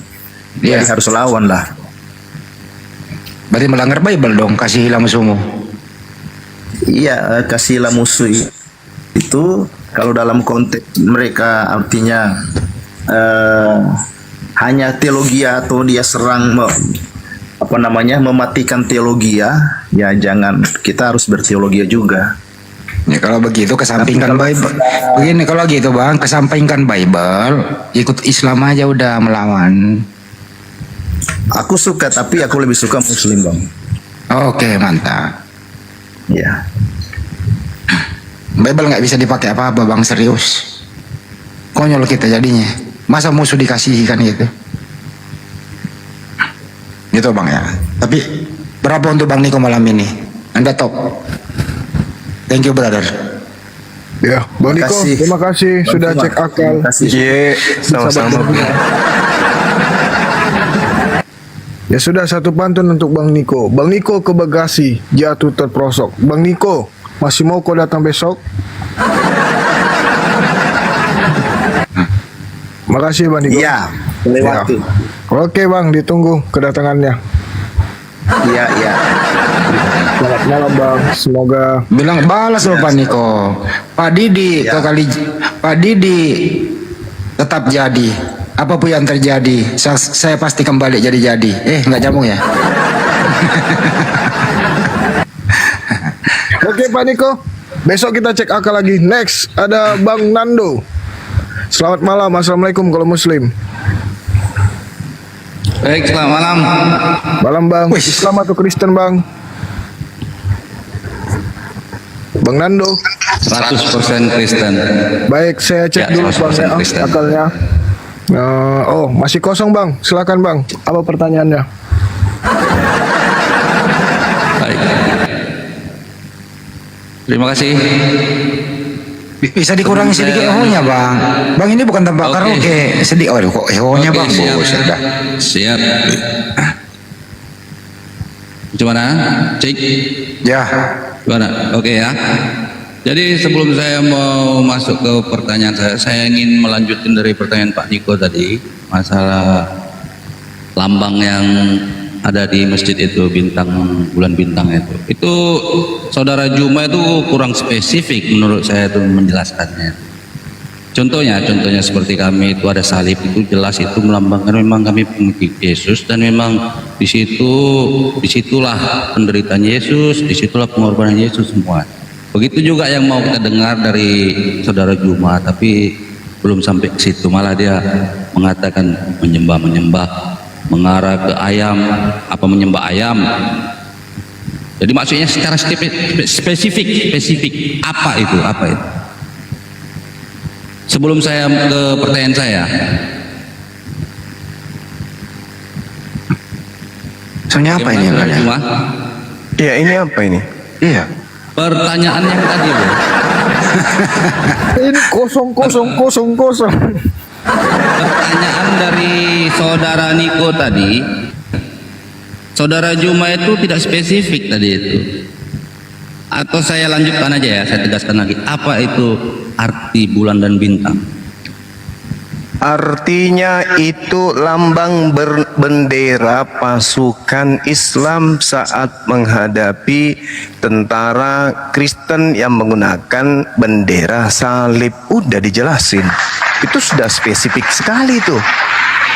Oh begitu, oke. Iya, sedangkan Kristen menggunakan lambang itu tidak sesuai dengan yang terjadi terhadap Yesus. Yesus itu kalau disebut disalib itu bukan kayu palang, Bang, bukan kayu yang sama seperti tiang listrik, bukan. Tapi dia seperti pohon atau seperti pohon apa itu yang 17 Agustus itu apa tuh namanya, Bang Handi? Pohon pinang gitu. Pinang. Nah, lurus, tidak ada itu cross kiri kanan, tidak ada. Gak ada. Oke, jadi itu salah. jawaban saudara ya, itu jawaban saudara ya. Oke. Nggak tahu ya kalau sama Muslim yang lain juga sama jawabannya dengan Anda. Oke, saya lanjut ke pertanyaan saya. Itu kan tadi melanjutkan pertanyaan saudara Niko. Saudara Juma sama yang lainnya. Apa dasar saudara selalu menyebutkan kitab kami itu contoh Matius 1 nomor 3 yang seharusnya itu Matius 1 ayat 3.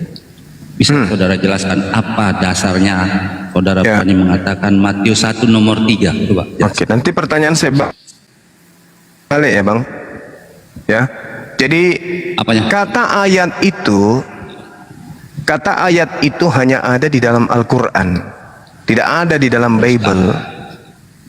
Tidak nyambung ya. Teruskanlah. Apa jawabanmu? Teruskan. Iya, makanya Anda diam dulu. Ini kayak sok pintar kali ini Bapak ini ya. Loh, justru karena itu jelaskan. Saya udah selalu mengikuti Anda. Oh, berarti Anda sudah mulai waras kalau sering mengikuti saya berarti. Al-Qur'an, kata ayat itu hanya ada di dalam Al-Qur'an. Oke, tidak ada di dalam Bible kata ayat itu. Itu yang Anda harus pahami. Jadi kalau Anda mengatakan ayat 1, ayat 2, dari mana Anda dapat itu? Dari mana? Al-Quran contoh misalnya, bismillahirrahmanirrahim. Wa min ayatihi an khalaqalakum min anfusikum azwaja. Ayat itu tanda. Tanda 1, tanda 2, tanda 3, tanda 4. Nah, kalau Anda menggunakan kata ayat, di mana kata ayat ada di dalam Bible?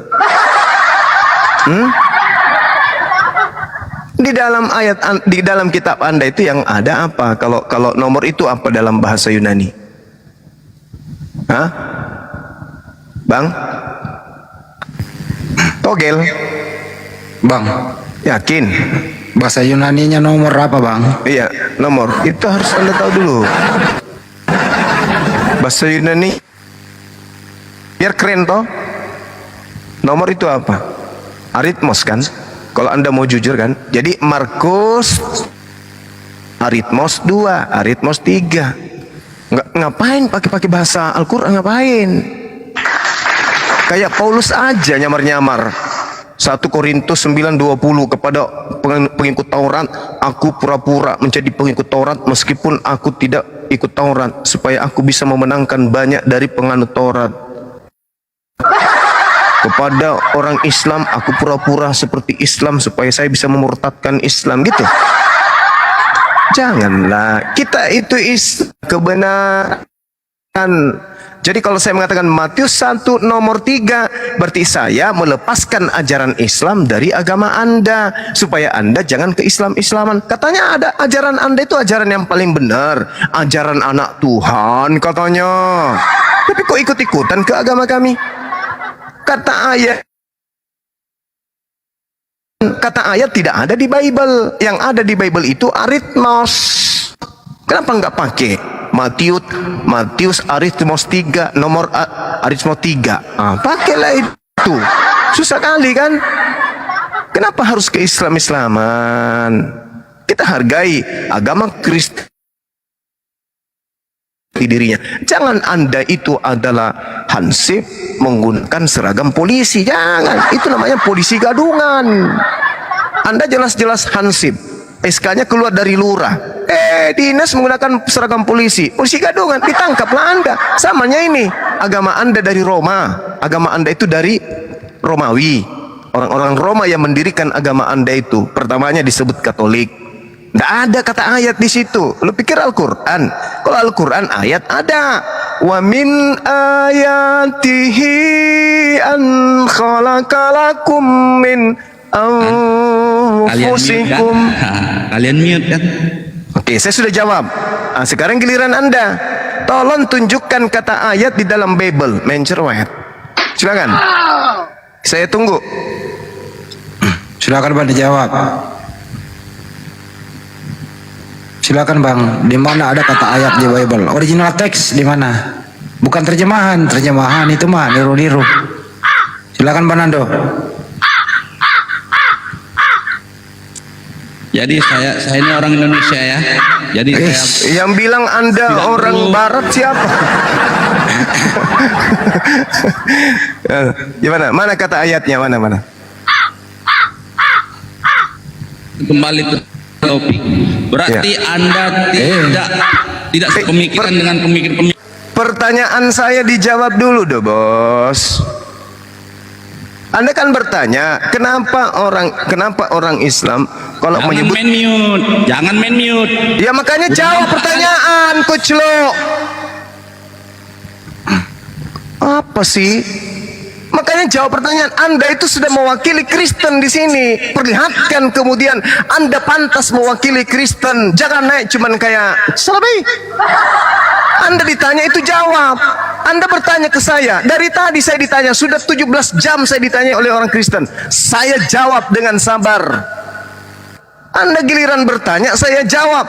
Kenapa saya mengatakan Matius 1 nomor 3? Karena di Kristen tidak layak menggunakan kata ayat. Karena itu surat kabar dari barat, bukan firman Tuhan. Itu loh. Nah, sekarang Anda jawab pertanyaan saya. Di mana di Bible itu ada kata ayat? Jawab. Jawab itu. Lu pikir cuma kamu bisa keras? Ginjalmu pun kukunya nanti lama-lama. Bercanda, Bang. Di mana di Bible ada kata ayat? Silakan. Saya tidak perkenalkan Anda bicara kalau nggak menjawab. Di luar daripada itu saya tidak memperkenalkan Anda bicara. Jawab. Kau orang sekolah nggak? Jawab. Sekolah dong. Jawab. Di situ yang tidak sekolah. Bayangkan itu seorang guru bertanya samamu, 1 tambah 1 berapa, Nando? Anda jawab, oh sepeda saya ini Pak meletus bannya Pak, karena sendal saya kejepit. Kemarin saya makan sendal saya sebelah. Nyambung nggak tuh? Ditanya apa, dijawab apa? Contohi dong Bang Suma. Ditanya apa, dijawab apa? Jelas pertanyaannya, jelas juga jawabannya. Gitu dong. Kamu ditanya, di mana di dalam Bible peninggalan Belanda itu ada tertulis kata ayat? Ayo, mana? tunjukkan sekarang. Mana dalilnya? Kamu mau tahu jawabannya? Ya mau lah. Tapi tidak mungkin ada jawaban dari kamu, nggak mungkin. Aku balas kau ya. Silakan Anda jawab, silakan.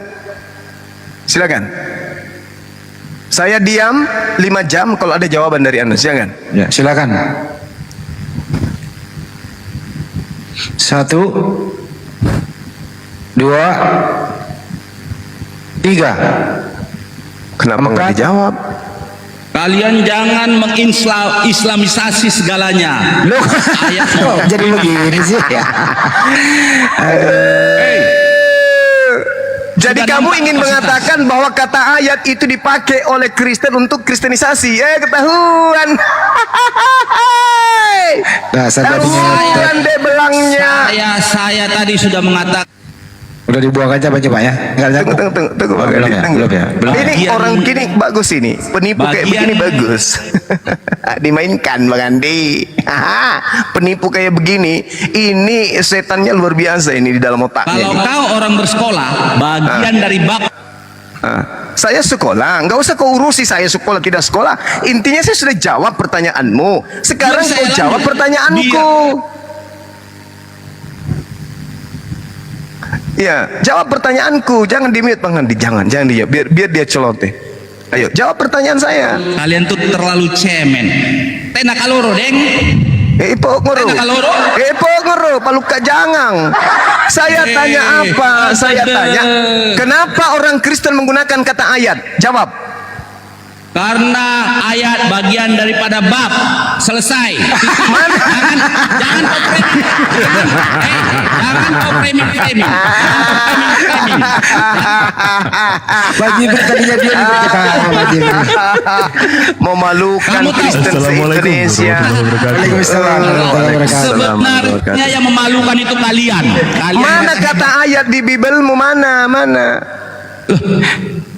Nggak usah kau framing. Lu kok framing? Mana ada saya framing? Saya bertanya, mana kata ayat di Bibelmu? Ini bagian saya yang bertanya. Bagian dari bab apa? Kita tidak sedang membahas tentang rancangan undang-undang, Kuclu. Kita sedang membahas pertanyaanmu, Kuclu. Nenek Lucky Bear, dengarkan sama saya. Kamu itu bertanya kenapa umat Islam kalau menyebut Bible selalu mengatakan nomor. Maka saya jawab, karena dalam Al-Quran lah kata ayat itu ada. Di dalam Bible kata ayat itu nggak ada. Nah sekarang saya balik nanya sama Anda, kenapa Anda menggunakan kata ayat sementara ayat itu adalah kata yang ada di dalam Al-Quran, tidak ada di dalam Bible? Kenapa Anda menggunakan kata ayat? Jawabannya karena kau tidak bersekolah. Oke, pertanyaan saya selanjutnya. Ya sudah, kalau begitu Anda tidak layak diskusi dengan saya. Anda layaknya diskusi dengan ayam. Ke gereja aja cium pantat pendeta, colok pantat pendeta, jilat tangan Anda kembali. Mudah-mudahan dengan begitu Anda bisa waras. Masa Anda mau bertanya tajam, ditanya dijawab, ditanya apa jawabannya? Apa setelah bab itu apa? Kuclu. Dasar kitabmu itu kitab yang disusun berdasarkan penyelidikan. Udah, turun. Memalukan Kristen ente wala. Cemen. Pok ngorok, pararang, padale, nenek Lucky Bear. Coba tanya saya Pak. Kenapa kau pakai ayat? Coba saya bisa jawab. Bang Handi. Iya. Kenapa pakai kata ayat, Bang Handi? Ya karena bagian dari bab.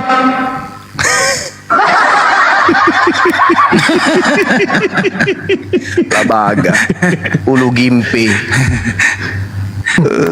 Oke. Next, semoga babnya nggak dipanggang ya. Bang Jibril, assalamualaikum Bang Jibril. Sehat ya Bang? Waalaikumsalam warahmatullahi wabarakatuh. Gimana? Ya alhamdulillah sehat Bang, sehat. Ini ayat juga ini atau bab ini? Ayat isi bab. Next kita cek akal dulu. Ada Bang Hector. Selamat malam.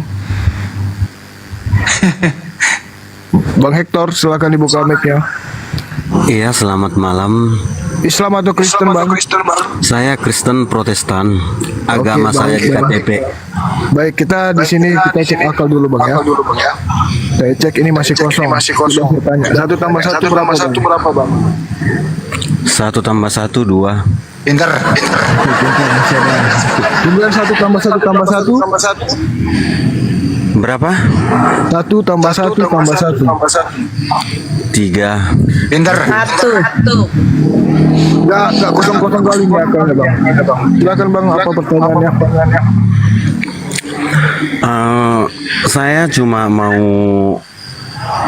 mempertanyakan, seperti saya ada sedikit dengar tadi dari siapa sih namanya, si Juma, katanya bahwa Bible itu ajaran yang sesat. Bible itu ajaran yang sesat, hanya Islam yang benar gitu. Nah, jadi saya mau bertanya, apa memang benar bahwa Islam itu yang paling benar? Cukup? Oh, udah. Oke, dijawab. Di mute ya. Karena kalau Anda buka feedback dia. Ya. Banyak jangan istirahat lah, tanggung lah. Iya, suara saya masih kedengaran kan? Mantap, masih semangat. Iya, Masya Allah. Ya, jadi kenapa kemudian itu Islam yang paling benar? Pertama, karena Al-Quranul Karim menerangkan hal tersebut. Jadi Al-Quran menyebut tentang agama Islam. Di dalam Al-Quran surah At-Taubah ayat 33, Allah subhanahu wa ta'ala kemudian menjelaskan dengan sangat jelas. Huwallazi arsala rasulahu bil huda wa dinil haqq liyuzhirahu 'alad dini kulli walau karihal musyrikun. Dialah yang telah mengutus Rasulnya dengan petunjuk Al-Quran dan dinul, agama yang benar, untuk diunggulkan atas segala agama, walaupun orang-orang musyrik tidak menyukai. Begitu juga di dalam Al-Quran surah Al-Ma'idah, Allah subhanahu wa ta'ala menjelaskan kemudian bahwasanya pada hari ini telah kusempurnakan agamamu. Itu kata Allah. Agama yang disempurnakan di sini adalah Islam. Al-Quran menjelaskan, Al-yawma akmaltu lakum dinakum wa atmamtu alaikum ni'mati wa raditu lakumul Islam dina. Aku sempurnakan agamamu dan aku ridha Islam sebagai agamamu. Nah, ini Allah yang menerangkan itu, Rasulullah Muhammad sallallahu alaihi wasallam kemudian meneguhkan. Nah, Yesus ada nggak bercerita tentang agama eliteng? Di mana Yesus bercerita tentang agama eliteng? Agama elekton. Di mana itu? Sedangkan di dalam Yohanes 14:27, Yesus mengatakan apa? Aku tinggalkan Islam untuk kalian. Coba Anda baca. Teman Kristen yang bertanya tadi siapa namanya? Coba Anda baca Yohanes 14 nomor 27. Apa yang diterangkan di sana? Aku tinggalkan Islam untukmu. Kenapa dikatakan Islam? Karena di situ adalah shalom. Shalom artinya damai sejahtera. Damai sejahtera ku tinggalkan bagimu. Damai sejahtera ku kuberikan kepadamu. Dan apa yang kuberikan tidak seperti yang diberikan oleh dunia kepadamu. Maka janganlah gelisah dan gentar hatimu. Islam coy. Di situ jelas kalau dalam bahasa Yunaninya Irene Handoyo. Guru kami Umi Irene. Irene itu artinya salam atau Islam atau shalom atau damai sejahtera. Begitu juga yang diterangkan dalam Yeremia 29 nomor 11. Yeremia 29 dengan jelas menerangkan bahwasanya Tuhan berfirman, sebab aku mengetahui rancangan-rancanganku tentang apa yang ada padaku untuk kalian. Aku merancang sesuatu untuk kalian. Demikianlah firman Tuhan, yaitu rancangan damai sejahtera, shalom. Shalom bahasa Ibrani, salam bahasa Arab, dan itu adalah akar kata dari Islam, damai sejahtera. Aku tahu. Ya nggak apa-apa kan untuk yang lain. Baik. Aku tahu rancangan-rancanganku tentang engkau, yaitu rancanganku tentang Islam, bukan rancangan tentang kecelakaan, untuk memberikan kepadamu hari depan yang penuh dengan harapan. Jadi Islam ini dirancang oleh Allah untuk memberikan kehidupan damai sejahtera di masa yang akan datang. Itu disampaikan Yeremia pada saat itu. Masa akan datang ya ada masa pada masa Rasulullah dan masa sampai hari kiamat datang. Saya kira begitu sahabat-sahabat sekalian. Terima kasih. Isi kepalanya nggak nerima bang. Agama Islam itu agama yang benar, bukan yang paling benar. Kalau agama Islam yang paling benar, berarti di luar Islam ada agama yang benar.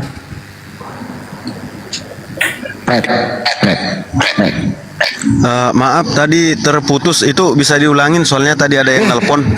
Masih ada orangnya di sini. Masih ada orangnya. Bang turun dulu bang. Bang keluar dulu abang. Abang keluar dulu baru masuk lagi bang. Soalnya abang nggak kelihatan ini. Lampe ketor ya. Ya bang Hetor keluar dulu baru masuk lagi bang. Nah ini ngeluarinnya gimana? Saya nggak tahu. Ya gimana mau ngeluarin kamu, ini nggak kelihatan. Keluar TikTok dulu, keluar TikTok dulu baru masuk lagi bang. Oke, ya udah keluar deh. Masih ada dia, cek ya udah nggak ada. Kalau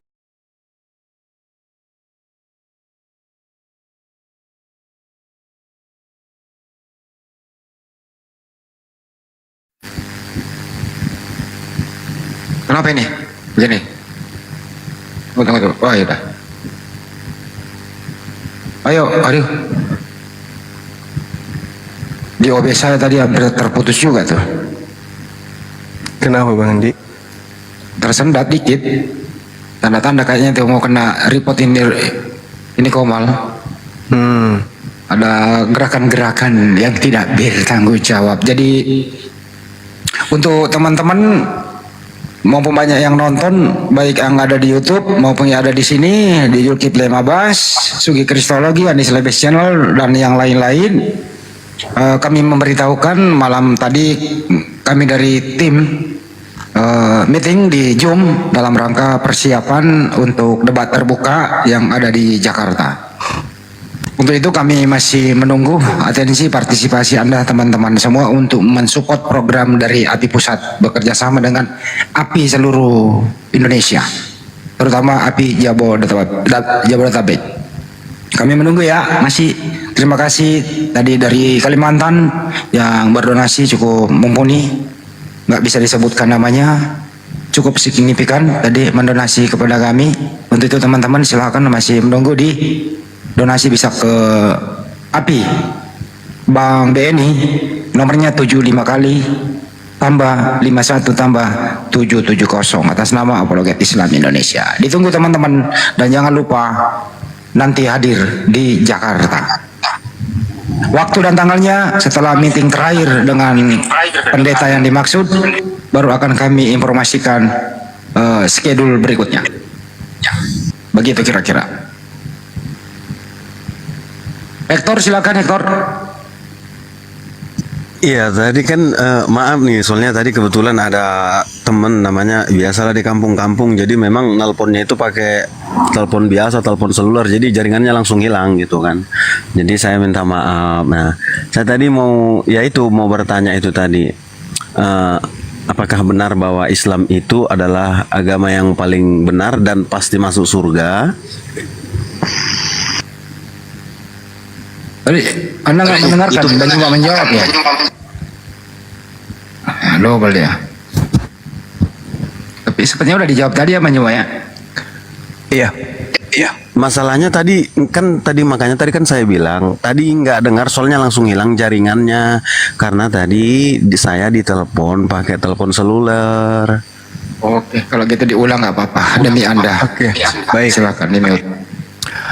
Berbicara mengenai Islam, Al-Quran membahas itu di dalam surah At-Taubah, ya, At-Taubah ayat 33. Allah Subhanahu wa taala menjelaskan, "Huwallazi arsala rasulahu bil huda wa dinil haqq liyuzhirahu 'alad dini kulli walau karihal musyrikun." Dialah Allah yang telah mengutus rasulnya Nabi Muhammad dengan petunjuk Al-Quran dan agama yang hak, agama yang benar untuk diunggulkan di atas segala agama walaupun orang-orang musyrik tidak menyukai. Jadi Islam ini adalah agama yang diunggulkan di antara semua agama. Kemudian dalam surah Al-Maidah juga diterangkan, pada hari ini telah kusempurnakan agamamu untukmu dan telah aku cukupkan nikmatku bagimu dan telah aku ridha Islam itu sebagai agamamu. Jadi Allah menyempurnakan ajarannya seketika kemudian ajaran agama ini telah disempurnakan, maka agama itu disebut damai sejahtera, yaitu Islam. Nah, lalu kemudian dalam Al-Quran juga diterangkan, wa may yabtaghi ghairal Islam dina falay yuqbala minhu wa huwa fil akhirati minal khasirin. Barang siapa mencari agama selain agama Islam, dia tidak akan diterima dan di akhirat dia termasuk orang yang rugi. Ini keunggulan Al-Quran, ini keunggulan Islam. Jangankan Al-Quran, Yesus pun di dalam Yohanes 14:27 mengatakan, Islam kutinggalkan untukmu, Islam kuberikan kepadamu, dan apa yang kuberikan tidak seperti yang diberikan oleh dunia kepadamu. Jangan gelisah hatimu. Kenapa dikatakan Islam? Karena dalam bahasanya itu adalah irana. Irana itu artinya damai sejahtera. Damai sejahtera dalam bahasa Ibrani itu adalah shalom. Shalom dalam bahasa Arab adalah salam. Salam itu sendiri adalah Islam, damai sejahtera. Dan di dalam Yeremia 29 nomor 11, Sebab aku mengetahui rancangan-rancangan apa yang ada padaku mengenai kamu. Demikianlah firman Tuhan, yaitu rancangan shalom, rancangan Islam, rancangan irene, dan bukan rancangan kecelakaan, untuk memberikan kepadamu hari depan yang penuh dengan harapan. Jadi Tuhan merancang Islam, merancang damai sejahtera, merancang shalom untuk keselamatan manusia sampai pada masa yang akan datang. Itu yang diterangkan dalam Al-Quran maupun di kitabnya orang Yahudi. Sedangkan Kristen ini tidak pernah dibahas sedikit pun. Kalau Al-Quran membahas Islam, Yahudi dibahas oleh kitabnya Yahudi. Kristen tidak dibahas oleh kitabnya orang Kristen dan tidak dibahas oleh kitabnya oleh ajaran Yesus. Gitu Bang. Tadi gimana Bang Juma bilang bahwa Yesus juga mengatakan tentang dia ada bahas masalah Islam gitu ya? Maksudnya dijelaskan, tolong dijelaskan tadi ayatnya di Yohanes di mana tadi katanya? Yohanes 14 nomor 27. Nah, Yohanes 14 ayat 27. Bunyinya gimana Bang? Damai sejahtera, kutinggalkan bagimu. Damai sejahtera kuberikan kepadamu. Dan apa yang kuberikan tidak seperti yang diberikan oleh dunia kepadamu. Janganlah gelisah dan janganlah gentar hatimu. Itu ucapan Yesus.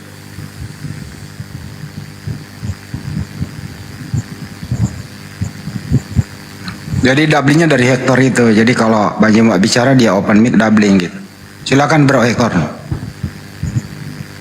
Enggak, masalahnya tadi saya dengar Jumanya bilang begini bahwa Yesus mengatakan Islam apa gini. Nah, kedua kalinya ini udah nggak ada lagi. Jadi yang saya maksud sini, tapi terlepas dari situ, soalnya di dalam agama saya, di dalam Kristen juga itu nggak ada dikatakan, yang saya baca ya setahu saya, tapi nggak tahu di luar pengetahuan saya karena saya juga masalah agama, terutama agama saya sendiri juga saya kurang paham gitu kan, saya kurang paham. Tapi di dalam agama saya, di dalam Kristen, di dalam Alkitab yang saya baca, nggak ada itu ngebahas agama Kristen, nggak ada. Karena Kristen itu bukan maksudnya dalam arti kata bukan Yesus yang mengatakan agama Kristen, bukan, tetapi pengikut Yesus yang mengatakan bahwa kita sebagai pengikut Yesus kita buat kumpulan seperti ini, sehingga dia bilang, oh berarti kalau pengikut Yesus itu Kristen. Nah, ibarat seperti itu. Jadi bukan tidak ada bahwa Yesus itu mengatakan agama Kristen, agama apa, nggak ada gitu kan. Jadi kalau istilahnya abang membahas masalah Kristen itu, masalah Kristen begini-gini, saya masih kurang paham karena saya meyakini bahwa jika dia benar-benar Tuhan, jika dia benar-benar Allah, dia tidak akan pernah menyebutkan agama. Karena apa? Saya belum berumah tangga. Usia saya sekarang 38, saya belum menikah. Tapi saya pernah melihat suatu keluarga punya anak 6. Ketika anak yang 6 ini orang tua yang baik.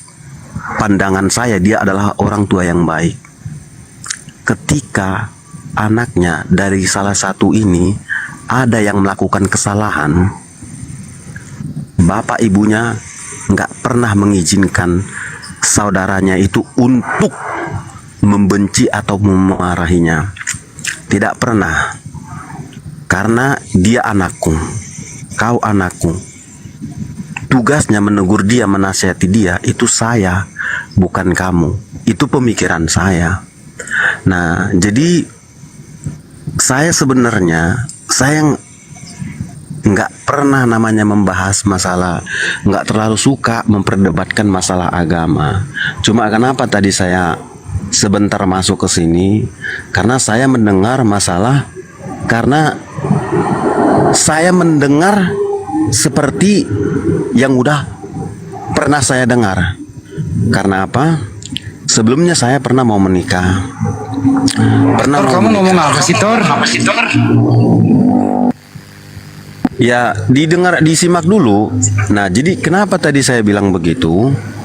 saya datang tadi ke sini karena saya mendengar bahwa Bang Juma ini mendengar bahwa agama Islam yang paling benar, kan gitu kan. Nah, setelah itu diralat lagi, setelah itu diralat kalau mau lagi bahwa curhat-curhat gitu Bang, kita WhatsAppan aja Bang. ini bukan masalah. Jangan di framing kata-katanya Bang Juma. Nanya aja deh apa sih? Panjangan loh. Kan tadi kan saya udah pertanyakan. Nah, kan saya bilang kalau masalah ayat saya kurang ngerti. Cuma saya mendengar bahwa Bang Juma mengatakan bahwa Islam paling benar. Udah, nah dijelaskan dia. Nah, udah jadi cukup, diluruskan kali cukup dulu ya. Ya, Bang Juma silakan, emang ngomong apa? Apa hubungannya dengan belum kawin? Iya. Makanya WhatsAppan aja curhatnya, jangan di sini. Jadi gini Bang, maafkan teman-teman saya ya. Saya juga memaafkan saudara yang membahas tentang Anda tidak kawin. Jadi gini Bung, ketika berbicara mengenai agama Kristen, Anda mengatakan bahwa Yesus tidak pernah menyebut atau menamai ajarannya itu dengan ajaran Kristen. Ini sama halnya Anda membuka aib agama saudara. Kenapa? Karena Kristen itu adalah agama. Mau tidak mau. Nah, kalau saudara mengatakan Yesus tidak pernah menamai agamanya, ajarannya dengan nama Kristen, itu betul. Yang kedua, Yesus bukan hanya tidak menamai ajarannya dengan ajaran Kristen, tetapi bahkan Yesus tidak pernah mengajarkan ajarannya untuk dirinya dituhankan, diibadahi, disembah. Dia tidak pernah mengajarkan dirinya dan murid-muridnya untuk ibadah hari Minggu. Dia tidak pernah mengajarkan murid-muridnya makan babi dan tidak bersunat. Dia tidak pernah mengajarkan muridnya Elohim, Tuhannya menjelma menjadi manusia. Dia tidak pernah mengajarkan muridnya bahwa Tuhan yang menciptakan langit dan bumi ada 3 pribadi. Dia tidak pernah mengajarkan muridnya tentang kerasulan Paulus. Bahkan dia tidak pernah mengajarkan murid-muridnya tentang perjanjian baru, kitab perjanjian baru. Dengan kata lain, apapun yang ada di dalam agama Kristen itu tidak bersumber dari Yesus. Makanya orang Kristen itu selalu kelabakan Bung kalau ditanya, dari mana Kristen ini? Kenapa Yesus tidak pernah menyebut Kristen? Oh, agama kami bukan agama. Kristen itu bukan agama. Kristen itu adalah gelar kepada pengikut Yesus. Sejak kapan Yesus menggelari pengikutnya dengan sebutan Kristen? Tidak ada. Jadi bukan hanya penamaan Kristen Yesus tidak ajarkan, semua aspek rutinitas ajaran agama Kristen dalam hal ibadah dan apapun itu Yesus tidak pernah ajarkan. Karena Kristen ini sejatinya adalah anti Yesus. Agama yang membawa-bawa nama Yesus tapi ajarannya anti Yesus, itulah Kristen. Agama yang membawa nama Yesus sebagai hiasan, itulah agama Kristen. Tapi semua ajaran Kristen itu bertentangan dengan ajaran Yesus. Maka agama Kristen ini agama penyamar, agama yang membawa nama Yesus. Di dalam hasil penyelidikan orang yang bernama Lukas, dalam Lukas 21 nomor 8, Yesus mengatakan, waspadalah kepada penyesat yang datang kepadamu membawa-bawa namaku dan mengatakan akulah dia, akulah Tuhan. Berarti orang yang membawa-bawa nama Yesus itu adalah penyesat. Lukas 21 nomor 8. Dan itu hanya dianut oleh agama kalian, pendeta kalian, pastor kalian, membawa-bawa nama Yesus hanya untuk sekedar perpuluhan. Waspadalah, kata Yesus, jangan kau percaya kepada mereka.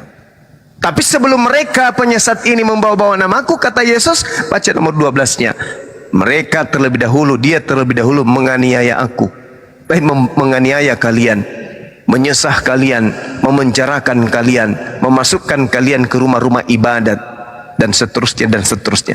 Dan itu hanya dilakukan oleh Paulus, lalu kemudian bertaubat, lalu setelah bertaubat kemasukan roh jahat lagi kembali, lalu menyesatkan kembali, yaitu dengan mengatakan bahwa Taurat hukum Tuhan itu adalah sampah kotoran, lalu mengajarkan bahwa hukum Taurat itu sudah batal dengan matinya Yesus di atas tiang salib. Bahkan Yesus diajarkan sebagai makhluk terkutuk yang menebus dosa-dosa orang Roma, Yunani. Itu yang perlu saudara pahami. Jadi Kristen bukan hanya tidak disebut Yesus, tapi ajaran Kristen juga itu tidak berasal dari Yesus.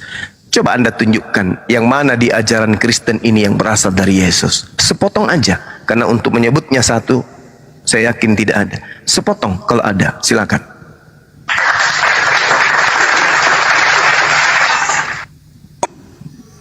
Ya, begini ya, tadi kan saya udah bilang, tapi keburu memang ya abang-abangnya ini langsung bilang curhat masalah kawin ini segala macam katanya kan. Maaf nih sebelumnya, izinkan saya menyelesaikan pembicaraan saya dulu ya. Jadi saya kan tadi udah bilang bahwa Yesus sekalipun itu tidak pernah mengatakan agama Kristen, agama ini, agama itu, udah. Jadi dia itu tidak datang ke dunia ini untuk membawa agama Kristen. Nah itu. Dan kenapa tadi saya bahas masalah nikah? Kan tadi saya berumpama ibarat orang yang udah menikah. Kan karena biasanya orang kalau masalah pernikahan, punya anak, punya keluarga, itu biasanya pasti kan bilangnya, kamu aja belum pernah punya anak, belum pernah nikah kok setahu-tahuan. Kan nanti kan orang pasti bisa bilang gitu kan. Makanya saya jelaskan, saya memang belum pernah menikah, tapi saya pernah melihat jelas sebuah keluarga punya anak 6, ketika melakukan kesalahan, orang tua itu tidak pernah menegur, tidak pernah menerima apabila anaknya membenci anaknya yang satu melakukan kesalahan. Artinya mau agama apapun kita, kita ini tetap ciptaan Tuhan, ciptaan Allah. Kita itu tidak diajarkan untuk membenci satu sama lain. Kita tidak membenci untuk membunuh satu sama lain. Nah, terus tadi membahas tentang yang Bang Juma bilang bahwa ajaran Yesus, dari mana Kristen mengikut ajaran Yesus.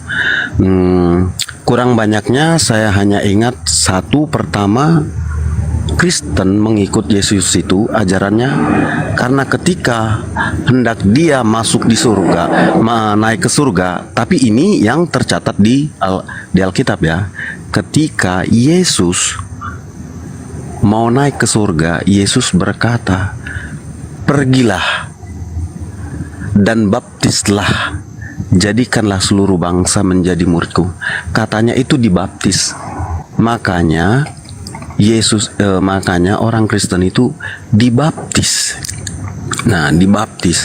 Jadi meskipun saya orang Kristen, saya tidak mengatakan bahwa Kristen itu adalah agama yang paling benar. Karena untuk masuk ke surga itu bukan cerita tentang apa agamamu, tetapi saya percaya kepada Allah Bapa. Jika kita meninggal nanti, yang dipertanyakan apa yang kamu lakukan di dunia, perbuatan apa. Nah itu, jadi maaf kalau sebelumnya kurang nyambung pembicaraan saya, gitu kan, saya minta maaf. Karena kalau masalah Kristen, kalau memang Anda juga mengatakan membuka aib, menurut saya itu tidak membuka aib. Kenapa? Karena orang Kristen yang benar-benar Kristen, dia paham tentang Kristen. Mereka juga pasti mengatakan memang benar bahwa Yesus itu bukan mengatakan agama Kristen, bukan, tetapi Yesus itu mengajarkan kasih. Nah, Yesus itu mengatakan kasihilah musuhmu. Nah, Kalau orang Kristen pasti beranggapan mengatakan musuh berarti beda agama. Tetapi orang Kristen yang baik yang dikatakan kasihilah musuhmu itu bukan karena kita berbeda agama. Musuh itu siapa? Iblis. Waktunya udah cukup habis. Kita gantian ya bang. Atau mungkin Bang Hector mau aku kenalkan sama Bu Rasmi atau Bu Darni. Atau kita nggak usah cek akal aja bang. Atau kita cek kodam. Kodamnya ini WW Gombel. Jodohnya mungkin dalam waktu dekat sama Bu Rasmi. Silakan bang. Ya, jadi kalau Anda mengatakan kasihilah musuhmu, lalu Anda mengatakan musuh Anda itu adalah iblis, ya wajarlah. Kristen itu adalah agama yang mengasihi iblis. Kalau di Islam itu nggak ada musuh selain daripada iblis.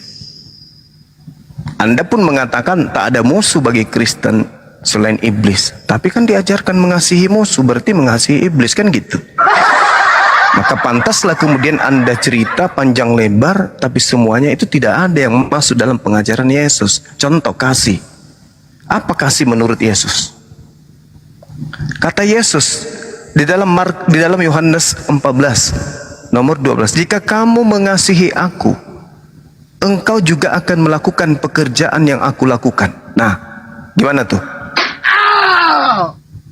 Itu ajaran Yesus. Ajaran kasih itu kamu akan melakukan apa yang aku lakukan. Yesus puasa, Yesus sholat, Yesus sunat, Yesus tidak makan babi, Yesus sujud beribadah kepada Allah. Yesus itu adalah penganut Torah. Dia tidak kemudian melanggar seluruh perintah yang datang kepada Nabi Musa alaihissalam. Dia tidak ibadah hari Minggu. Dia tidak percaya kepada pendeta, dia tidak percaya kepada pastor, dia tidak percaya kepada Paulus. Nah, kenapa Anda kemudian melakukan hal-hal yang justru bertentangan dengan ajaran Yesus? Kemudian Anda mengatakan dibaptis. Yesus tidak pernah membaptis satu makhluk pun. Di mana Yesus pernah membaptis? Tak ada. Kalau ada perintah baptislah, itu perintah Yesus untuk mentahirkan orang-orang Yahudi yang tinggal di luar Yerusalem. Matius 10 nomor 5 nomor 6, Yesus berpesan kepada ke-12 muridnya agar jangan ke bangsa lain, melainkan pergi ke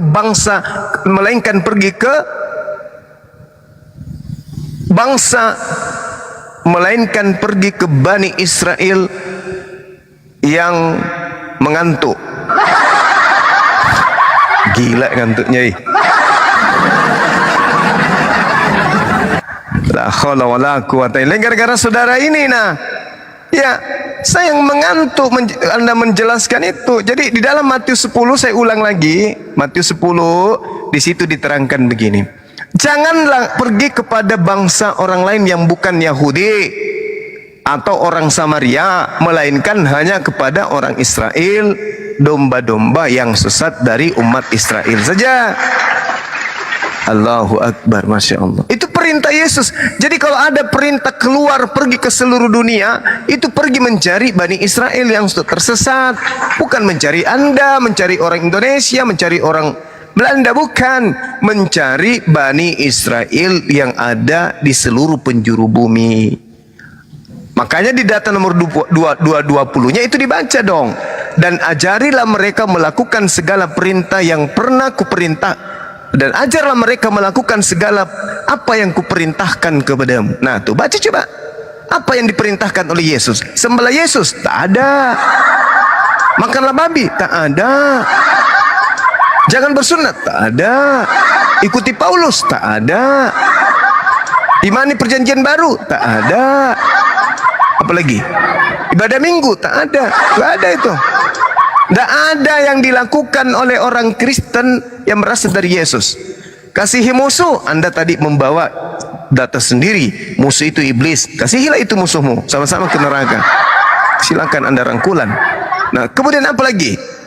Kasihi Tuhanmu. Mengasihi Tuhan, baca Ulangan 11 nomor 1. Baca Yosua 22 nomor 5. Mengasihi Tuhan itu adalah mentaati hukum Taurat. melakukan dengan setia segala ketetapan, ketentuan, aturan, hukum-hukum, perintah dan larangan Tuhan. Baca.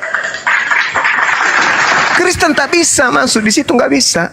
Karena Kristen ini tidak menjalankan amanat Taurat dan kitab Tanak semuanya, dan juga termasuk ajaran Yesus.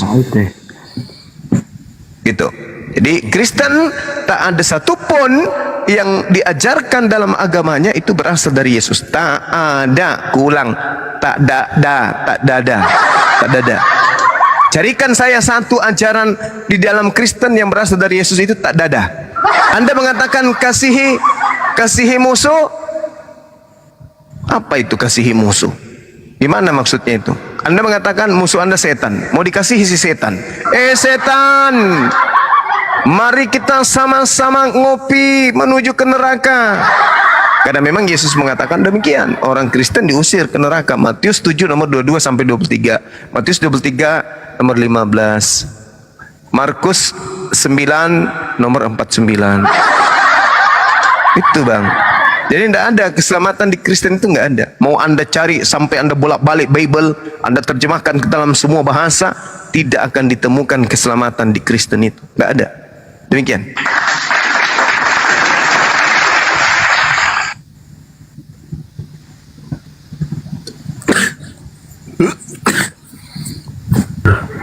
Oke, kita next aja ya.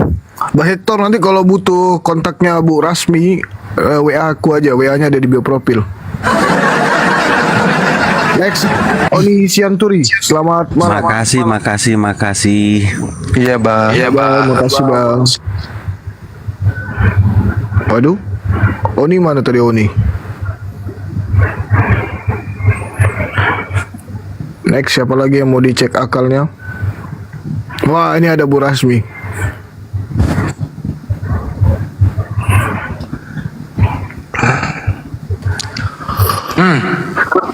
Woi, kenapa diturunkan yang tadi kalau Bu Rasmi mau dinaikkan? Alamak. Pasangan itu cinta sejati itu. Bisa dijodohkan ini saudara kita dengan yang tadi. Selamat malam Bu Rasmi. Bu Rasmi ini kan masih perawan. Iya. Bu Rasmi, kita malam ini sebenarnya komal ini adalah cek akal, tapi saya tahu akalnya kosong. Kita cek kodam aja ya.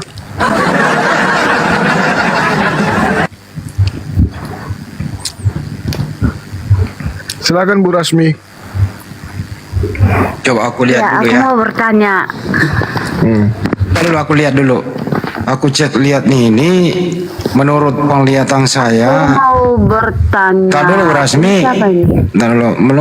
Menurut penglihatan saya, pengamatan saya di buku Tatang Sutarman ya Bu Rasmi, sepertinya ini besok salonnya ini kurang peminat. Besok paling 2 ada tamu yang datang. 20 jam. Pak Bomo sampai yang tadi. Mau bertanya. Iya, sabar dulu. Ini lagi di Pak Martinale dan Pak Bom. Bom minta rambutnya itu di sebelah kiri di belah 2, sebelah kanan dikepang.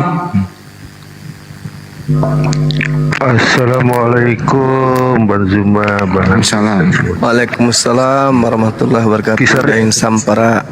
Kisare yang mana Bu Rasmi deng. Aku pari jenak pajaga lerang.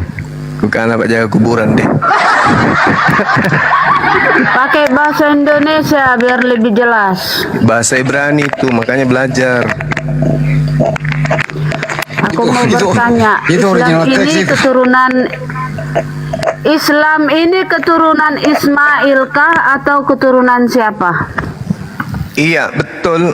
Islam itu ajaran yang diajarkan oleh para nabi dan terakhir kemudian diajarkan oleh keturunan Nabi Ibrahim dari silsilah Nabi Ismail.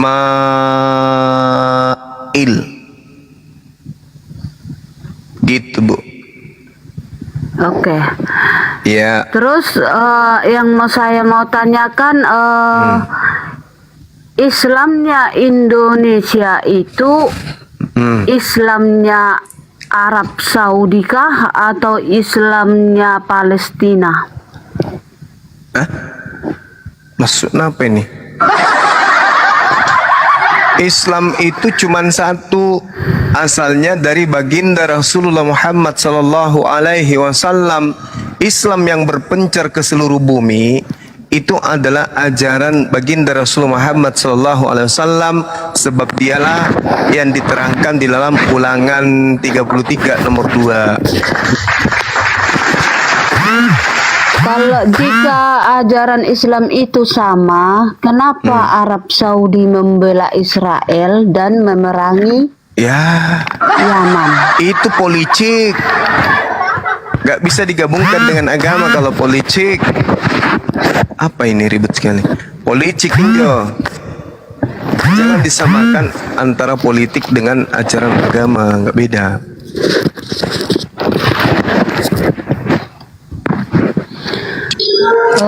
Jadi kalau kita berbicara politik, apakah kita akan melupakan saudara kita yang dibom oleh musuh? Iya, di mana pembelaannya kemudian Arab terkait dengan apa yang dilakukan oleh Israel? Sama ketika saya mengatakan ke Ibu Rasmi, Kristen ini berasal dari mana? Kristen itu berasal dari Yesus. Di mana Yesus tinggal? Yesus tinggal di sorga. Enggak, dulu waktu datang mengajarkan Kristen, kata Ibu, di mana dia? Dia lahir di Bethlehem. Nah, terus kenapa di sana tidak ada Kristen, malah yang ada di sana itu adalah Yahudi? Kenapa enggak berhasil? Sekarang kan ada Kristen. Apa pula? Kristen yang ada di sana itu Kristen yang pendatang, bukan Kristen yang datang dari sejak ajaran Yesus. Kristen yang datang itu adalah sisa-sisa Roma. Ya begini, Yesus datang ke dunia, di situ belum ada Kristen, tetapi orang-orang yang mengikuti Yesus datang ke dunia kan mengajari umat manusia, ya. Setelah Yesus mengajari umat manusia, setelah Yesus mengajari umat manusia.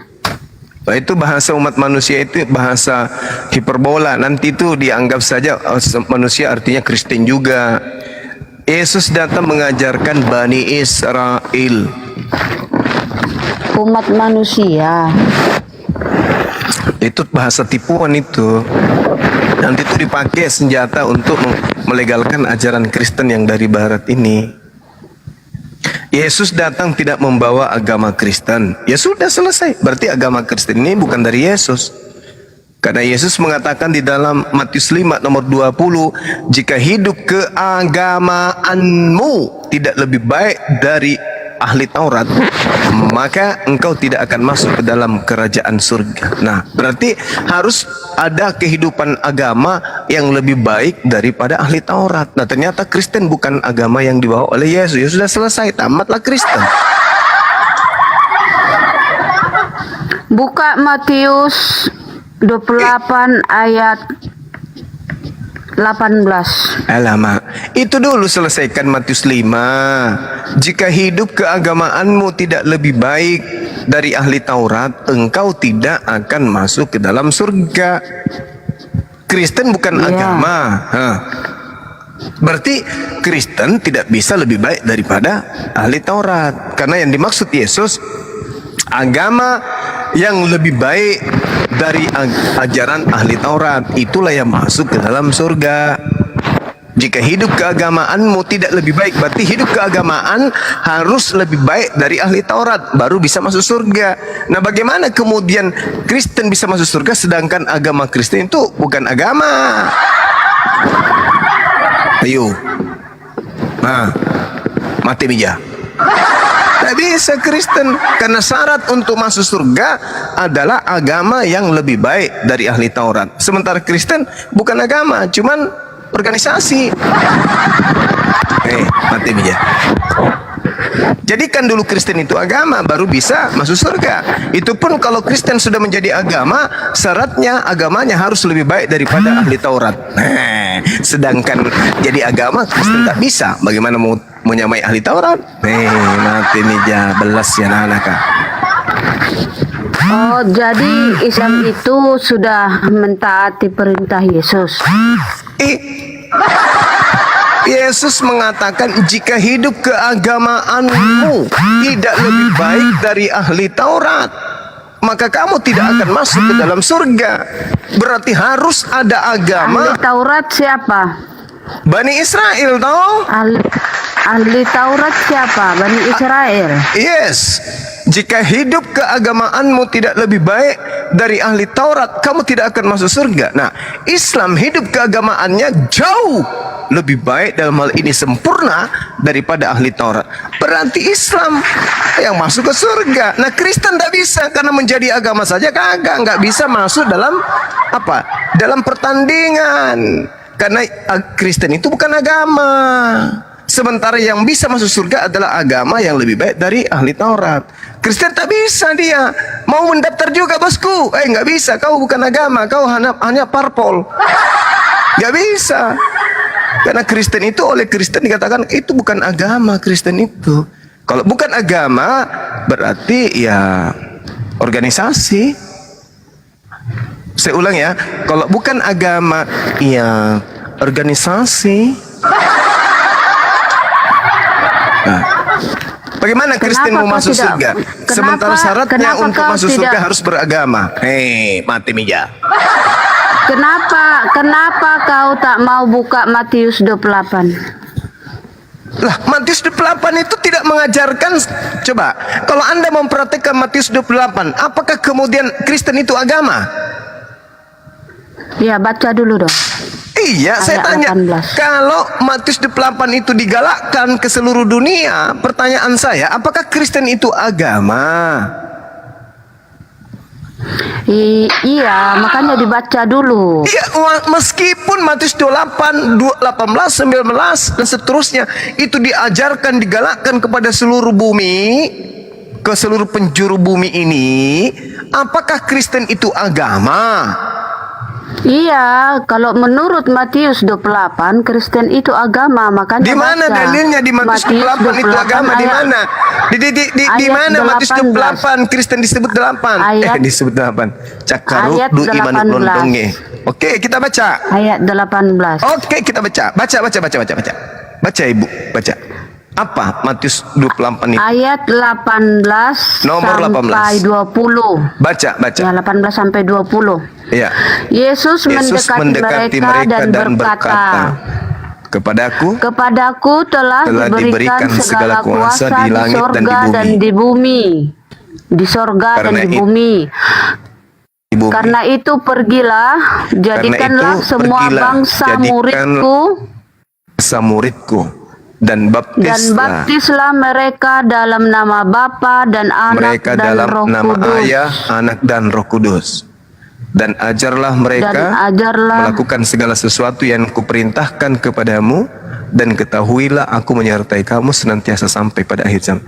Mana Kristennya? Mana Kristennya? Mana Kristennya? Baptislah atas ini, baptislah atas nama Bapa, Putra dan Roh Kudus, itu Kristen. Nama Anak dan nama Roh Kudus. Itu Kristen. Nah, sekarang apakah Kristen itu agama?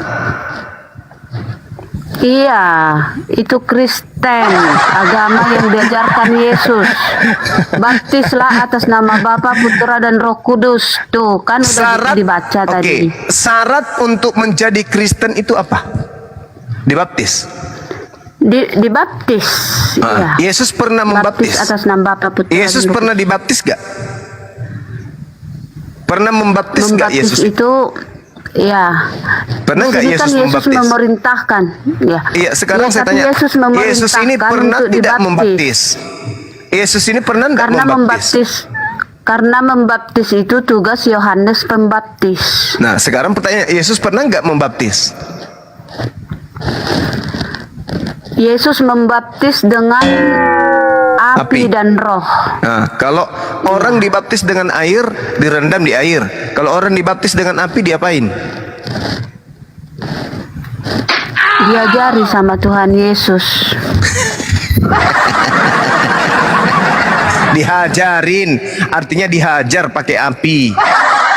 Yesaya 66 nomor 15 dan seterusnya. Orang-orang Kristen akan dibakar dengan api. Jelas itu. Jadi Kristen itu bukan agama katanya. Itu menurut tokoh-tokoh agama saudara. Tapi Kristen itu adalah pengikut Yesus. Itu katanya. Sedangkan meskipun Anda pengikut Yesus, kalau Anda pengikut Yesus berarti Anda hanya ahli Taurat pangkatnya. Tapi kan bukan juga ahli Taurat. Pengikut Yesus itu adalah ahli kitab katanya. Tapi kan juga Anda bukan ahli kitab. Bahlul kitab, iya. Nah sekarang Yesus membandingkan pengajarannya. Jika hidup keagamaanmu tidak lebih baik dari ahli Taurat, engkau tidak akan masuk ke dalam surga. Berarti ada agama yang lebih baik dari ahli Taurat. Ada agama yang lebih baik dari ahli kitab. Ya, sedangkan itu Kristen bukan orang- agama. Berarti Kristen tidak bisa lolos. Magani. Ilmu pebaja boleh. Pakai bahasa Indonesia yang Ya itu kan bahasa Ibrani.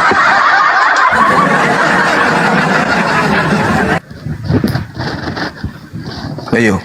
Jika hidup keberagamaanmu tidak lebih baik dari ahli Taurat, kau tidak akan masuk surga. Nah, Kristen bagaimana bisa? Agama lebih baik. Bagaimana bisa agama lebih baik? Bagaimana Kristen ini bisa lebih baik dari ahli Taurat sementara Kristen ini bukan agama? Syarat untuk masuk surga kata Yesus harus beragama. Matius 5 nomor 20.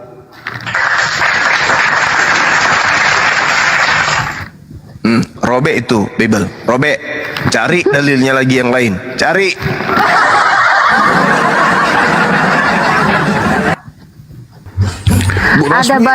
ada banyak bangsa yang masuk ke surga. Ya. Itu Matius 5 nomor 20 aja dulu diselesaikan. Buka Wahyu Iya. 7 ayat 9. Wahyu 7 ayat 9, ada banyak bangsa yang masuk ke surga. Memang banyak. Islam itu sudah tersebar kemana-mana. Yang kita tanya di sini, baca dulu. saya tidak heran Wahyu kalau 7 ayat dikatakan banyak 9. bangsa, bangsa Arab, bangsa Indonesia, bangsa mana-mana yang ada Islam pasti masuk surga, berarti banyak bangsa.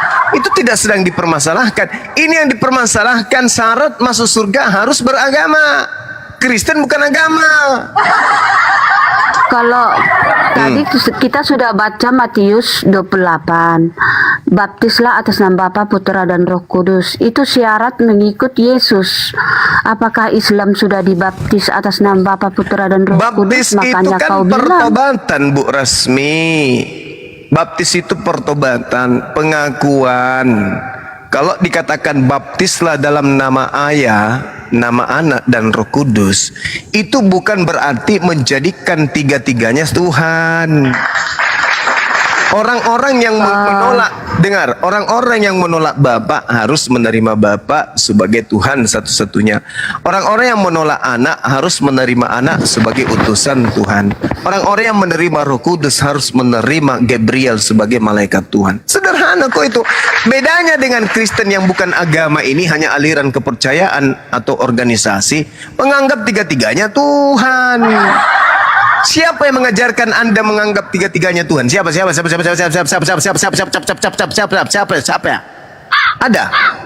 yang mengajarkan Anda untuk tidak ada tiga Tuhan, yang ada tiga Allah satu saya tanya, Tuhan. Bapa ini Tuhan atau bukan? Allah Bapa. Tuhan atau bukan? Bukan.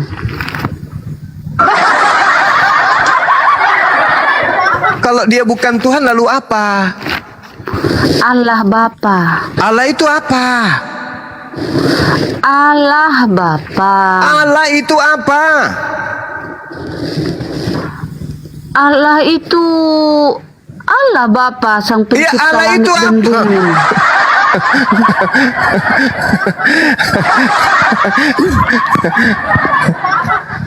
Apa sih Bu Rasmi?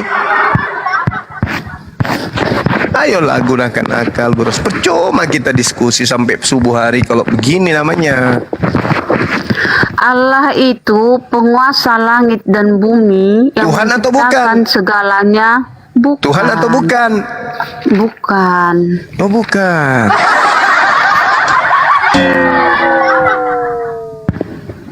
Kalau Yesus ini apa dia? Tuhan. Ah, apakah dia pencipta langit dan bumi?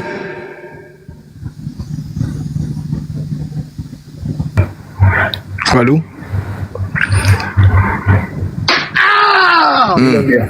Bu Rasmi, ini dia kodamnya ini roh jahat.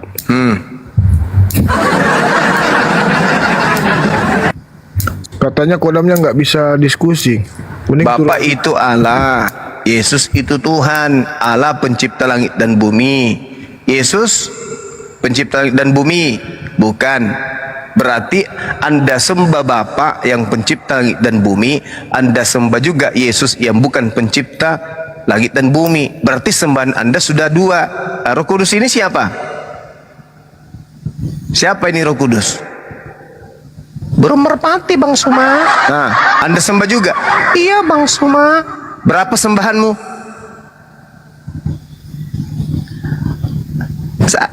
Tiga Bang Suma. Tiga. Satu tapi tiga. Kalando polok. Ya itu disangap ya. Marangke. Tea pampo. Nasa nga mesa natallo nasa nga tallo na mesa apa miya kisusite masih emang aku datang na besok.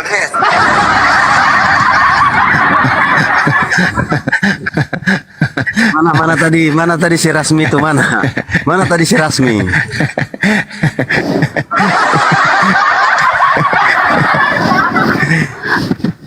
Juma, di sini ada laba-laba. Kalau aku matikan boleh kah?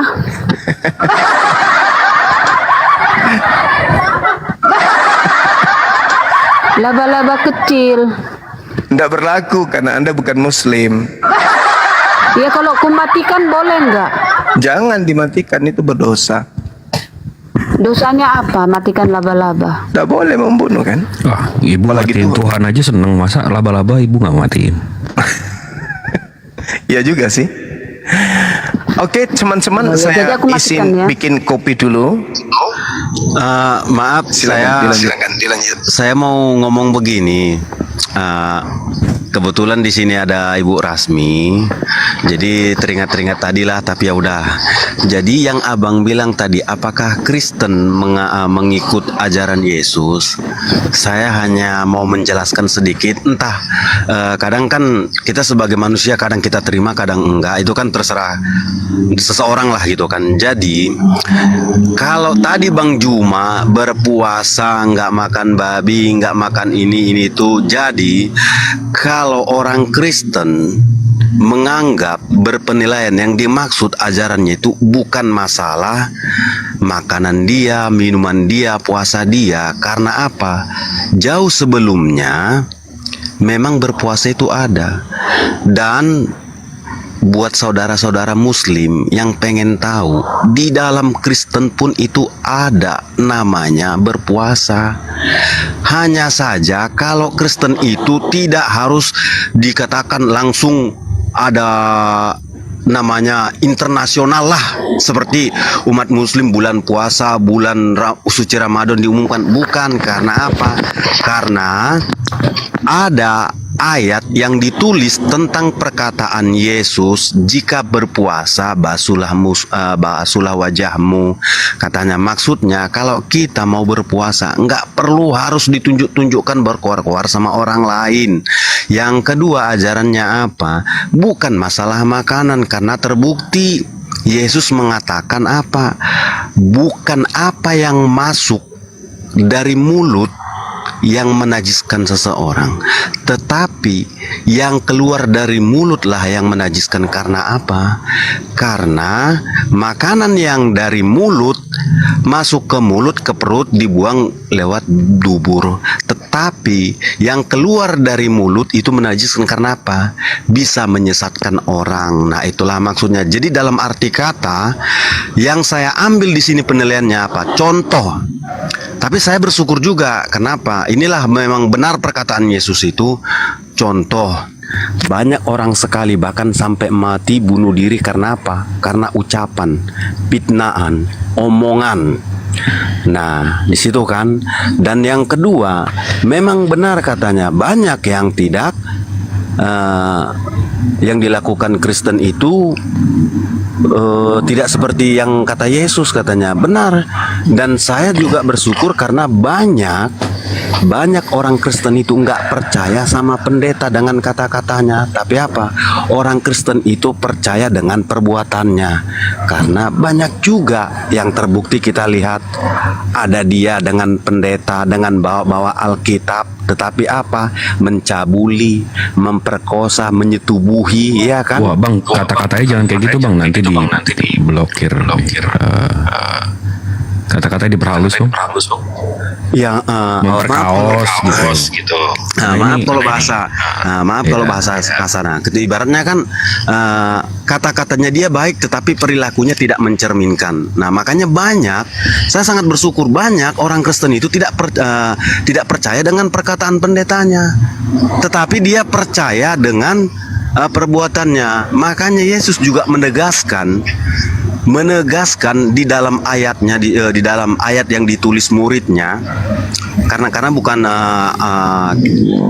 Injil itu bukan Yesus yang menulis gitu kan. Nah, di situ Yesus berkata, bukan setiap orang yang memanggilku Tuhan, Tuhan, Tuhan maka masuk surga, bukan. Tetapi yang melakukan kehendak Bapakku. Maksudnya apa? Jadi begini, banyak orang enggak, ini poinnya udah kebanyakan nih bang, nanti saya lupa nih bahas. Nah, kan tadi kan yang Bang Juma bilang tadi kan ibaratnya ajaran. Enggak kan abang tadi ini saya tertarik sama yang abang bilang bukan enggak semua yang masuk ke yang haram itu yang keluar dari mulut gitu ya. Jadi ada kalimat di sini, tidak patut mengambil roti yang disediakan bagi anak-anak dan melemparnya kepada anjing. Itu ngomong ke ibu-ibu tua lagi minta tolong tuh dipanggil anjing tuh. Itu menurut abang tuh kalimatnya tuh halal tuh, apa kalimatnya haram tuh, gimana tuh bang? Izin nih bang, panggil orang ini anjing tuh bang. Bang Hector kayaknya lagi dia rekam layarnya, jadi suaranya doubling. Atau di speakerphone, jadi. Iya. Oke Bang Hector, bagaimana? Daripada Bang Hector Ya. beli skincare aja Bang. Maaf ya. Jadi ya itu yang tadi yang saya katakan tadi, bahwa yang diajarkan kan tadi kan Mas Juma ini mengatakan orang Kristen tidak mengikuti apa yang diajarkan Yesus katanya. Makanya kan saya tadi jelaskan. Nah, yang diajarkan Yesus apa? Karena di dalam Yesus itu bukan masalah perkara contohnya dalam makanan, berpuasa apa. Karena apa? Pada saat orang-orang di situ, mereka itu udah tahu bahwa berpuasa iya. Nah, makanya dia banyak melakukan perumpamaan. Nah, terkait tadi seperti yang Bang Juma juga katakan tadi, jika agamamu tidak lebih baik dari ahli Taurat. Jadi yang dimaksud itu adalah kalau agama yang dimaksud Yesus itu adalah agama Yahudi. Karena pada saat itu udah ada agama Yahudi. Dan ahli Taurat itu siapa? Ahli Taurat itu adalah orang-orang yang beragama Yahudi. Jadi ibaratnya kepala-kepalanya lah. Jadi ibaratnya pendetanya lah begitu. Nah, jadi maksudnya itu apa? Maksudnya itu apa? Jadi kalau memang dalam keagamaanmu kamu itu nggak lebih baik dari perilaku ahli Taurat, itu ibaratnya sama aja omong kosong gitu. Karena apa? Karena di situ ahli-ahli Taurat itu hanya menunjukkan kata-kata tetapi tidak bertindak, tidak melakukan tindakan yang benar seperti yang tertulis. Dalam satu contoh, kenapa tadi saya bilang saya bersyukur orang-orang Kristen tidak banyak yang mengikuti perkataan pendeta tetapi melihat perbuatannya. Karena apa? Karena kalau kita hanya mengucapkan itu gampang, melakukannya itu saya rasa susah. Karena makanya ada pepatah mengatakan banyak yang memberi contoh tetapi sedikit yang menjadi contoh. Jadi yang dimaksud Tuhan Yesus itu di situ masalah keagamaan ahli Taurat itu lakukan perbuatannya dalam satu contoh. Kita harus ibaratnya ketika orang ibaratnya melakukan kesalahan, kita maafkan, kita ampuni. Pengajaran-pengajaran itu yang dimaksudkan, bukan masalah sunat atau apa. Kalau masalah Bang Juba mengatakan bahwa Yesus itu adalah Islam, Islam adalah Yesus, menurut saya masih kurang. Karena apa? Karena di dalam praktek yang dilakukan Nabi Abraham ataupun di Islam itu Ibrahim, Muslim tidak disunat 8 hari kok. Kan gitu kan. Tapi kan saya nggak mau membahas terlepas dari itu, bukan membahas masalah terlepas dari itu. Nah, jadi yang dimaksud di situ, makanya saya mengatakan bahwa yang Yesus maksud itu bahwa apa? Orang-orang yang dihadapi itu adalah orang-orang yang paham, kalau ibarat katanya kalau di dalam Kristen orang itu adalah ahli-ahli Alkitab. Ahli-ahli Alkitab. Oke, ya, saya kira cukup ya, udah panjang banget tuh. Iya, poinnya enggak ngerti kita. Kelakuannya enggak seperti itu. Anda Oke, itu kita lebih komentari ya Ki Juma. Kepanjangan dah. sedikit sih. Anda itu lebih pantas dituhankan Kristen daripada Yesus. Kenapa? Anda lebih tahu tentang Yesus daripada Yesus tentang dirinya sendiri. Anda berkhutbah kemana-mana, yang dimaksud di situ adalah begini. Di mana Yesus mengajarkan kayak begitu? Yesus tidak pernah mengajarkan itu. Tafsiran Anda sendiri mutar-mutar kayak baling-baling rusak.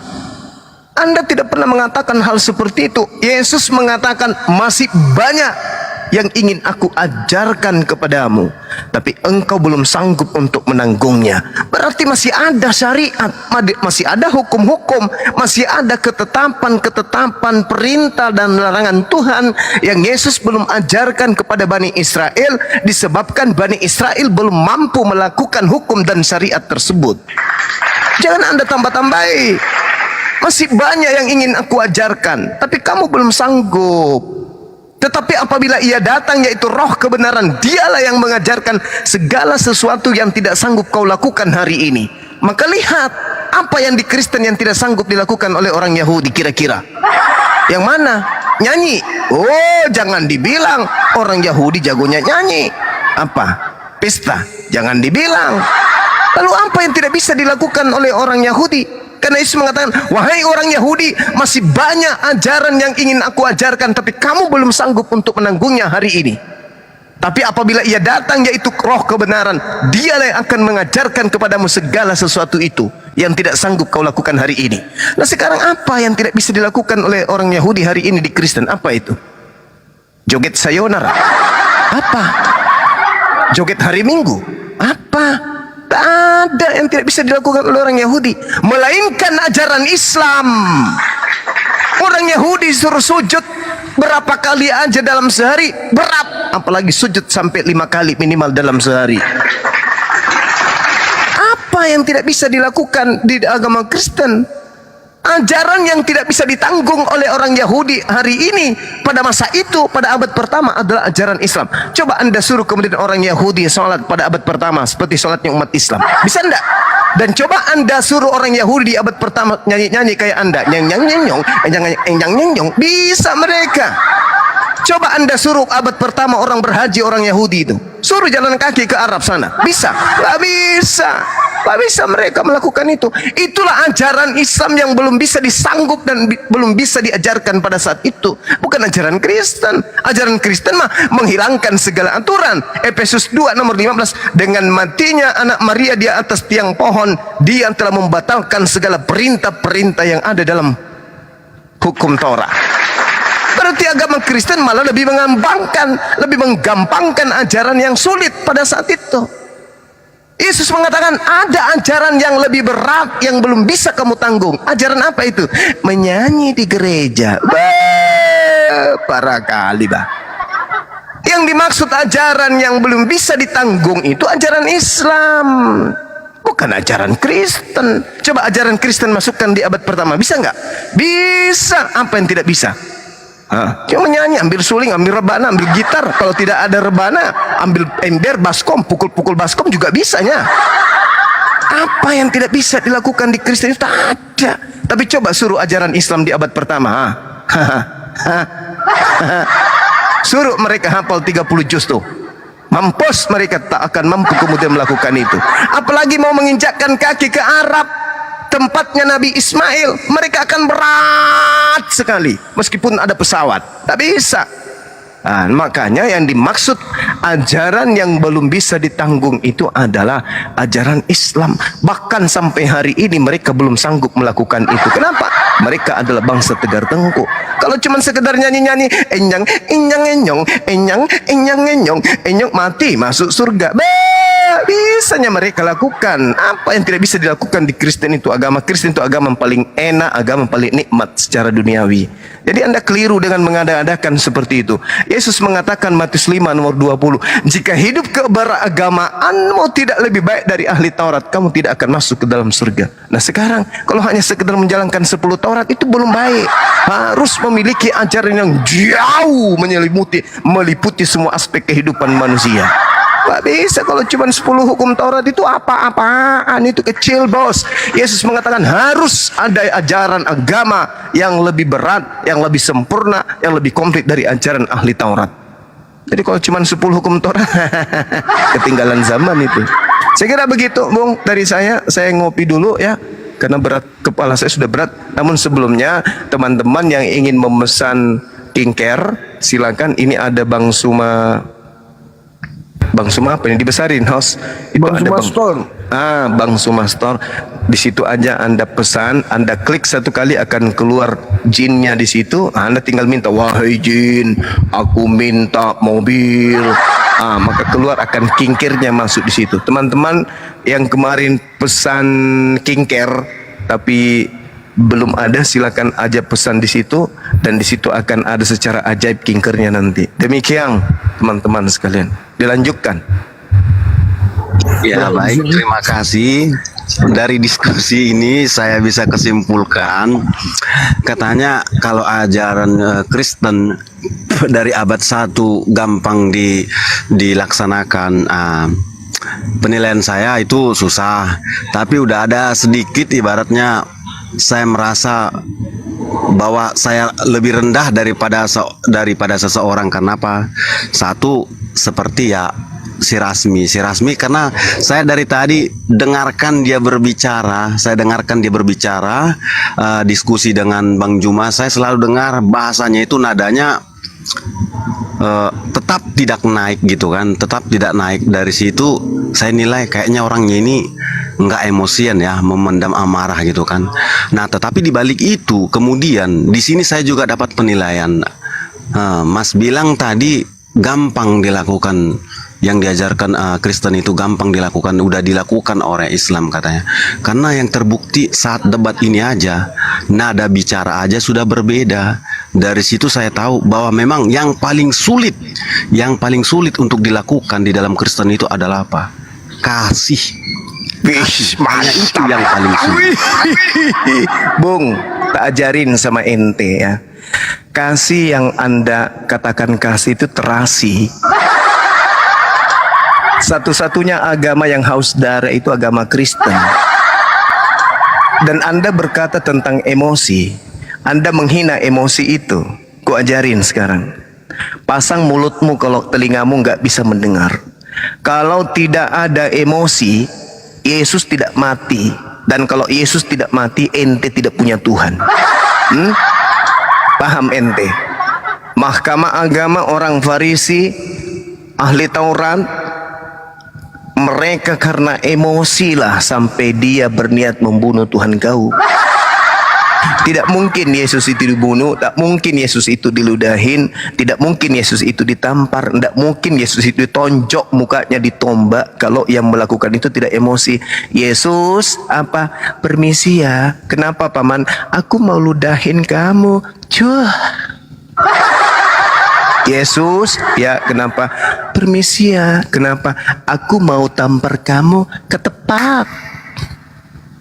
Yesus, permisi ya. Ya kenapa? Aku mau tombak abang. Tombaknya kasih ludah dulu dong. Iya, 1, 2, 3, cerap. Enggak akan mungkin kau punya Tuhan mati di atas pohon kalau tidak ada emosi.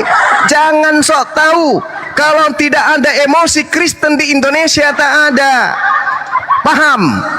Kalau orang-orang Belanda itu tidak emosi, membunuh rakyat pribumi, Karisteng tidak ada di Indonesia. Paham itu? Jangan kau hina-hina emosi. Memang saya jengkel. Kenapa? Karena saya yang ajarin ente siapa namanya tadi itu mutar. Makanya saya katakan ente lebih pantas disembah sama orang Kristen daripada Yesus, karena Anda lebih tahu tentang Yesus daripada Yesus sendiri. Yesus tidak pernah mengajarkan dirinya seperti itu, tapi Anda berani mengajarkan Yesus seperti itu. Artinya Anda lebih pantas disembah oleh orang Kristen karena Anda lebih tahu tentang Yesus daripada Yesus sendiri tentang dirinya. Wahai Yesus, aku ingin tanya samamu, apa Bang Suma? Dengarkan. Yesus, ya, apakah kamu adalah Tuhan itu sendiri? Bukan. Wahai orang Kristen, ya, apakah Yesus itu adalah Tuhan itu sendiri? Ya, Yesus itu adalah Tuhan itu sendiri yang datang dalam rupa manusia. Koclok. Siapa yang ngajarin ente? Hah? Yesus ditanya, siapakah engkau? Apakah engkau adalah anak Tuhan? Apa kata Yesus dalam Matius 23? Engkau telah mengatakannya, tetapi engkau akan melihat anak manusia. Yesus mengatakan dirinya anak manusia. Yesus, apakah engkau Tuhan? Bukan, akulah Yesus yang kau aniaya. Akulah manusia dari Nazaret yang kau aniaya. Yesus yang mengaku manusia, ente ngajarin Yesus itu Tuhan. Berarti ente itu lebih hebat daripada Yesus. Makanya dikatakan dalam Al-Quran, iblis. Orang-orang kafir itu dan setan itu bersaudara, mengajarkan sesuatu yang tidak pernah diajarkan oleh Yesus. Ente sok cantik. Dari komal ini aja kita bisa lihat, tante, apa itu? Dari ibu yang tadi, Bu Rasmi, suaranya datar aja. Iya, itu karena dia tidak birahi. Coba kau suruh dia birahi. Oh, segala terong dibahasnya di sini. Dia nggak birahi. Mungkin sudah klimaks 4 kali 6 kali hari ini, makanya dia nggak nafsu. Bang Juma, aku lagi nafsu ini, lagi nafsu aku, lagi nafsu. Allahu Akbar. Dinda Jibril masih monitor? Monitor bang, monitor. Iya, dilayani dulu ibu kita yang baik. Enggak, aku mau melayani Bang Juma. Aku birahi sama Bang Juma. Ngopi dulu, saya ngopi. Ini jam saya ngopi, hampir jam 3. Birahi silakan, sama Bang Juma. Cukup,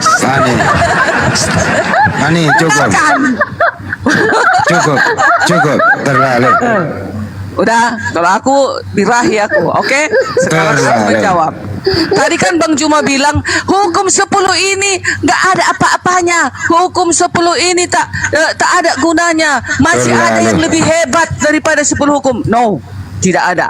Bang Juma, hukum 10 ini tinggi sekali. Hukum ini murni. Tidak ada bisa mengalahkan hukum ini ya. Tidak ada lagi manusia yang bisa menggantikan hukum ini. Kalau ada manusia yang bisa menggantikan hukum ini, berarti dia melangkahi Tuhan. Cukup Ani, terlalu. Dengarkan dulu Bang Handi. Aku birahi sama Bang Juma ini, dengarkan. Soalnya aku tadi. Sebenarnya aku tadi mau tidurnya di bawah ya kan. Tapi karena dibilang Bang Juma tadi, nggak penting ini 10 hukum ini, masih ada hukum yang lain yang lebih bagus lagi. Kan gitu Bang Juma bilang. Nggak ada loh Bang Juma. Dan inilah tandanya bahwa kita mengenal Allah, yaitu jikalau kita menaati perintah-perintahnya. 10 hukum ini. 1 Yohanes 2 ayat 3. 1 Yohanes 2 ayat 4. Barang siapa berkata aku mengenal Tuhan Allah, tetapi ia tidak menuruti hukum-hukum ini, ia adalah seorang pendusta. Bayangkan itu. Baru tunggu dulu. Mazmur 19 ayat 8 sampai 11. Taurat Tuhan itu sempurna, menyegarkan jiwa. Peraturan Tuhan itu teguh. Nah, jangan kita rombak lagi peraturan Tuhan itu, 10 Tuhan itu. Itulah landasan pemerintahan Sang Pencipta. 10 hukumlah landasan Sang Pencipta. Maka kita akan diadili oleh 10 hukum itu. Mazmur 19 ayat 9. Titah Tuhan itu tepat menyukakan hati. Perintah Tuhan itu murni. Bayangkan itu. Jangan kita berani-berani menukar hukum ini. Ini adalah hukum kekal sampai selama-lamanya, sampai Yesus datang. Maka dibilang Paulus, hukum Taurat ini adalah penuntun bagi kamu sampai Yesus datang. Maka Yesus juga mengatakan 1 iota, jangan kau robah hukum. Jadi kita seluruh manusia, mari kita tunduk kepada hukum ini. Jangan kita datang dulu dari Apen lah, HKBP lah, Islam lah, Katolik lah, jangan. Nah, jika memang itu nama agama kita, oke, mari kita periksa apakah kita setia kepada 10 hukum.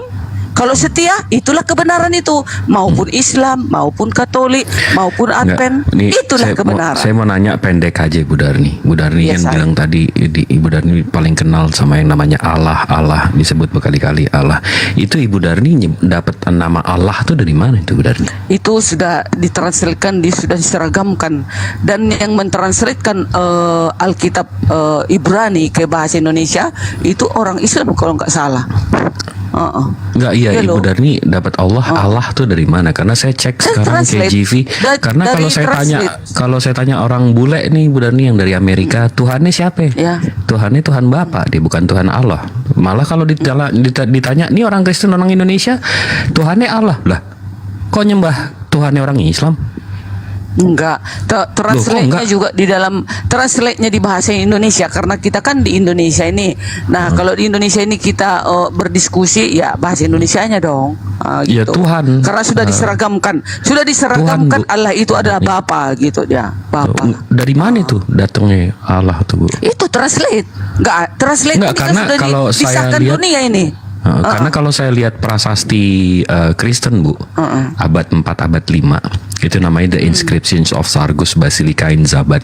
Itu disebutnya di sana ilah, bukan Allah. Nah ilah itu kalau di dalam bahasa Arab ilah boleh. Nah Tuhan. sekarang tujuan kita kepada Bapa itu, Allah Bapa itu yang di surga. Loh, ya, kenapa itu yang jadi kita tuju. Allah? Bukan Allah itu kepada nama, Bu. tunggu dulu kepada tunggu dulu jangan kita bertuju kepada Allah yang patung, Allah yang batu, Allah yang pohon. Oh, itu kan Allah itu yang menghina. benda-benda. Itu menistakan jangan. Tuhan kami. Nah, jangan ke situ kita tetap kepada Allah yang di surga. Dengan Ibu Allah Sang Darni Pencipta. bilang Tuhan, Itu. dengan Bu Darni menyandingkan nama Tuhan saya ke berhala, itu udah menista.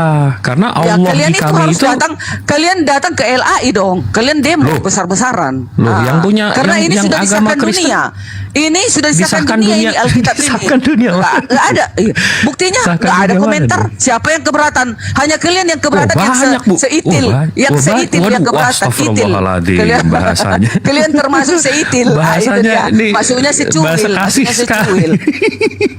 Bukan. Secuil itu seitil. Seitil itu bahasa apa Nggak dong? gitu dong. Bahasa nggak gitu pasaran. dong.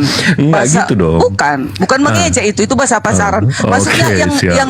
yang menantang itu kecil. Contohnya kayak kalian apologet yang ada di sekarang ini. Tetapi menyeluruh dunia ini tidak ada mengkomentari ini. Karena dunia ini nggak ada yang pakai Allah, cuma Bani Salemba doang yang pakai Allah. Karena dunia ini tak keberatan. Ya karena nggak ada Kristen internasional nggak ada yang pakai Allah, Bu Darni. Enggak. Iya Kristen kita luar negeri nggak ada yang tunggu pakai dulu. Allah, Bu Darni. Kita tadi sekarang aku naik ke sini tadi gara-gara hukum. Ya udah tadi, kita buka kata nih, Bang Usman tadi, kita buka hukum nih 10 Bible. ini tidak guna. Kita buka nih Tunggu. Bible seluruh dunia nih, Textus Receptus No, ya. tunggu, kita Textus. jangan lari ke sana. Kita jangan lari panik ke dong, situ. jangan panik. Sekarang kita lari ke hukum. Tadi kata Bang Juma, hukum ini tak berguna. Masih ada hukum lebih tinggi. Enggak, tapi Mana ada Bu Darni- lagi hukum yang lebih tinggi daripada 10 hukum tapi ini? Bu Darni Ini Tuhan lagi sendiri yang ngomong- mencatat. Lagi Tunggu, ngomongin Bang itu Juma, tiba-tiba harus Allah ditekan Allah. dulu. Iya, tapi Enggak, tiba-tiba Bu jangan. Darni bilang Allah itu kan saya ngerasa loh. Emang Bu Darni punya Allah? Orang Arab pakai Allah kan? Orang Arab. Ilah. Arab Pakai Kristen. ilah. Arab Kristen pakai Arab Allah Kristen, kan? ayo mereka itu pakai namanya itu jadi nama. Oh, orang Kristen abad ketiga pakai Allah. Di mana itu? Abad ke-8. Di mana itu? Kalian kan Ayo masih kita abad buka. ke-8. Ayo kita buka nih, kita buka nih. Itu dia. Jangan dong, jangan kayak gitu ya. Ayo memang kita buka sudah Kristen abad 3, Bu. Iya, sudah ditranslate ini bahasa Indonesia. Iya, kita buka sekarang nih. bahasa Indonesia. Ada manuskripnya nih, kita buka aja, Bu. Nah sekarang Bang kalau Sadli kalian boleh gedein contoh nggak? atau Boleh, gini Bu Darni. atau kalian keberatan Jangan panik, aku Bu, memanggil jangan bapak, panik. aku memanggil bapak, oke, aku memanggil bapak, aku Bu gak Darni. sebut Allah, contoh, Iya. ya, Bu Darni, oke, nih, udah nih, jangan nih. jangan lagi Nggak, kita ini- komentari. Enggak, ini kita buka aja. Hasem, Bu Darni kan dari tadi- Elohim, Bu Darni. Yahweh, boleh Bu kan? Darni, Bu Darni, Kalau kalian keberatan. Bu Darni. Ini dari Katolik. Jangan Ya, Ibu kalian jangan panik dong. mengabulkan Sabar 10 hukum dong. tadi. Iya, Dan udah sekarang sebentar. 10 hukum. Iya, Kalian Ibu bilang tadi tadi. udah- Nah, jadi Panik, sekarang Bu Darni. siapa manusia yang tidak mematuhi Darni. 10 hukum? Bu Darni. Siapa nabi yang Lah, tidak Allah, mematuhi Allah, 10 hukum? Oke, Itu yaudah, Ibu pendusta selesain namanya dulu ya. deh. Ya, selesain Itu dulu. pendusta. Oke. Ya, Nah, udah. siapa nabi, siapa Udah. petinggi agama tidak meneruskan 10 hukum, itu adalah seorang pendusta. Oke. Ya, Itu maka aku naik ke sini gitu. Saya bisa tinggal sholat dulu apa gimana? Udah. Nih Bu, ini dari Katolik nih, Bu. In the inscriptions of Saint Sargus. Ini dia apa namanya? Prasasti orang Kristen nih, Bu. Ini 512 nih, abad 4 berarti abad 4 abad 5 ya. Di sini tulisannya nih, with the help of God, ini ilah, Bu, bukan Allah. Berarti abad 4 sama abad 5 Kristen Katolik Arab ya, itu pakai ilah. Habis itu di sini ada Greek Orthodox Patriarchate of Antioch. Ini Antioquia nih, Bu. Kristen Syria Arab nih, Bu. Ya. Kita cari nih, Bu, nih apa namanya gerejanya. Nah, ini nih. Covenant of Our Lady Saidina. Ini di mana? Di Syria nih. Tuh. Udah kurang Arab apaan ya kan? Nah, di sini ada lukisan mereka, Bu. Ini mestinya salah satunya Petrus sama Paulus. Habis itu ini Bunda Maria, nih Uncle J, nih Om J. Ini tulisannya ilah juga, Bu. Ini abad 3 nih, Bu. Masih pakai ilah, bukan Allah, Bu. Jadi Ibu bilang Kristen Arab abad 3 pakai Allah. Ini ilah, Bu. Di mana Allahnya, Bu? Ibu jangan bohong-bohong gitu dong. Oke, sekarang kita pakai ilah, Kristen pakai ilah atau pakai Yahweh, Hasem, Bapa. Udah sah. Sekarang lari kita 10 udah, hukum. Jangan pakai Allah lagi ya, Bu ya. Oke. Tadi lari kita ke 10 hukum. Nggak, Tadi kita Bang deal dulu Juma nih. Ibu mengatakan, jangan pakai Allah deal. lagi ya. Ya, deal. Oke, deal, Boleh, mantap. ya. Kadang aku lupa gara-gara sudah Siap. terbiasa karena Siap. sudah translate-nya seperti itu, Siap. jadi susah merubahnya. Ya, berarti Namanya jangan bilang juga lagi udah- Kristen Arab Syria abad 3 pakai Allah. Gak ada ya, Bu ya. Enggak, ini kita si supaya Jibril selesai TikTok di udah sini. ngasih tahu nih ilah makanya abad 3 gitu ya. Oke, ilah. Mantap. Ilah ya. Nah, Mantap. sekarang hukum ilah itu sudah tinggi. Hukum ilah itu sudah sempurna. Kenapa kalian Bang Juma berani mengatakan hukum ini belum ada apa-apanya? Ada lagi hukum yang paling sempurna. Berarti kalau ada lagi hukum yang paling sempurna sudah melangkah ketetapan ilah itu. Coba bayangkan. Berarti sudah berani manusia itu melangkahi ilah itu, maka dia berani mengatakan ada lagi hukum yang lebih hebat. Mana ada lagi? Hukum ini sudah tinggi adanya. Hukum ini sudah sempurna. Kenapa kalian berani-berani mengatakan masih ada hukum yang lain lagi? Berarti kalian lebih hebat daripada ilah. Ayo coba. Ayo mana? Bang Juma, Oke. aku lebih Ini birahi memang sama Bang Juma. dia maunya ke sana memang. Iya, aku birahinya sama Bang Juma ini. Bang Juma yang aku kejar. Masih ngopi, santai aja. Udahlah Bang Juma, keluarlah. Kalau sama Bu Rasmi tadi Bang Juma lancar. Tiba giliranku udah enggak lagi birahi Bang Juma sama aku ya. Enggak lagi ya. Oke. Udah itu dia. Mana dia? Kenapa kalian berani menukar hukum ini lagi? Makanya kalian tidak berani sahabat. Sementara hukum ini adalah hukum tertinggi. Gak ada lagi yang bisa menandingi 10 hukum ini. Mazmur 119 tadi ayat 142, keadilanmu adil untuk Advent selama-lamanya. Ada ini nggak? Ada berhala nggak? Gak ada berhala, haram. Hukum kedua.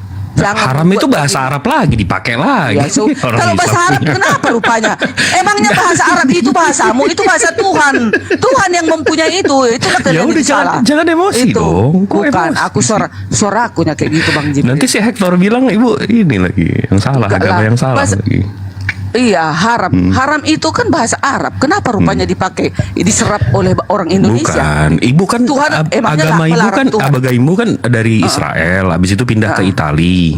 Ada juga Eropa, dari Arab ya kan? Kristen, ada juga dari Arab Kristen. Arab Mereka Kristen, juga mengatakan Arab Kristen haram. nggak sampai 1%, Bu. Ya sudahlah, nggak usah Bukan lari-lari maksudnya lah. kenapa suka ke kadrun-kadrunan gitu, suka ke Arab-Araban gitu.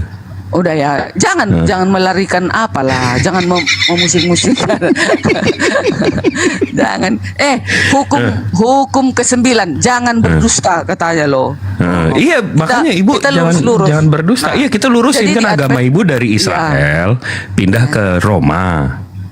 Bukan Terus kok agamaku dari tiba-tiba- Israel. Tidak, agamaku datangnya dari Tuhan karena 10 hukum. Udah? Iya, tapi ajaran di turunnya dalam di Israel Advent. kan. Awalnya Iya, nggak bukan salah dong Israel. berarti saya. Nggak ada Ibu di nih Arab. suka banget Kebenaran nyala-nyalain datang. nih. Iya, kebenaran itu datangnya mula-mulanya di bangsa Israel. Yes, kita harus aminin itu ya. Seterusnya disalurkan ke seluruh bumi karena manusia ini bukan hanya Bani Israel aja yang akan selamat, tetapi kita juga yang di sini harus selamat gitu loh. Jadi contohnya tadi tentang patung adakah di Advent? Nggak boleh, nggak bisa ada patung-patung di dalam Advent. Kalau salib-salib itu, Bu? Salib juga nggak ada kecuali hanya simbol doang. Itu pun nggak boleh simbol. ditaruh Wah, di atas. berarti ibu sama ini sama yang nyembah Zeus, nyembah Apollo, Mitra. Mereka kalau ditanya ini kenapa kalian punya simbol-simbol ini? Kenapa kalian punya berhala-berhala ini? Oh enggak, ini cuma simbol kata mereka. Itu simbol tandanya sama. Yesus pernah disalib di sana ya. Iya, sama, Yesus pernah berarti. disalib. Tapi Iya, kita sama. tidak menyembah, kita tidak mencium salib itu agar dosa kita terhapus. Kita tidak nggak ada, Bu. membungkuk menyembah ke salib itu Nggak agar ada. dosa kita terhapus, nggak boleh. Nggak ada, Bu. Kita Nggak ada hanya nyium berhala Yesus tuh nggak ada itu. nggak bisa itu nggak bisa disalahin itu nggak boleh. Itu ya, itu di kami gitu. Kan sudah ada perintah hukum kedua, jangan membuat bagimu patung baik menyerupai apapun di darat, di laut, di udara. Jangan engkau sujud, maksudnya sujud membungkuk ke patung itu. Jangan kau sujud kepada benda itu. Jangan kau beribadah kepadanya. Kan katanya. Udah ada ayat, ya udah kita dengarkan dong. Makanya diturunkan 10 hukum kepada seluruh manusia. Jadi semua manusia harus turut kepada perintah 10 hukum itu. Gitu dia.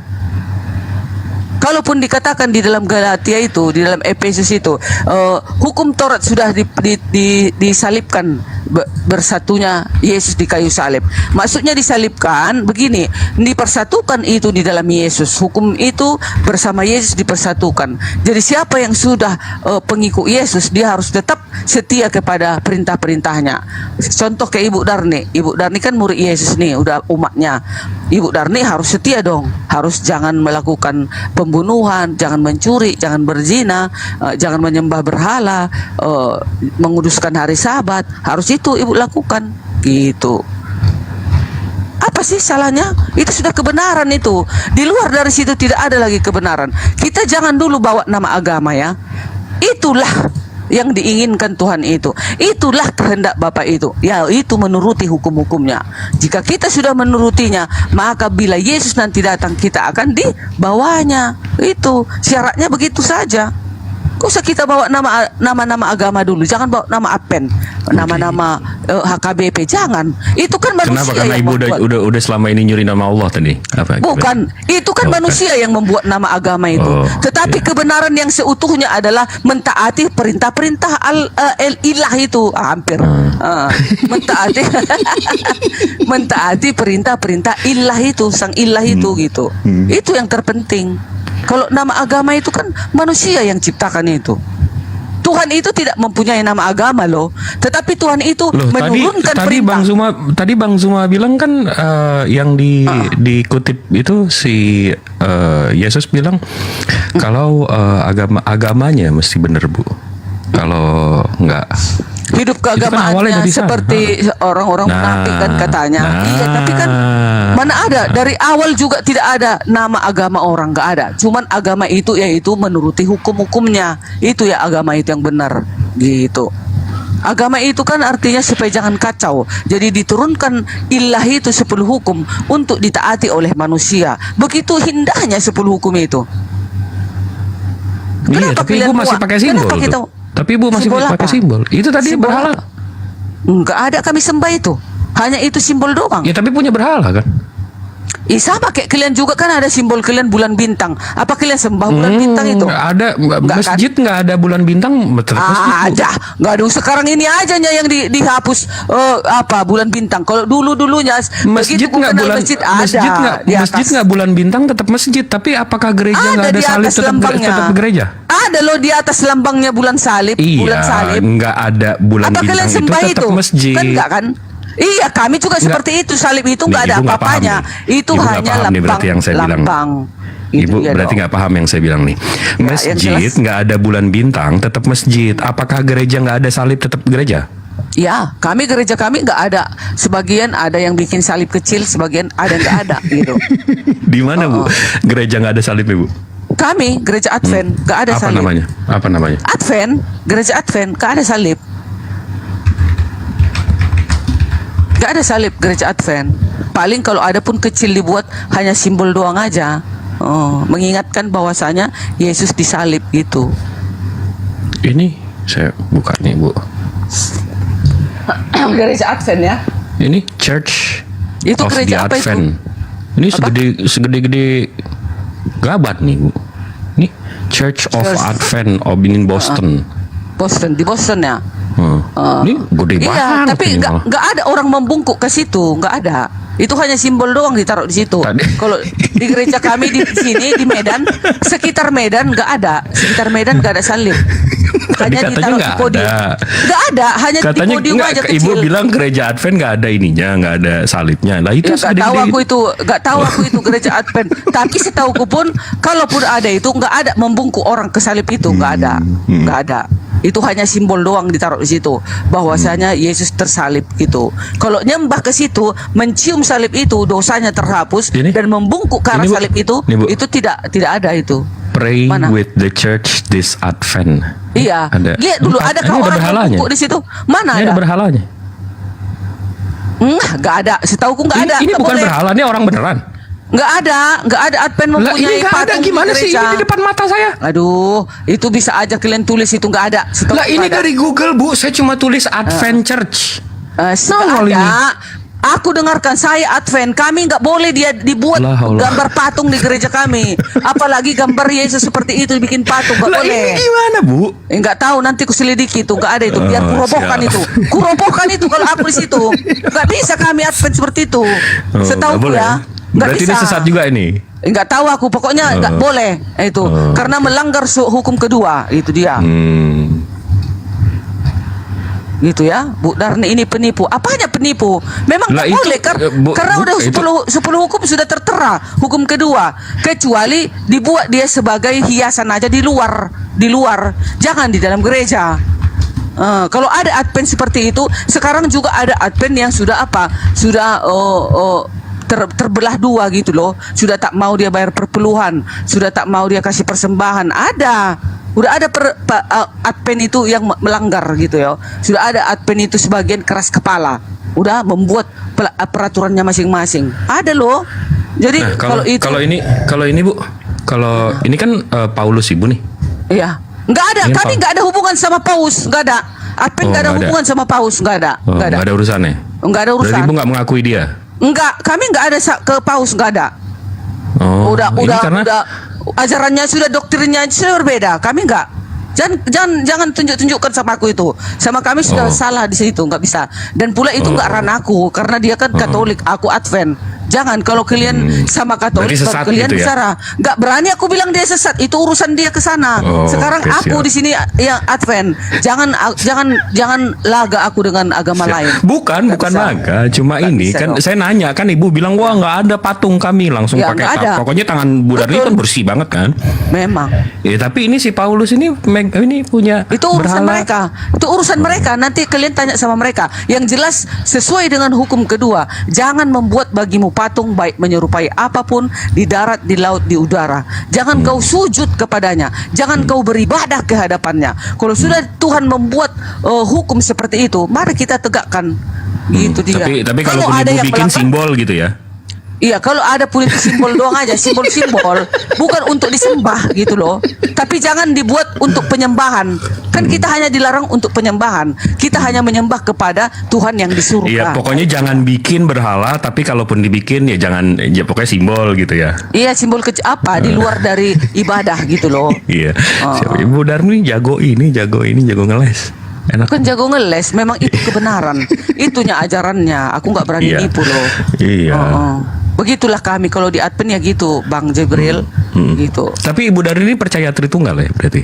Ya Nggak? jelas dong. Kalau nggak kita percaya Tritunggal, susah kita untuk menerangkan keberadaan ilah itu gitu. Oke. Ini sekarang kita ini dulu deh, kita ngobrol dulu nih. Mumpung ini Bang Zuma udah balik belum? Atau yang lain mau iniin sebelum saya? Udah jam 2 pulanya lewat 11. Iya, oke. Bu Darmi, kita bisa setuju nggak kalau Tuhan pencipta langit bumi beserta isinya ini nggak bergantung sama siapapun, nggak perlu sama siapapun, nggak bergantung sama apapun. Iya, dia nggak bergantung sama apapun, tapi dia mempunyai utusan, dia mempunyai suruhan. Bukan. Kita setuju dulu nih. Kita biar bisa punya minimal bisa satu hal lah kita setuju. Iya. Tuhan pencipta langit bumi beserta isinya ini Iya. nggak bergantung sama apapun. Iya dong, nggak bergantung lah, karena dia penguasa, dia maha kuasa. Namanya maha kuasa. Mantap. Iya. Habis itu 2000 tahun yang lalu Yesus itu siapa, Bu? Yesus itu adalah firmannya ilah itu, firman ilah yang menjadi manusia turun ke bumi untuk misi penyelamatan dunia. Tuhan Tadinya ilah itu yang mau turun, tapi karena Tuhan ilah bukan? itu sangat, tunggu kuterangkan, karena ilah itu sangat suci, tak sanggup kita untuk menatap wajahnya, karena kita ini adalah manusia yang kotor, yang berdosa, maka diturunkannya lah dirinya melalui firmannya turun ke bumi menjadi manusia untuk misi penyelamatan dunia gitu dia. Berarti bukan Tuhan ya? Tuhan. Lah, kan tadi kita udah setuju. Tuhan, Yesus itu Tuhan. Malaikat kita aja udah- mengatakan. Tadi Tunggu kita dulu. udah setuju, Bu. Tuhan sebentar ya. pencipta langit bumi beserta isinya ini nggak Ya. bergantung sama apapun. Memang. Kita setuju nggak di situ? Iya setuju, tapi dia kan misi penyelamatan dunia. Setuju, tapi setuju nggak? Kan ada arahannya dong, ada arahannya. Setuju nggak nih? Saya ulang lagi nih. Buktinya kenapa Tuhan- Allah, tunggu dulu, kenapa Allah berbicara kepada sebatang pohon? Allah, Bu. Tunggu Allah. Allah. Iya, Allah Islam Nyebut kenapa nanti berbicara ke Yesus saya sebatang panggil pohon? Jasjus Ibu marah. Oh iya, Allah, sekarang- nyebutnya yang benar. Allah ya Allah. Allah. Kenapa Allahnya Islam berbicara ke sebatang pohon? Kalau Berbicara memang, ke sebatang pohon? Sebatang pohon, iya. Ada ayatnya. Di mana itu? Iya, nggak usah bohong, jangan berdosa. Berbicara ke sebuah pohon? Katakan iya kalau iya, katakan tidak kalau tidak. Enggak berbicara ke sebuah pohon, Bu. Iya, ke sebatang pohon. Enggak, ayatnya itu dari arah sebatang pohon. Ibu dan Allah nggak ngomong ke pohonnya. Ibu nih makanya bacanya nggak benar sih begini. Apa coba? Waktu ya Allah berbicara ke sebatang pohon. Nggak ada Allah ngomong ke Lah, sebatang jadi pohon. nggak Allah ada. itu langsung berbicara kepada Musa gitu. Kalau nggak di ada. Islam, kalau di Nggak, Islam, Bu. kayak mana Allah itu berbicara kepada si Musa? Langsung kah? Enggak langsung. Ini kayak saya Terus? nih, Bu. Terus Bu, kayak mana? Bu. Oh. Nah, ini saya ngomong sama Bu Darni nih. Iya. Suara saya keluar nggak di handphone Bu Darni? Keluar. Nah, apakah handphone Kedengar. itu saya? Ya termasuk juga itu diri. Enggak dong, handphonenya bukan saya dong. Ini suaramu. Iya. Kalem. Nah, paham nggak? Ini suaramu, iya. Paham nggak? Iya. Nah, paham nggak tuh berarti? Seharusnya kalau Allah kita itu maha kuasa, langsung dia datang. Langsung engkau datang pada, nggak usah pakai handphone. Langsung kau datang ke sini. Hops. Biar Itu dipakein tabir namanya Bu. Itu dia pakai. Itu dia sama kayak saya sekarang ngomong sama Ibu Darni. Handphone Ibu kan ada suara saya. Bukan berarti handphone Ibu itu jadi saya kan? Iya, tapi kan udah kan tapi itu emang mau ngebantah aja sebenarnya udah paham tapi mau ngebantah aja. Suaramu ini kan bagian daripada dirimu juga kan, Bang.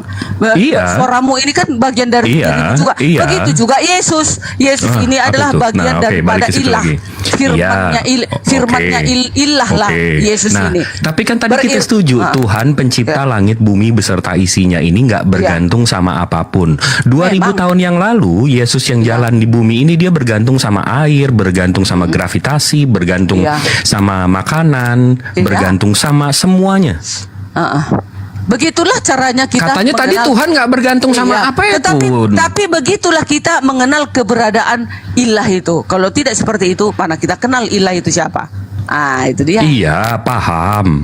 Tapi sebelum ini kan kita udah setuju nih Bu. Tuhan pencipta langit bumi beserta isinya itu nggak bergantung sama apapun. Iya. Nah, terus Yesus berarti bukan Tuhan dong, kan dia bergantung. Kenapa Yesus itu kelihatan sewaktu di bumi? Karena dia datang berinkarnasi menjadi manusia. Karena dia ingin bertemu dengan manusia. Nah, jadi kalau dia ingin bertemu dengan manusia, harusnya kan ilah itu yang datang kan. Harusnya ilah itu yang menyelamatkan manusia. Udah kayaknya ini udah debat kusir ini udah. Iya, ini udah. Cukup ya benar nih ya. Udah mau pagi ya.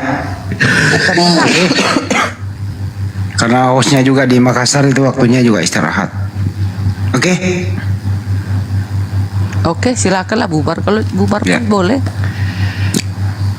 Masih ada nggak tuh Bang Sadli? Bagaimana Ibu Dani ya? Kalau sekiranya ada jarum yang patah Bu Dani, jangan dipakai karena jarum yang patah itu nggak layak pakai. Kalau sekiranya ada makhluk hidup pernah ada di muka bumi, jangan dituhankan karena dia adalah makhluk. Ya, kalau alhamdulillah minimal malam ini Bu Darni udah nggak pakai nama Allah, Bang Andy. Dari dulu emang itu gue sudah bilangin. Kadang lupa karena saya udah tunjukin tadi Kristen, Arab, Syria, Batiga pakainya ilah bukan Allah. Mantap. Bu Darni dulu bilang saya nggak pakai deh. Giliran lama nggak hilang ya terpapar lagi virus di luar sana. Karena kan sudah terbiasa. Karena juga dunia juga tidak menunggukannya kan gitu. Karena dunia Kristen luar nggak pakai nama Allah Bu, jadi nggak ada urusan sama mereka. Yang lucunya kalian ini kan apologet, ibaratnya geleng-gelengnya kalian di Sumatera ini. Sementara dunia tidak ada komentar. Kalian yang karena nggak ada yang pakai Allah. Kristen seluruh dunia nggak ada yang pakai Allah kecuali Bani Bang Jibril, kalian yang itil-itilan. Wah tuh kan. Astagfirullahaladzim kan. Maksudnya kecil. Bu Darni hewan jelek. Yang nabimu yang dari Amerika yang perempuan itu nggak pernah mempergunakan itu Bu Darni. Siapa nabi yang di Amerika? Ya siapa lagi? Siapa nabi? Mana ada lagi nabi selain Yesus? Ya itu perempuan yang perkenalkan Advent siapa itu namanya? Ellen G. White itu bukan nabi dia itu terang kecil gitu loh. Terang kecil. Iya, nggak ada nabi selain Yesus, nggak ada. Dia hanya terang kecil saja. Hanya orang mengatakan dia seperti nabi gitu. Tetapi nabi itu kan langsung pilihan dari siapa? Ilah itu. Tapi dia hanya terang kecil yang memberikan kabar tentang bagaimana. Tapi dia kan ini ya pelopornya Advent ya. Ya dia kan penemunya Advent ya. Iya termasuk. Iya. Jadi bosnya Bu Darni itu orang Amerika. Bukan bos, termasuk dia itu yang meneruskan isi-isi Alkitab itu semua buku-bukunya dari Alkitab. Gitu dia. Ya udah orang bule itu bosmu. Bukan bos itu, hanya dia meneruskan semua isi-isi dalam Alkitab. Itu dia, bukan nabi. Berarti agama ibu ini dari tahun 1863. Bukan, agama ibu ini dari hukum Tuhan, Hukum mancing-mancing aja. Hukum Tuhan. Bang Jibril, Bang Andi. Seventh Day Advent ini didirikan dari hukum 1863. Mulai Tuhan memberikan hukum kepada Musa. Bang Handi, mulai Siap. ilah itu memberikan hukum Tuhan, hukumnya kepada Musa, hukum Tuhan keempat, hukum Tuhan yang keempat, ingat dan kuduskanlah hari Sabat. Kami sudah di situ. Nah, itu dia. Enggak, tapi agama ibu baru 161 tahun loh. Ya, walaupun baru, tetapi karena bandelnya manusia ini, karena bandelnya manusia, semua manusia melupakan hari Sabat, makanya dikumandangkan lagi hukum Tuhan itu gitu loh. Sekarang saya Karena paham nih kenapa orang bilang si bungsu. Berarti si bungsu ini ibu berarti ya. Si bungsu. Dari mau lihat nggak apa gerejanya Advent di Amerika? Boleh, aku nggak pernah lihat. Baru saya aku dikirimin. Iya. Tunggu ya. Tunggu boleh. Tapi jangan salah yo, ada juga sekarang. Gua bisa ada gedein juga gua sendiri nggak sih? Ada juga Advent yang sekarang sudah membelok loh, tidak mau lagi memberikan persembahan, tidak mau memberikan perpuluhan. Ada loh, jangan salah. Perpuluhan itu bukannya buat bangsa Lewi. Iya, tetapi kalau di kami untuk perbendaharaan organisasi itu, untuk kemajuan, nah itu. Emang Lewi? Ya, dibilang Lewi sih sekarang wakil. Bu, dari itu gereja Advent di Amerika tuh. Oh gitu ya, itu ya. Itu Pak Lamsan di sono orang Advent. Kok pakai kubah, Bang? Nggak apa-apa. Yang bikin kubah itu orang Kristen itu, biar tahu. Masjid itu masjid itu yang buat orang Kristen, orang kafir. Biar tahu. Iya. Manji beri masih gak mancing jeli. Enggak loh, jangan. Kita kebenaran. Kita jangan terpancing-pancing ya. Nggak apa-apa. Ini kebenaran. Ini kebenaran harus dikumandangkan. Iya. Gue juga baru nggak Pak Lam. Pak Lamsan ngiringin saya. Dia bilang Pak Lamsan gini, Bang Andi, iya, lu lihat di belakang gue apa itu? Gue jawab, bengkel. Matamu picak kata Pak Lamsan. Pak Lamsen masih Advent, masih atau Advent dia, justru dia kan dia ke Amerika itu ketemu pendiri Advent di sono, di reunian. Saya bilang, Pak Lamsen kenapa nggak undang Bu Darni? Dia juga Advent. Kata dia Bu Darni katanya nggak direken, bawel katanya. Kalau Ibu Darni kan masih ibaratnya kecil-kecilan ya Ibu Darni. Dia lagi ada kongres, itu Advent kongres kalau nggak salah di Amerika Bu Darni. Khusus orang Advent di sono. Iya. Kongres itu maksudnya rapat rapat petinggi Advent kan di sana pusatnya gitu. Di sana itu terpilih Luka Tambona sebagai sekretaris. Nggak ada Luka Justru Bang Luga bilang Advent ini miskin kata Ibu. Nggak apa-apa miskin di hadapan manusia, tetapi di hadapan Tuhan yang penting gitu. Itu rapat-rapatnya gimana tuh? Itu rapat-rapat gimana kemajuan gereja-gereja itulah. Itu kan perwakilan. Contoh ketua Advent Sumatera Utara kan ada ketuanya terpilih. Itulah yang rapat ke sana gitu. Ketua Advent di Sulawesi Selatan. Ganti-ganti ayat lagi nggak? Sana rapat. Nggak. Dia 5 tahun sekali diganti dong putaran. Bukan ganti-ganti ayat lagi nggak? Enggak dong, mana ada yang bisa diganti? Itu dunia, kalau Alkitab kan dunia. Nah itu. Enggak, kalau yang enggak gitu, Bu. Kalau yang Bible Indonesia itu pakai Allah, Bible seluruh dunia tuh nggak ada pakai Allah, Bu. Pakai apa dunia? Kalau KJV sama NIV itu Tuhan Bapa, nggak ada pakai Allah. Bapa. Iya sih, Tuhan Bapa samanya sebenarnya itu. Tapi itu juga memang karena Allah itu kalian bilang itu adalah Allahnya Islam, ya itu sah-sah saja. Saya juga enggaknya keberatan di situ. Tapi kita akan mengikutin seluruh dunia yang sudah seluruh dunia nggak ada yang pakai Allah, Bu. Tapi Indonesia kan Allah kan? Iya, cuma di Salemba doang. Itulah. Ya karena banyak di sini mayoritas Islam. Malu dia tampilan apa adanya, dia harus terbungkus Islam. Kalau aku nggak malu kalau sebenarnya makanya dikatakan ya kita kan nggak boleh menyebutnya sembarangan, ya kan? Ya kalau udah dibilang Hasyim atau Ilah atau Yahweh atau Tuhan Bapa, ya itu kita. Kalau bilang Yahweh nanti kalau diserang Yahudi pula. Nggak ada, mana pernah Yahudi menyerang. Enggak. Belum pernah ketemu loh. Karena Tuhan itu kan bukan Tuhan orang Yahudi saja, itu Tuhan seluruh umat manusia di bumi. Enggak, Yahudi Tuhannya bukan Yesus. Ya itu saja perbedaannya kalau sama orang Yahudi. Jadi makanya agama yang Tuhannya sangat paling berbeda itu ya Kristen, Buddha, ya yang Hindu gitu. ya gitu. Yang jelas yang datang siapa? Yesus atau Tuhan yang lain? Siapa yang datang? Sama yang datang ke bumi itu Tuhan-Tuhan yang datang ke bumi itu sama Nanti kayak yang Mitra, yang kita tunggu Zeus, kedua kali, yang Atis. kita Itu tunggu. Tuhan-Tuhan yang datang ke bumi itu Tuhan-Tuhan pagan, Bu. Nanti yang datang kedua kali ke hari kiamat siapa yang datang ya? Bu. Isa Al-Masih kalau Islam kan? Udah Isa nih. Al-Masih yang datang. Kalau kami Kristen, Yesus. Nah, itu dia. Nih. Itu kebenaran. Tuhan-Tuhan yang agama samawi itu nggak turun-turun ke sini, Bu. Nggak turun, orang nggak ada. Oh, jadi Nggak ada Tuhannya Yesus nggak ada? Kalau Jadi Yesus Bapaknya ada. Yesus nggak ada? Lah Tuhannya kan nggak kelihatan, nggak pernah turun.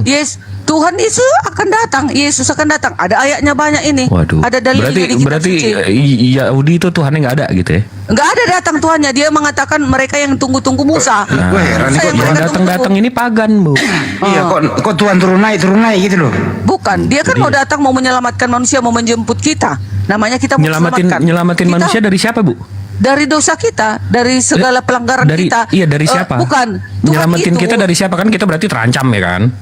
menyelamatkan kita dari semua sekarang yang sudah kita lakukan di bumi ini. Kita sudah menuruti hukumnya, maka kita nanti akan Jadi dia nyelamatin kita dari siapa? Yesus akan menjemput kita di mana aku berada, engkau Bu, akan Ibu berada. nggak jawab gitu. nih. Jadi dia nyelamatin kita dari siapa? Menyelamatkan umat manusia itu yang setia Dari? kepadanya dari setan lah, dari sang pengganggu setan, dari sang pengganggu, supaya kayak aku lah udar nih, supaya aku jangan diganggu setan lagi selama hidupku sudah melakukan kebenaran, sudah menuruti hukumnya. Dia datang nanti mau menjemputku. Enggak, Dan saya dia kira akan- Ibu mau bilang nyelamatin manusia dari Tuhan. menyelamatin manusia dari Tuhan. Iya kan katanya kita punya dosa waris ya kan? Nah, dosanya itu kita masih apa? Ya? Dosa waris itu enggak ada lagi loh. Itu dosa waris itu hanya awal mulanya aja Adam dan Hawa. Itu aja. Udah nih, Setelah hati-hati itu, Bu Darni nanti kalau Yesus datang kedua kali, saya nggak tanggung jawab kalau tentara Romawi mengambil sikap lain kayak dulu, membunuh dua enggak lain. lagi. Kalau sekali ini Bang Handi, Bukannya udah, kalau Bang? sekali Dia kan ini mau turun lagi nanti. Iya. Udah, Bang Handi. waktu itu dia janji dia kan datang lagi. Dia udah datang Bang Handi. Paulus kan? Udah Oh kan? Bang Handi, Bang Jibril, Bang Handi, Bang apa itu? Jibril. Kalau nanti datang Yesus, kalau datang lagi tentara Romawi, sekali itu ditunjukkannya kekuasaannya. Kalau dulu kan masih. Ya, nanti kalau disalib lagi gimana? Disalib Enggak lagi. Kalau Oh, dulu enggak kan lagi. kalau dulu kan memang harus digenapi nubuatan para nabi. Kalau kedatangannya kedua kali ini, tinggal dihembus. Oh, gue paham Bang Jibril. Dia datang, dia turun datang, dia cari keturunannya tentara Romawi. Mana dulu yang pernah bunuh saya? Bukan, enggak ya. Enggak. Dia datang menjemput, memilih Waktu itu dia udah balik, umatnya. Enggak, tunggu dulu. Nanti dia datang kedua kali mau menjemput orang-orang yang ketiga percaya, dong, Bu. yang Yang ketiga menuruti dong. hukumnya. Yang ketiga dong. Yang kedua. Ketiga dong. Yang kedua kan udah datengin Paul. Yang pertama itulah kelahirannya di situ. Dan Abis itu kan dia kebangkitannya. disalib. Iya, kebangkitannya. Abis itu dia turun lagi ketemu Paulus. Tetapi kita menunggu kedatangannya yang kedua, bukan ketiga. Yang kedua, ya berarti si Paulus ketemu siapa? Itu kan beda. Itu kan tunggu dulu. Banyak juga manusia yang didatangi Yesus ya supaya maka bertobat dia ada. Itu Ya, beda. berarti yang ketiga dong. Yang itu datangnya itu ke pribadi. Kalau ini kan Iya. menyeluruh dunia. Ya, tapi kan diberitakan. Nanti rencana Bu Darni turunnya di mana itu, di Indonesia apa di mana?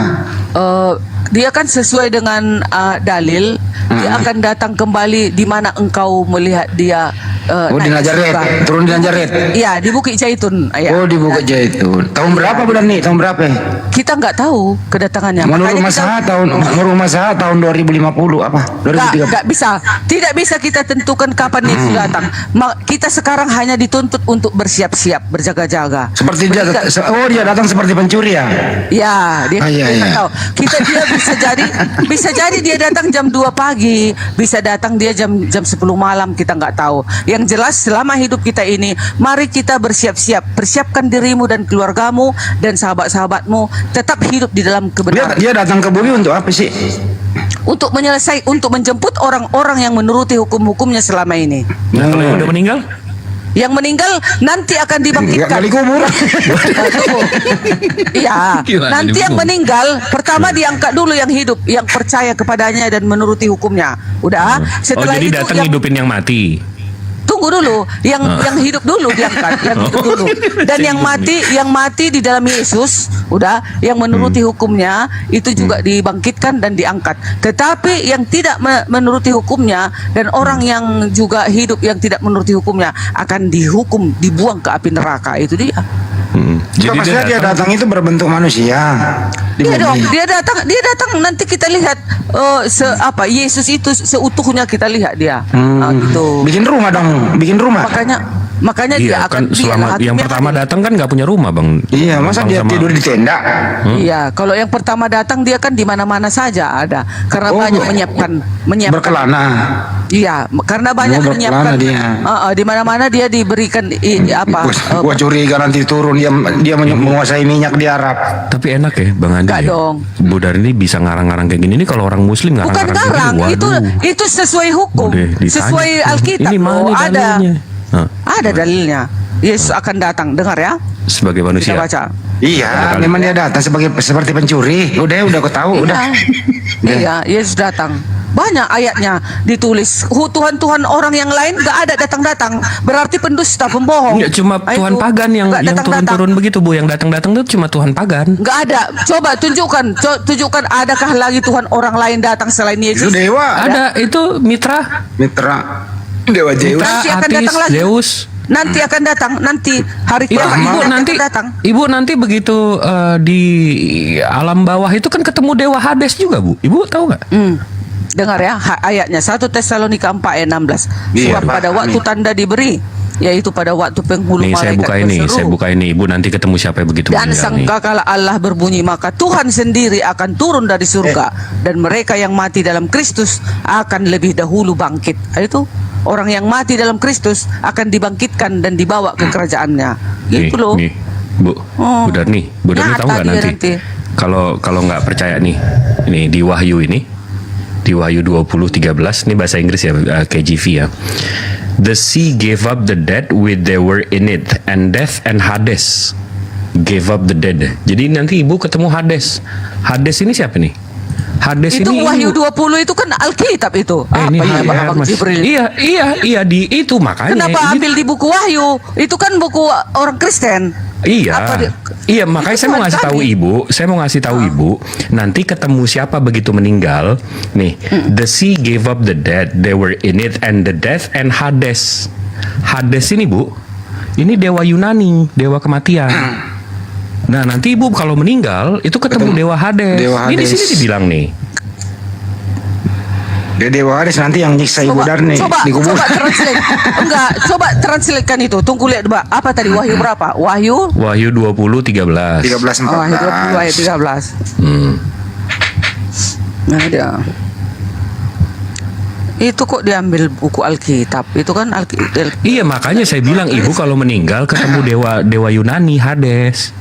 Wahyu 20 ayat 13. 13. Aku pakai ayat sih. Maka Butir. laut menyerahkan orang-orang mati yang ada di dalamnya, dan maut dan kerajaan maut menyerahkan orang-orang mati yang ada di dalamnya, dan mereka dihakimi masing-masing menurut perbuatannya. masing-masing Oh, dihakimi juga perbuatannya. Ya itu nanti itu kan, mereka Ibu akan kan, dihakimi Bu, nanti. sebentar. Ibu kan tadi baca yang ini nih, TB 1974. Ini kan di dalamnya mereka. Nah, tapi yang AYT yang 2018 Bu, yang baru itu nanti maut dan Hades juga menyerahkan orang-orang mati yang ada di dalamnya. Ini Hades Bu. Lalu maut dan kerajaan Nah, ini- maut akan iya, dilemparkan, ini akan Hades nih. dilemparkan ke lautan api. Iya, ini Hades. Itulah kematian yang kudus, lautan api. Nah itu Iya, ini orang-orang Hades. tunggu dulu. Iya, orang-orang yang tidak percaya kepada ajaran-ajaran Intinya Yesus. gini loh, Bu Darni. Itulah yang akan dibuang ke api. Bu yang Darni, menyala-nyala. intinya Kristen juga. Benar. Bu Darni, intinya itu Kristen juga ternyata ada siksa kubur. Ada Hades Nggak nih, Bang ada. Ibu. Ini Nggak anjingnya ada kepala siksa 3 loh Bang. kubur. Nggak ada siksa Ada kubur itu loh, Kristen. dihakimi di dalamnya, dihakimi masing-masing perbuatannya. Iya, ini yang dihakimi orang-orang yang tidak percaya, dibuang ke lautan api gitu. Sama ya. si Hades, Sama si ini Hades. Dewa Pagan, Berkepala 3. anjingnya kepala 3. Waduh, ngeri kali Bu Darni. Iya dong. Namanya orang yang Iya dong. orang yang melanggar hukum. Iya dong. Orang yang melanggar hukum yang dihakimi. Kalau orang-orang percaya nggak dihakimi dong. Itu orang-orang yang Iya, makanya berdosa itu. orang pemakan yang- babi Bu Darni, Iya, orang-orang yang Darni, jahat. dengerin. Oh, orang yang suka makan babi, dia embat sama Hades nanti. Suka makan babi. Semualah orang yang berzina, melacur, membunuh, mencuri, semualah itu diembat lah itu ke api. Iya, ini yang saya bingung Bu. Ini Bu, ini kan tadi di sini disebut Hades di dunia kematian kan. Nah si Hades ini punya saudara Bu, namanya Zeus, ada Poseidon. Itu kita ketemunya nanti di mana itu Bu? Yang Ini jelas kan Hades setan-setan, yang jelas Ini kan ada setan-setan Zeus, semua ada Poseidon. bertemunya di api neraka, di api neraka. Cerita mitos Yunani semua ya. Gitu dia ya. Mitologi Yunani semua ini. Ya udahlah Bu Darni. Dan setiap tunggu Darni. satu lagi ayat 15 dan setiap orang yang tidak ditemukan namanya tertulis di dalam kitab kehidupan ia dilemparkan ke dalam lautan api. Nah, itu dia. Sama Hades. Sama Hades. Lautan api itu di neraka maksudnya dilemparkan Nanti. orang-orang yang tidak ditemukan buku kehidupan Begini nanti ya. yang Bu menolak Darni, Yesus. udah Bu Darni, selamat. ya kan. Nah, itu. Bu Darni nanti kalau mati ya. Ini saya nggak doain mati loh, Bu. Contoh aja nih, jangan Ibu Darni deh, yang lain deh mati, dipeti, didandanin, dikubur. Semua orang udah pulang. Udah pulang Tunggu Entar dulu Bu Darni. Tunggu, Bang Hadi, Iya. yang tadi Bang Jibril itu hukuman yang terakhir itu ya, hukuman Iya, yang terakhir. dengar Ini raja terakhir gitu ya. Raja Ya, terakhir hukuman terakhir itu, Hades. hukuman terakhir. Iya, jadi kalau ada orang Kristen meninggal itu dimasukin di peti, didandanin gitu ya. Ya. Terus ditutup petinya, dikubur. Orang-orang udah pada pulang. Ya. Kata-kata si Hades, oh udah sepi nih. Ayo kita beraksi. Hades nongol. Bukan Bang Hadi, salah. Ini hukuman terakhir ini. Agak di dalam kubur itu. Dan iblis juga dihukum. Nanti terakhir iblis dan Iya, tunggu dulu belum kelar. Datang jadi si kalian salah, nggak ada siksa kubur. Beda, ini bukan siksa kubur ini. Bang Handi sama Bang Jibril. Itu Wahyu bukan siksa 20 kubur. 13 itu loh siksa kubur. Iya, ini hukuman yang terakhir. Gak ada lagi hukuman kecuali ini terakhir. Jadi Ya, pokoknya orang-orang ketemu, yang tidak pokoknya percaya. kalau saya agama Kristen nanti begitu meninggal ketemu Hades gitu, dewa pagan gitu ya. Kepala ketemu tiga di lagi. neraka, ketemu di neraka. Kepala Ketemu di tiga lagi. neraka. Dewa pagan ya. Dibuang ke neraka Bang Handi, Bang Jibril. Iya, Nanti ada terakhir, Hadesnya, iya. Iya, hukuman terakhir nanti dibuang ke api neraka orang-orang. Ngeri kali itu kalau ada anjing kepala 3 Bu Darni. Iya, memang gitu. Tapi saudaranya si Hades ini ada Zeus, ada Poseidon. Iya, itu pun semua yang berteman-teman dengan iblis semua akan dibuang ke api neraka. Makanya Bang Handi, Bang Jibril, dari sekarang kita marilah hidup di dalam kebenaran. Apa yang kita lakukan? Saya nggak percaya Bu sama mitologi Yunani. Ya itu gitu, Bu. terserah. Ini aku sebagai penginjil karena Yesus mengatakan, "Pergilah kau Diarni, pergilah ke seluruh bangsa, ajarlah mereka, baptislah mereka dalam nama Bapa, Putra dan Roh Kudus." Ketemu Hades lagi tuh. Aku menyertai engkau sampai akhir zaman.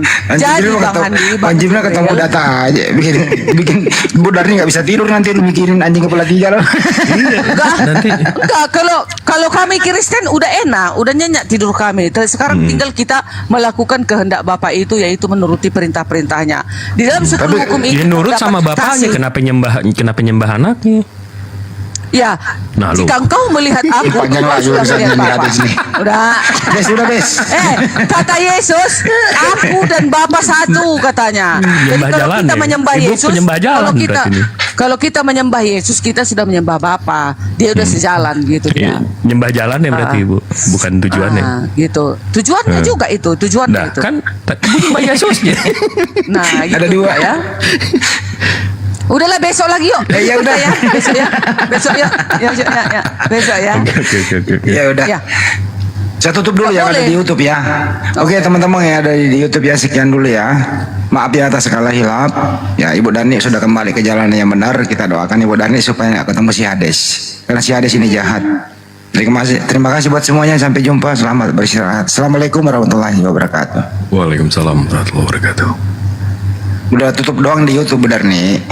Ya, selamat malam lah ya. Selamat pagi lah. Pagi, udah pagi. Dadah Hati-hati ketemu si Hades. Enggak. Si Hades.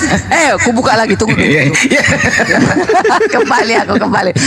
Si Hades itu di neraka nanti. Aku gak mau ke neraka. Jadi mulai dari sekarang aku berusaha untuk si Hades kebenaran. Si Hades 3 bersaudara lagi. Hades, Zeus, siapa lagi satu? Poseidon. Ya Poseidon itu loh. Ya itu. Nanti mereka di neraka itu. Ya. Poseidon apa Joe Biden? Poseidon. Dia penguasa laut dia penguasa laut. Joe Biden. Gitu ya. Tapi saya nggak mau agama yang ada pagan-pagannya Bu, ngeri Bu. Yang jelas ada dewa-dewanya gitu. Masa agama dari Tuhan, iya, pencipta langit bumi beserta isinya ada dewa-dewanya. Bang Jibril, kurang indah apa hukum 10 itu? Itu saja kita lakukan. Kok ke 10 lagi? Ini Hades tadi. Memang iya. Kalau di nerakanya orang Kristen tuh ada Hades. Mulai lagi. Hades itu kan di neraka tempat tinggalnya. Jadi ngapain kita mau ikut si Hades? Iya, kalau tapi mau kan itu si dewa Hades, Yunani, Bu. Iya, jangan ikuti itu, jangan ikuti. Kita hanya ikuti. Benar nih, besok kalau benar dibangun ada waktu, kalau mau ngomong panjang kayak gini santai, masuk di ini, di API Apologet Islam Indonesia. Besok. Oh iya, iya ya. Jam berapa kita mulai? Ya, mulai jam 10 udah buka kok. Oke. Jam 10 siang. Ya jangan, siang aku kerja. Repot. Oh, kerja. Aku paling malam-malam jam 11 baru bisa. Oh iya juga ya. Siang gawe ya. Iya, siang cari mamam lo. Sukses ya Bu Darni. Semangat terus ya. Ya memang harus semangat. Gak bisa malas-malas. Pernah nggak tiba-tiba kerja ada Hades nongol? Oh, kadang banyak juga. Banyak juga Hades mengganggu-ganggu, banyak. Iya. Ya udah. Contoh. Kasih contoh lagi. Udahlah besok aja lah. Iya besok lah. Oke, turun aku ya. Dadah yang semuanya. Kasih ya. Yang kasih Bu Darni ya. Ya. Udah. Kita tutup ya. Mbak Jibril lucu juga ini. Bu Darni itu lucu tuh. Yang penting nggak jangan dikasarin, disantai kayak gitu. Nggak, makanya tadi ada yang komen-komen di bawah, nggak bisa ini diskusi. Ya kita kan mesti lihat lawannya juga, Iwan. Daripada monolog. Iya. Ini kan menarik sih. Bu Darni setuju ada dewa pagan di. Bu Darni itu udah sadar dari dulu nggak mempergunakan kata Allah. Terus dia lagi bergaul di luar, kena virus lagi gitu loh. Allah lagi. Ya mana ini sih, Sali, tutup deh, Sali. Tiduran semua, Pak Jibril. Iya kan dah, saya masih ada. Silakan ditutup kan dah. Oh ya teman-teman ya, jangan lupa ya. Dukung kami pesan skincare. Ya hasil dari penjualan skincare itu ya sebagian kita pergunakan nanti juga dalam debat terbuka di Jakarta. 1. Ya kedua, kalau ingin donasi langsung ya hubungi kami di Bank BNI Apologet Islam Indonesia.